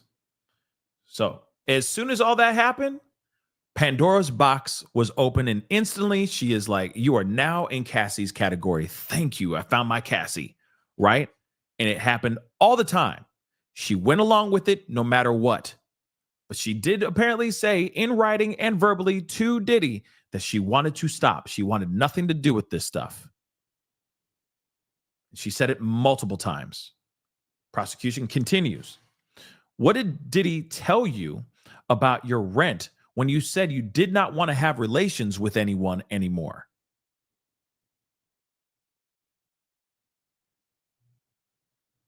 Oh, wait. What did you tell Sean, okay, Diddy, that what did Sean tell you about your rent when you said you did not want to have relations with other people, with other people?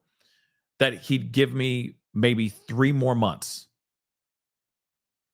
So he gave her a 3-month, like a 3-month notice.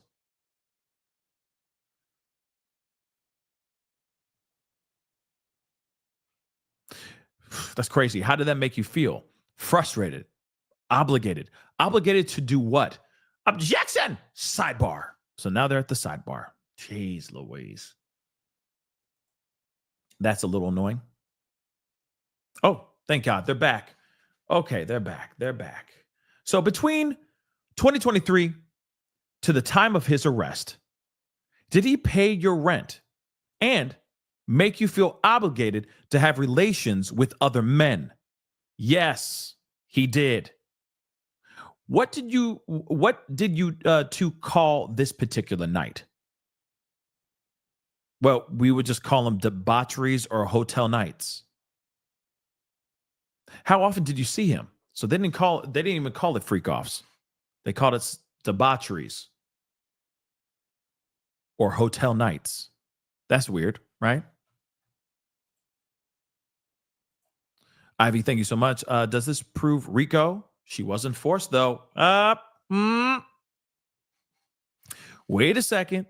Hold your horses, Ivy. Hold on. Okay. Because we might be saying that too soon. Okay. Because again, he was turning to her. She was sitting there going, I don't want to have relations with these men anymore. I don't want to do the hibbity dibbity with these men no more. And then what did he say? I give you 3 more months. You got 3 more months, and then you can go find your own place. All right.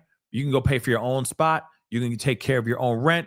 Go back to making content on the Instagrams and the YouTubes and all that. Enjoy being a content creator. If you don't want to do this for me, bet. That's fine. I will find another. All right. That scared her, so she continued to do it. Again, she went along. She said that she did not want to have relations with other men, not anymore, and that he said he'd give her maybe 3 more months. How did that make you feel? Frustrated, obligated. Obligated to do what? You were obligated to have relations with other men? Or he wouldn't pay your rent? Yes. That's bad right there. That's bad right there. And of course, they would call them debaucheries or hotel nights. How often did you see him? How often did you see him? Often, she said. Prosecution asked, every time you'd see him, did you have these hotel nights? Yes. Even though we'd spend a day or two together after. It just felt like it was all a hotel night. Who decided when these hotel nights were happening? Sean, mostly. And a lot of it was on short notice. I always had childcare ready, though. That's nuts. She's like, okay, honey, I got to go and do a freak off. You know what I mean? Handing off her baby to the babysitter. Thank you, Susan. Okay, thank you so much. I'll see you soon. Got to go and perform for Diddy. I'll be right back. Might be a 3-day excursion, though, so that's insane. That's crazy. That's nuts. Hold on. Let me see if NBC. Okay, I was about to say what? They lie. I was about to say what? Hold on. Let's see what they say while we wait as Inner City gives us more transcriptions, okay? So she testified about screaming after Diddy gave her those substances. So she testified she was using with Diddy while on a trip in Turks and Caicos in 2021 in February. It was the first time, there was the first trip together in a celebration on her birthday. We were at a pool and he said, hey, here, take this. And I took the whole pill. I was walking down the beach and it just hit me and I fell to the sand. She testified my body was just convulsing and I was screaming, help me. Wow. She said Diddy took her back to the shower to calm her down. I started to subside after that. We were taking it every day and I would take small doses. So she said he gave her the X. It made me feel relaxed, euphoric, made me feel some type of way, even more loving. It lasted about 12 hours. After 12 hours, I would say we would take something to relax or go to bed, she testified. So for 12 hours straight, she would just be rolling, literally. Okay. Says these substances, including K, were a constant in her S life. Okay, in her spicy, zesty S life with Diddy. So they said that they would do a bunch of things like what we talked about before. every time that she saw Diddy in February and May of 2021. The witness said that she enjoyed her S life with Diddy in 12 to 24-hour long romps that often included baby oil.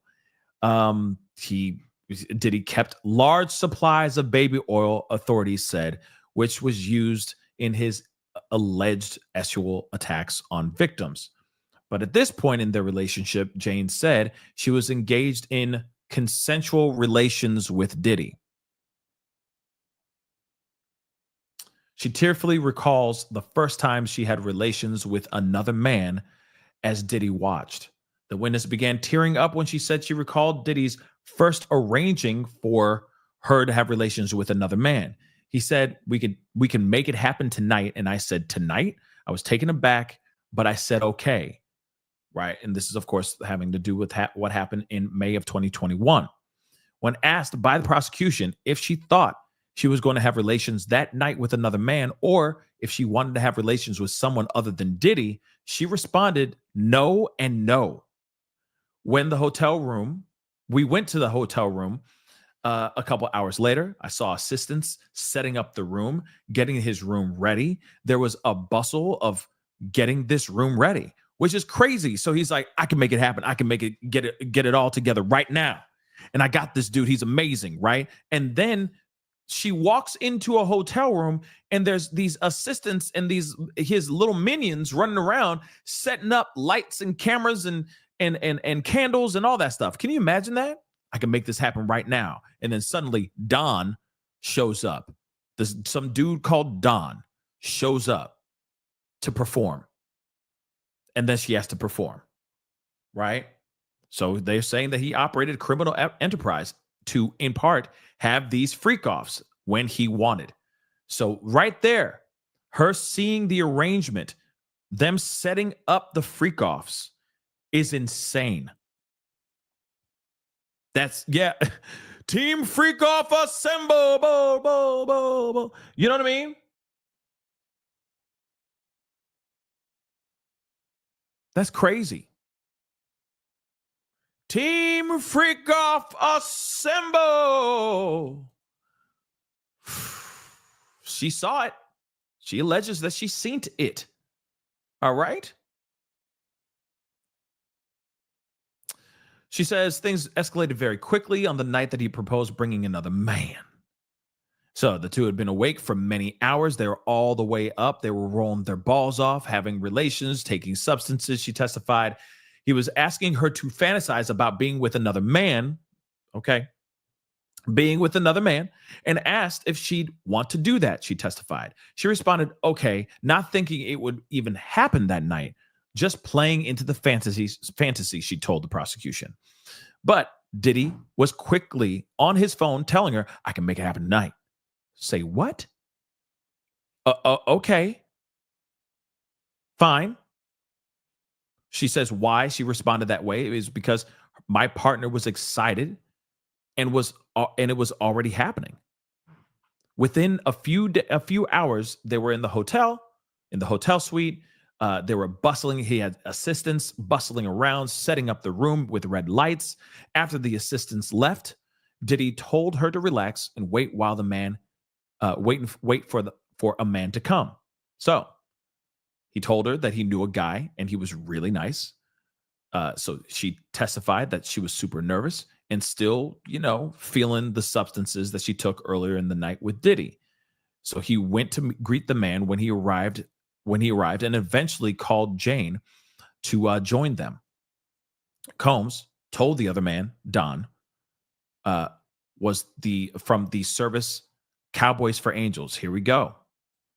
So Jane described in court how she eventually had relations with Don while Diddy watched.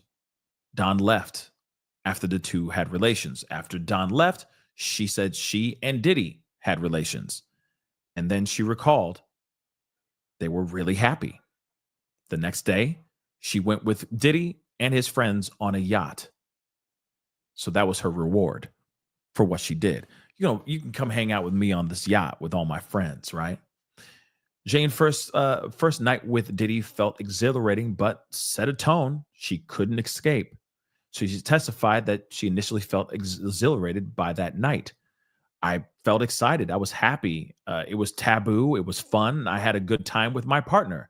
She testified that she thought it was something that they did just that one time and might do again on a random other occasion.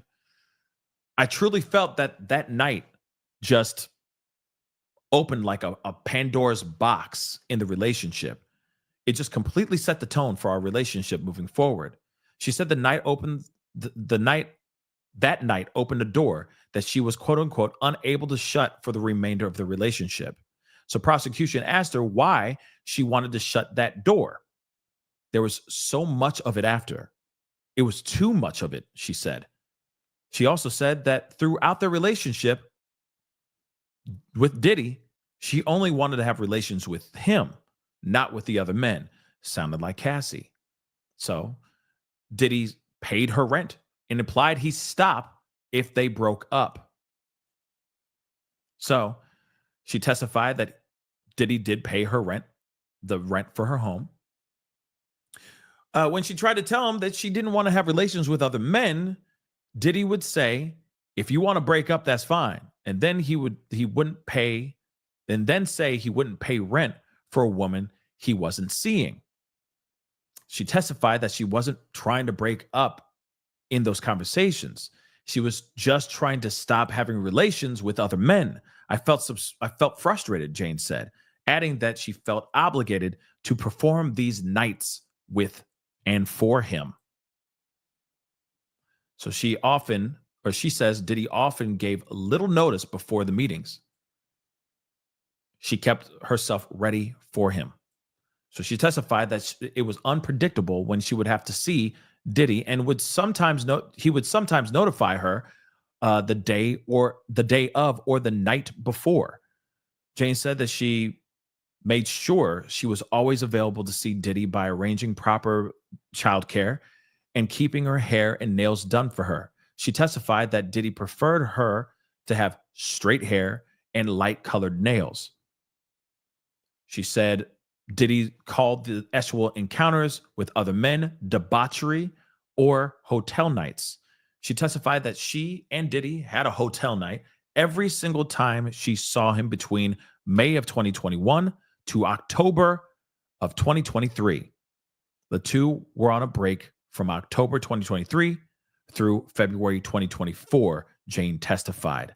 She said they had some time alone after a hotel night with another man, but she felt like it was just a hotel night the whole time. Man, that's crazy. That's crazy. So moving on, she said, how often did these things happen? When were these things decided, right? When were these freak-offs decided? She said, or who decided when these particular freak-offs would happen? She said, Diddy would, and it was always on short notice. I always had childcare ready. I was always put together. What do you mean? I had to make sure that my hair was done, my nails were done, my tan. So she's not black, that's for sure. So my hair done, my nails done, my tan. He wanted me beautiful. Did you go out with your friends? Not after a trip in summer of 2022. He was dismissive. In the summer of 2022, this was to France. Okay. It was in France. I went to the south of France with my friends. He was angry in the voice notes. Hold on, guys. Let me get some water really quick. Let me get some water. 1 second.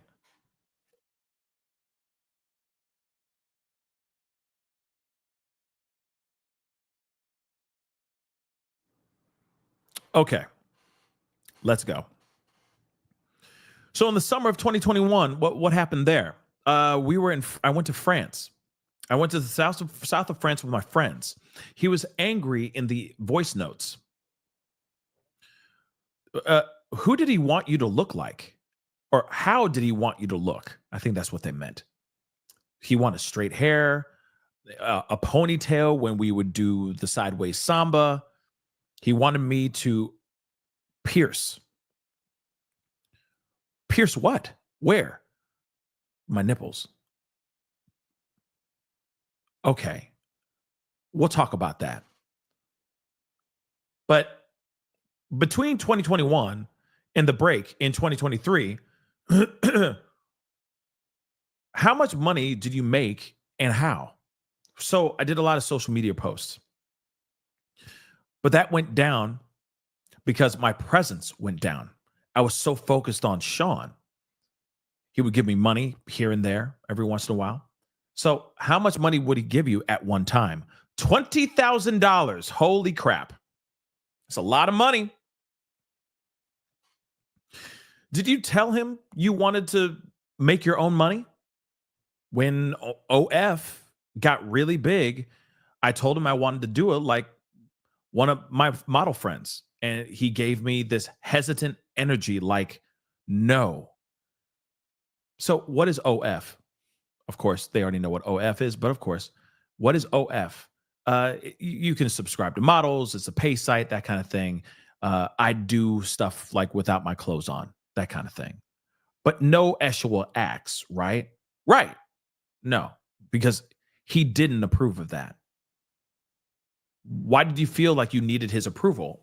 I felt like he was my boyfriend, so I felt that was the right thing to do. Okay, let's show this sealed exhibit, please. Thank you.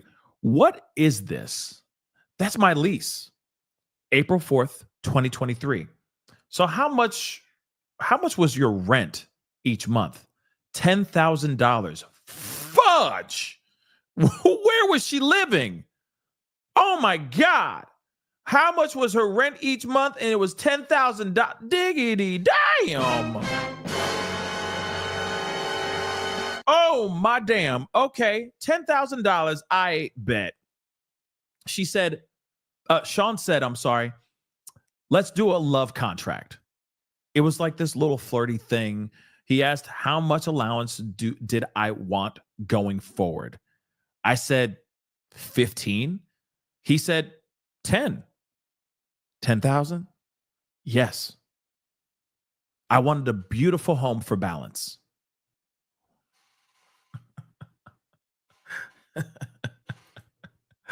$10,000 a month, y'all. Oh my damn. And she said, I wanted a beautiful home for balance. For balance. For balance.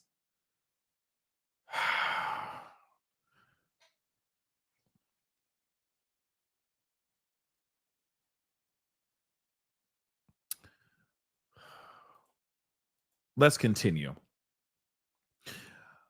She said 15, he said 10. And for a house, I wanted a beautiful home for balance. So what's this? It's a wire transfer. Uh-oh. To pay your rent? Yes, it is. You got your plane tickets to fly to the hotel nights too, right? His travel agent, Jess, or KK. Traveling for hotel nights.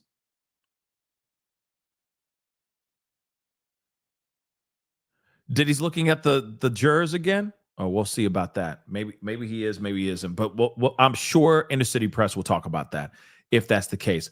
But look at this. What is this? What is this? Look, can you put this up? Okay, thank you. You see this right here? What is this right here? That's a wire transfer. Okay, so to pay your rent, right? Yes.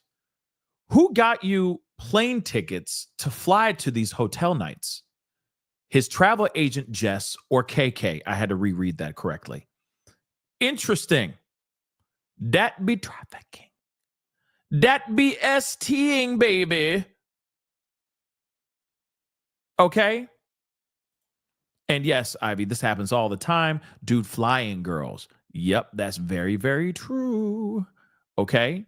Very, very true. But let's continue on. What were the hotel suites like? Red lights, sheets everywhere for the excessive use of baby oil. How many bottles? Objection! Sustained. Per hotel night? 24 bottles or more. I wonder what would happen to your skin for using too much baby oil. Could you get skin cancer from using too much baby oil? I'm being dead serious. 24 bottles or more a night during these debauchery nights. And I'm assuming they're pretty decent sized bottles. We're not talking about those little travel sized bottles. We talking about Bradal, Sprakow, those big bottles. You're going through 24 different bottles of baby oil. Come on now. Come on now. That's a lot of baby oil. That's a whole lot of baby oil. Hold on. I need to see something here because I am quite curious about if he's looking at the jury again. I don't know if he's looking at the jury again. That might be a little old news, but let's see. Let's see.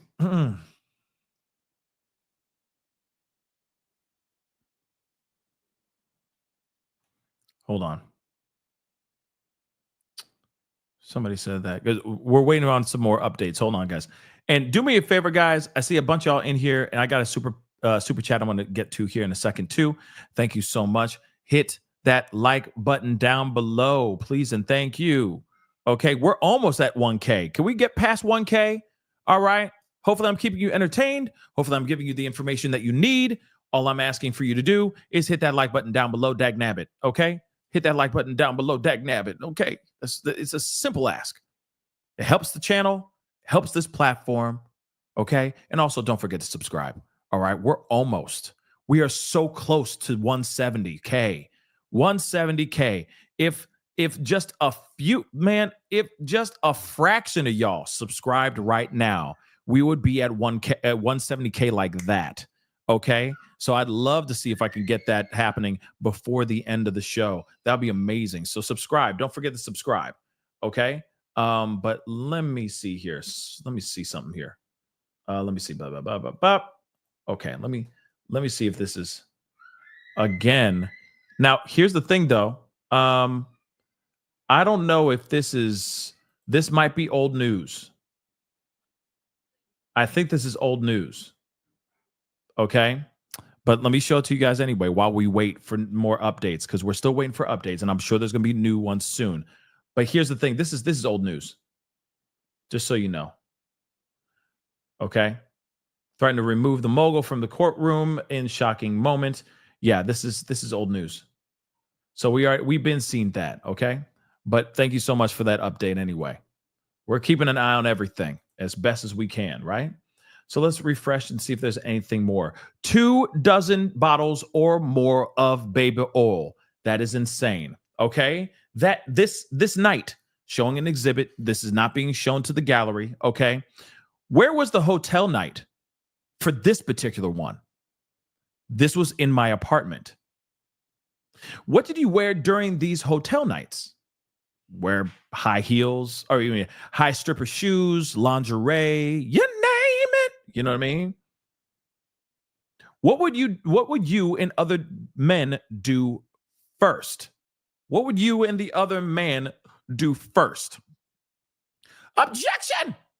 Can you rephrase that, please, prosecution? And we wait again for more. Let's see what we got here, though.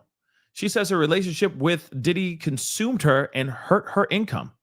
Yet you still had a mother-loving $10,000 a month rental home, mother lover.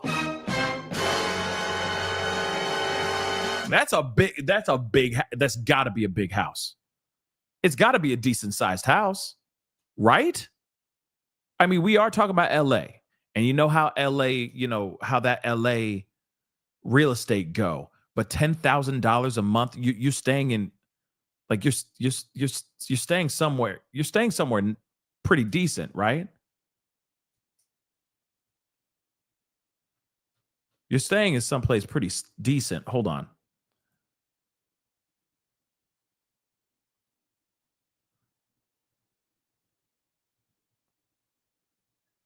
Okay, I see the oh, please go check it out as Washington Post.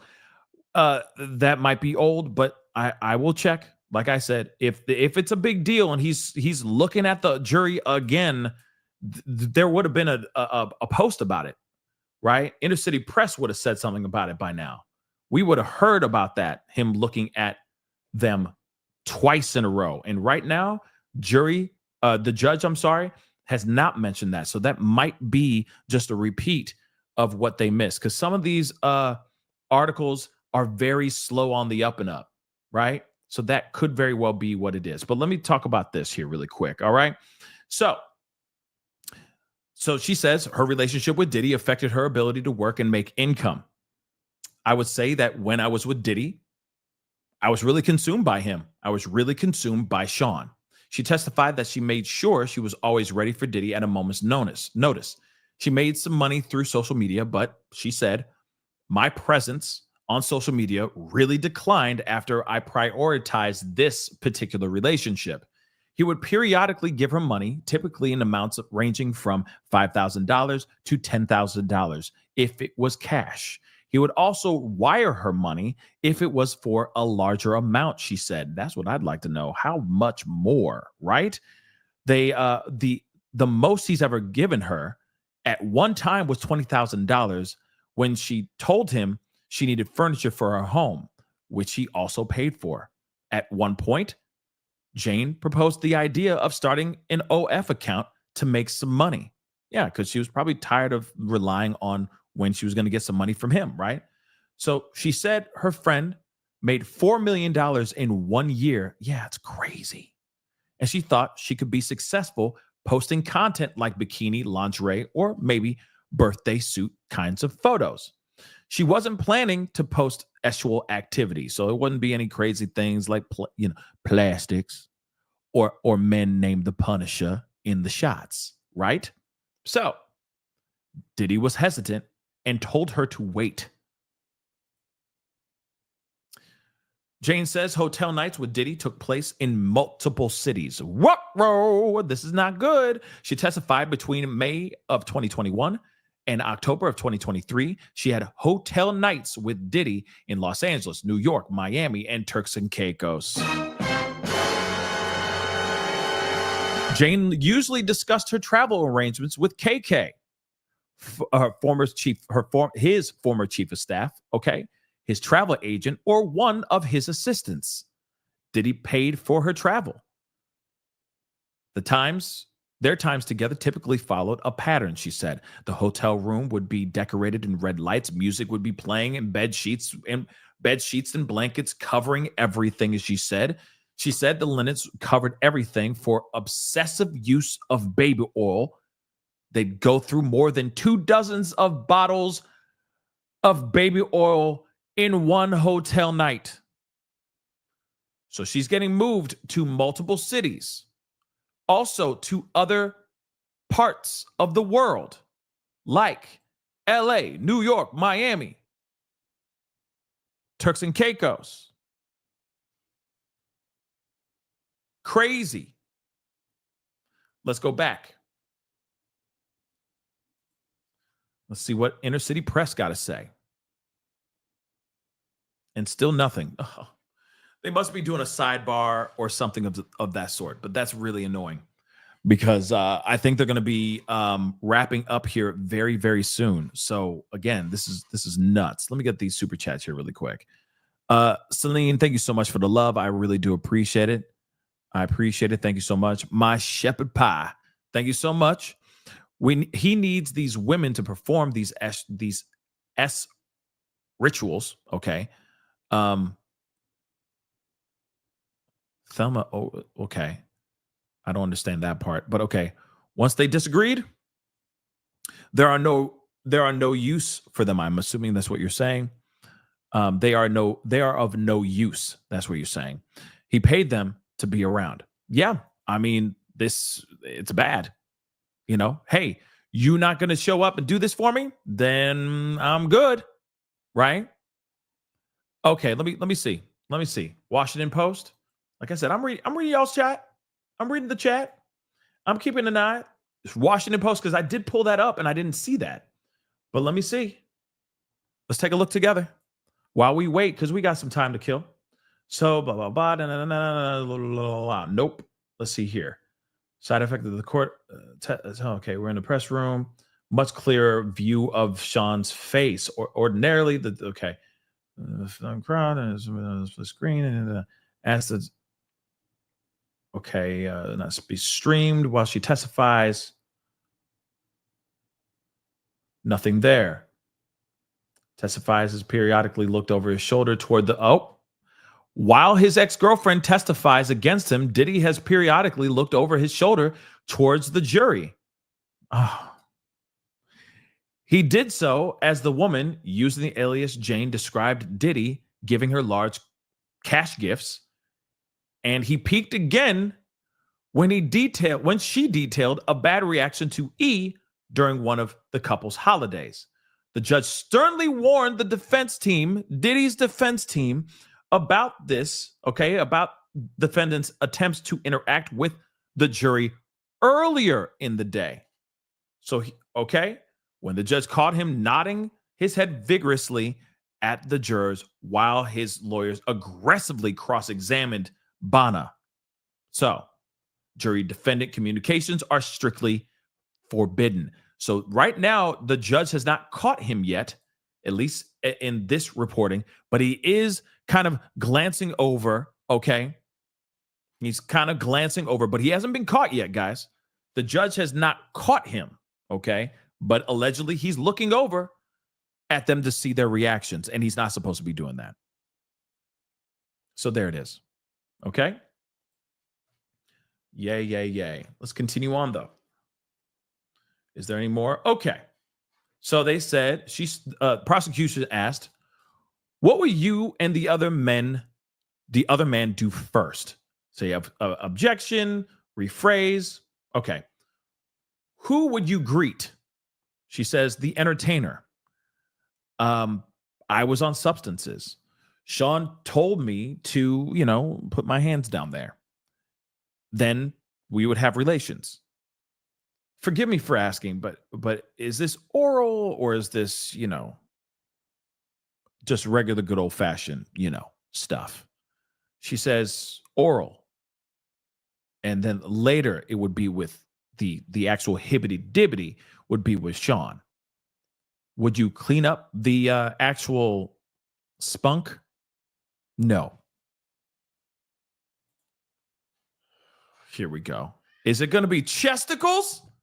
Is it going to be nut juice on chesticles all over again? Are we looking at that situation? Is that what we're going to see? Are we going to see the same pattern, or did he ante up his sexual desires? We about to find out. Nut juice.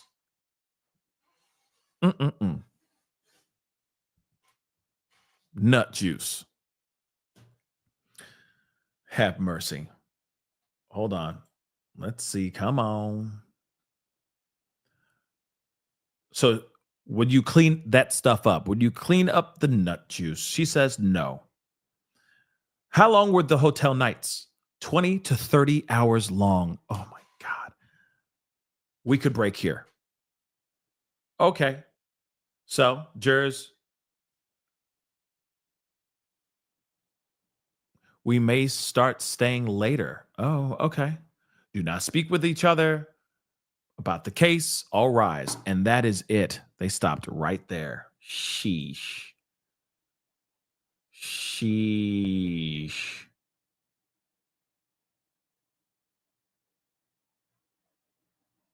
Well, hopefully there's going to be a few new updates here.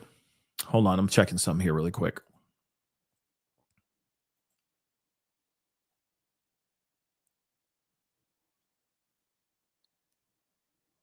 That's interesting. So Brian Enton, okay, thank you so much for adding me this on X. So Brian Enton said Diddy warned again that he can't nod during testimony while looking at jurors. This is from Brian Enton. Judge says he has been warned before, and if he keeps doing it, he could be taken out of the courtroom. This was put up an hour ago. So the judge did catch him, I guess. He said he can't, quote unquote, engage or interact or try to interfere with the jury. That's so interesting. He just keeps looking at people. What the hell?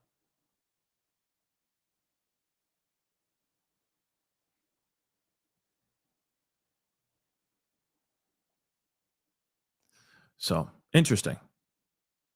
But I feel, see what I'm saying? Is that earlier? See, this is what's confusing the hell out of me right now. It's confusing the hell out of me. But anyway, oh,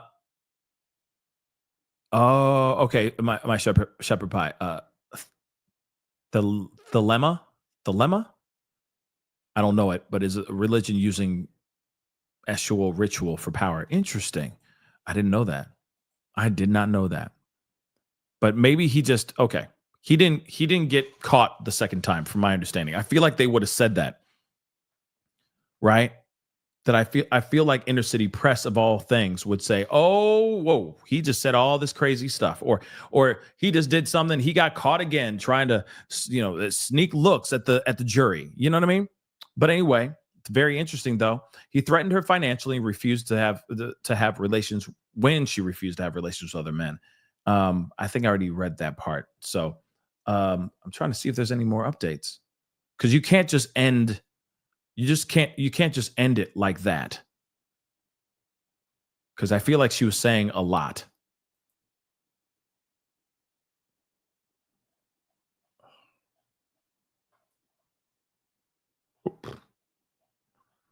Oh boy. Yeah, I kind of have a feeling there's going to be some people making some comments over the next couple days. Especially one person in particular that doesn't get along with Diddy at all. If this is the person that everyone's believing it to be, this is going to be a very interesting. Some people are going to be making some comments online. Wait for it. But this is crazy. And I've realized now, it's like, never underestimate the power of money. You know what I mean? It just seems like, you know what I'm saying? It just feels like if you got money, you can make anybody do anything. Okay? You can make anybody do anything. It's crazy. Okay? Sue, thank you so much for the love. I really do appreciate that. Thank you so much. Okay? I appreciate that. We try to keep it entertaining. The reading these transcripts can be extremely boring, right? They can be boring as sin. So I try to keep it interesting. Miss Spicer, the alleged person already posted. Interesting. What did he post? I'm quite curious. I'm not putting it up on here. I ain't trying to get in trouble. You feel me? I am not trying to get in trouble. Nope. I'm good. The feds, you don't want to mess with the feds. Okay. Oh yeah, let me see these. Let me see what's up with these notes. Let me see something. Blah blah.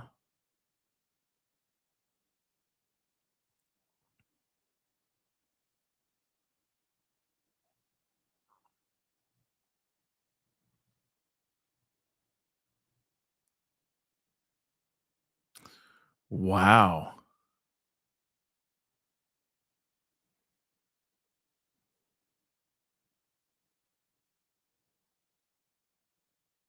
So we got some notes here.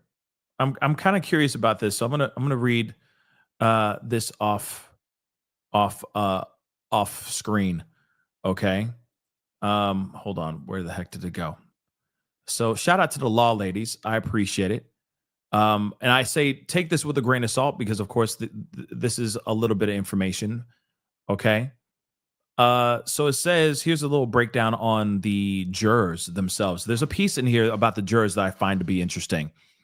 And again, this is just perspective, so take it with a grain of salt. All right. So it says most of the jury is above the age of 65, all for one female, and that person's apparently 35. And every day in the courtroom, she has sat sideways in her chair, refusing to face Diddy in any way. Wow. Let's just say the jury has tapped out here, or has tapped out. There is also another juror that is female, age in her 70s, and she has literally been falling asleep each day in court. That's crazy. At this point, I think the jury is tired and ready for this trial to be over, with looks like they all have already made their minds up. So then going into Bryana, Bana's testimony. As her testimony continued today, she seemed very sad, like the defense was questioning her wording as if she wasn't telling the truth. To me, she seemed like she was very truthful, as over time, memory can dismember and be foggy. But I have no doubt she seemed very truthful. So during all the sidebars, the ASU state was telling the judge that the defense line of questioning was rude, and that they should not be so hard, as it was scarring the witness on the stand. Also during lunch, they discussed Diddy's staring at the jury, like we were talking about here, making faces at the jury, trying to intimidate them, which is insane. The jury advised Diddy's counsel that he would be removed if he's seen one eye look that way again. So again, apparently they're saying there's reports of him looking at the jury still. Okay. And he might be like, oh damn, how they taking this with this Jane Doe up there on the stand saying what she's saying, right? Also, they discussed Jane Doe's identity, and that in the court it would remain confidential, but outside people, if people they figured it, if people they figured it out, it would be out there. Yeah, I mean, people are figuring it out for sure. Thank you so much for the quick notes. I appreciate that. But again, that information, okay, yeah, that information is out here. Okay, that information is out here. Okay, that's without question. Now, because people are putting in their the people are doing the research, doing the math, and a lot of people are starting to put in their 2 cents.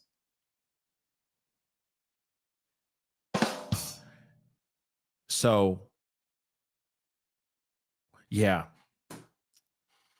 interesting though. Interesting. Let's see what NBC had to say. But that's crazy that there are people in there kind of tapping out. They're getting tired. It's been many weeks now. Okay. And I don't know if everybody is like coming up with their answers, with their verdict, like their mind is made up, but maybe some have already made their minds up, and that's possible.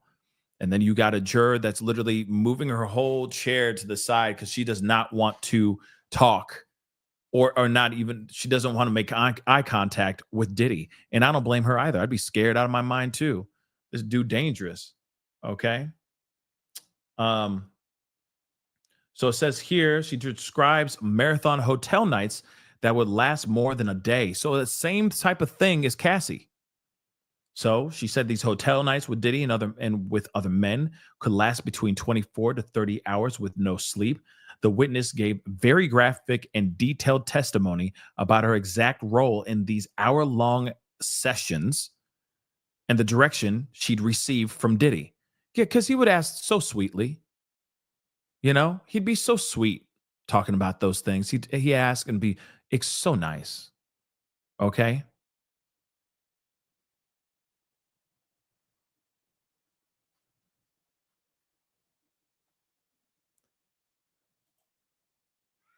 Crazy. But let's take a look because there's got to be more as they are wrapping up because there's always something. So the jury's gone. So Jane's counsel wants you to remind those in the gallery not to report any personal identifying info from the lawyer's screens. Okay.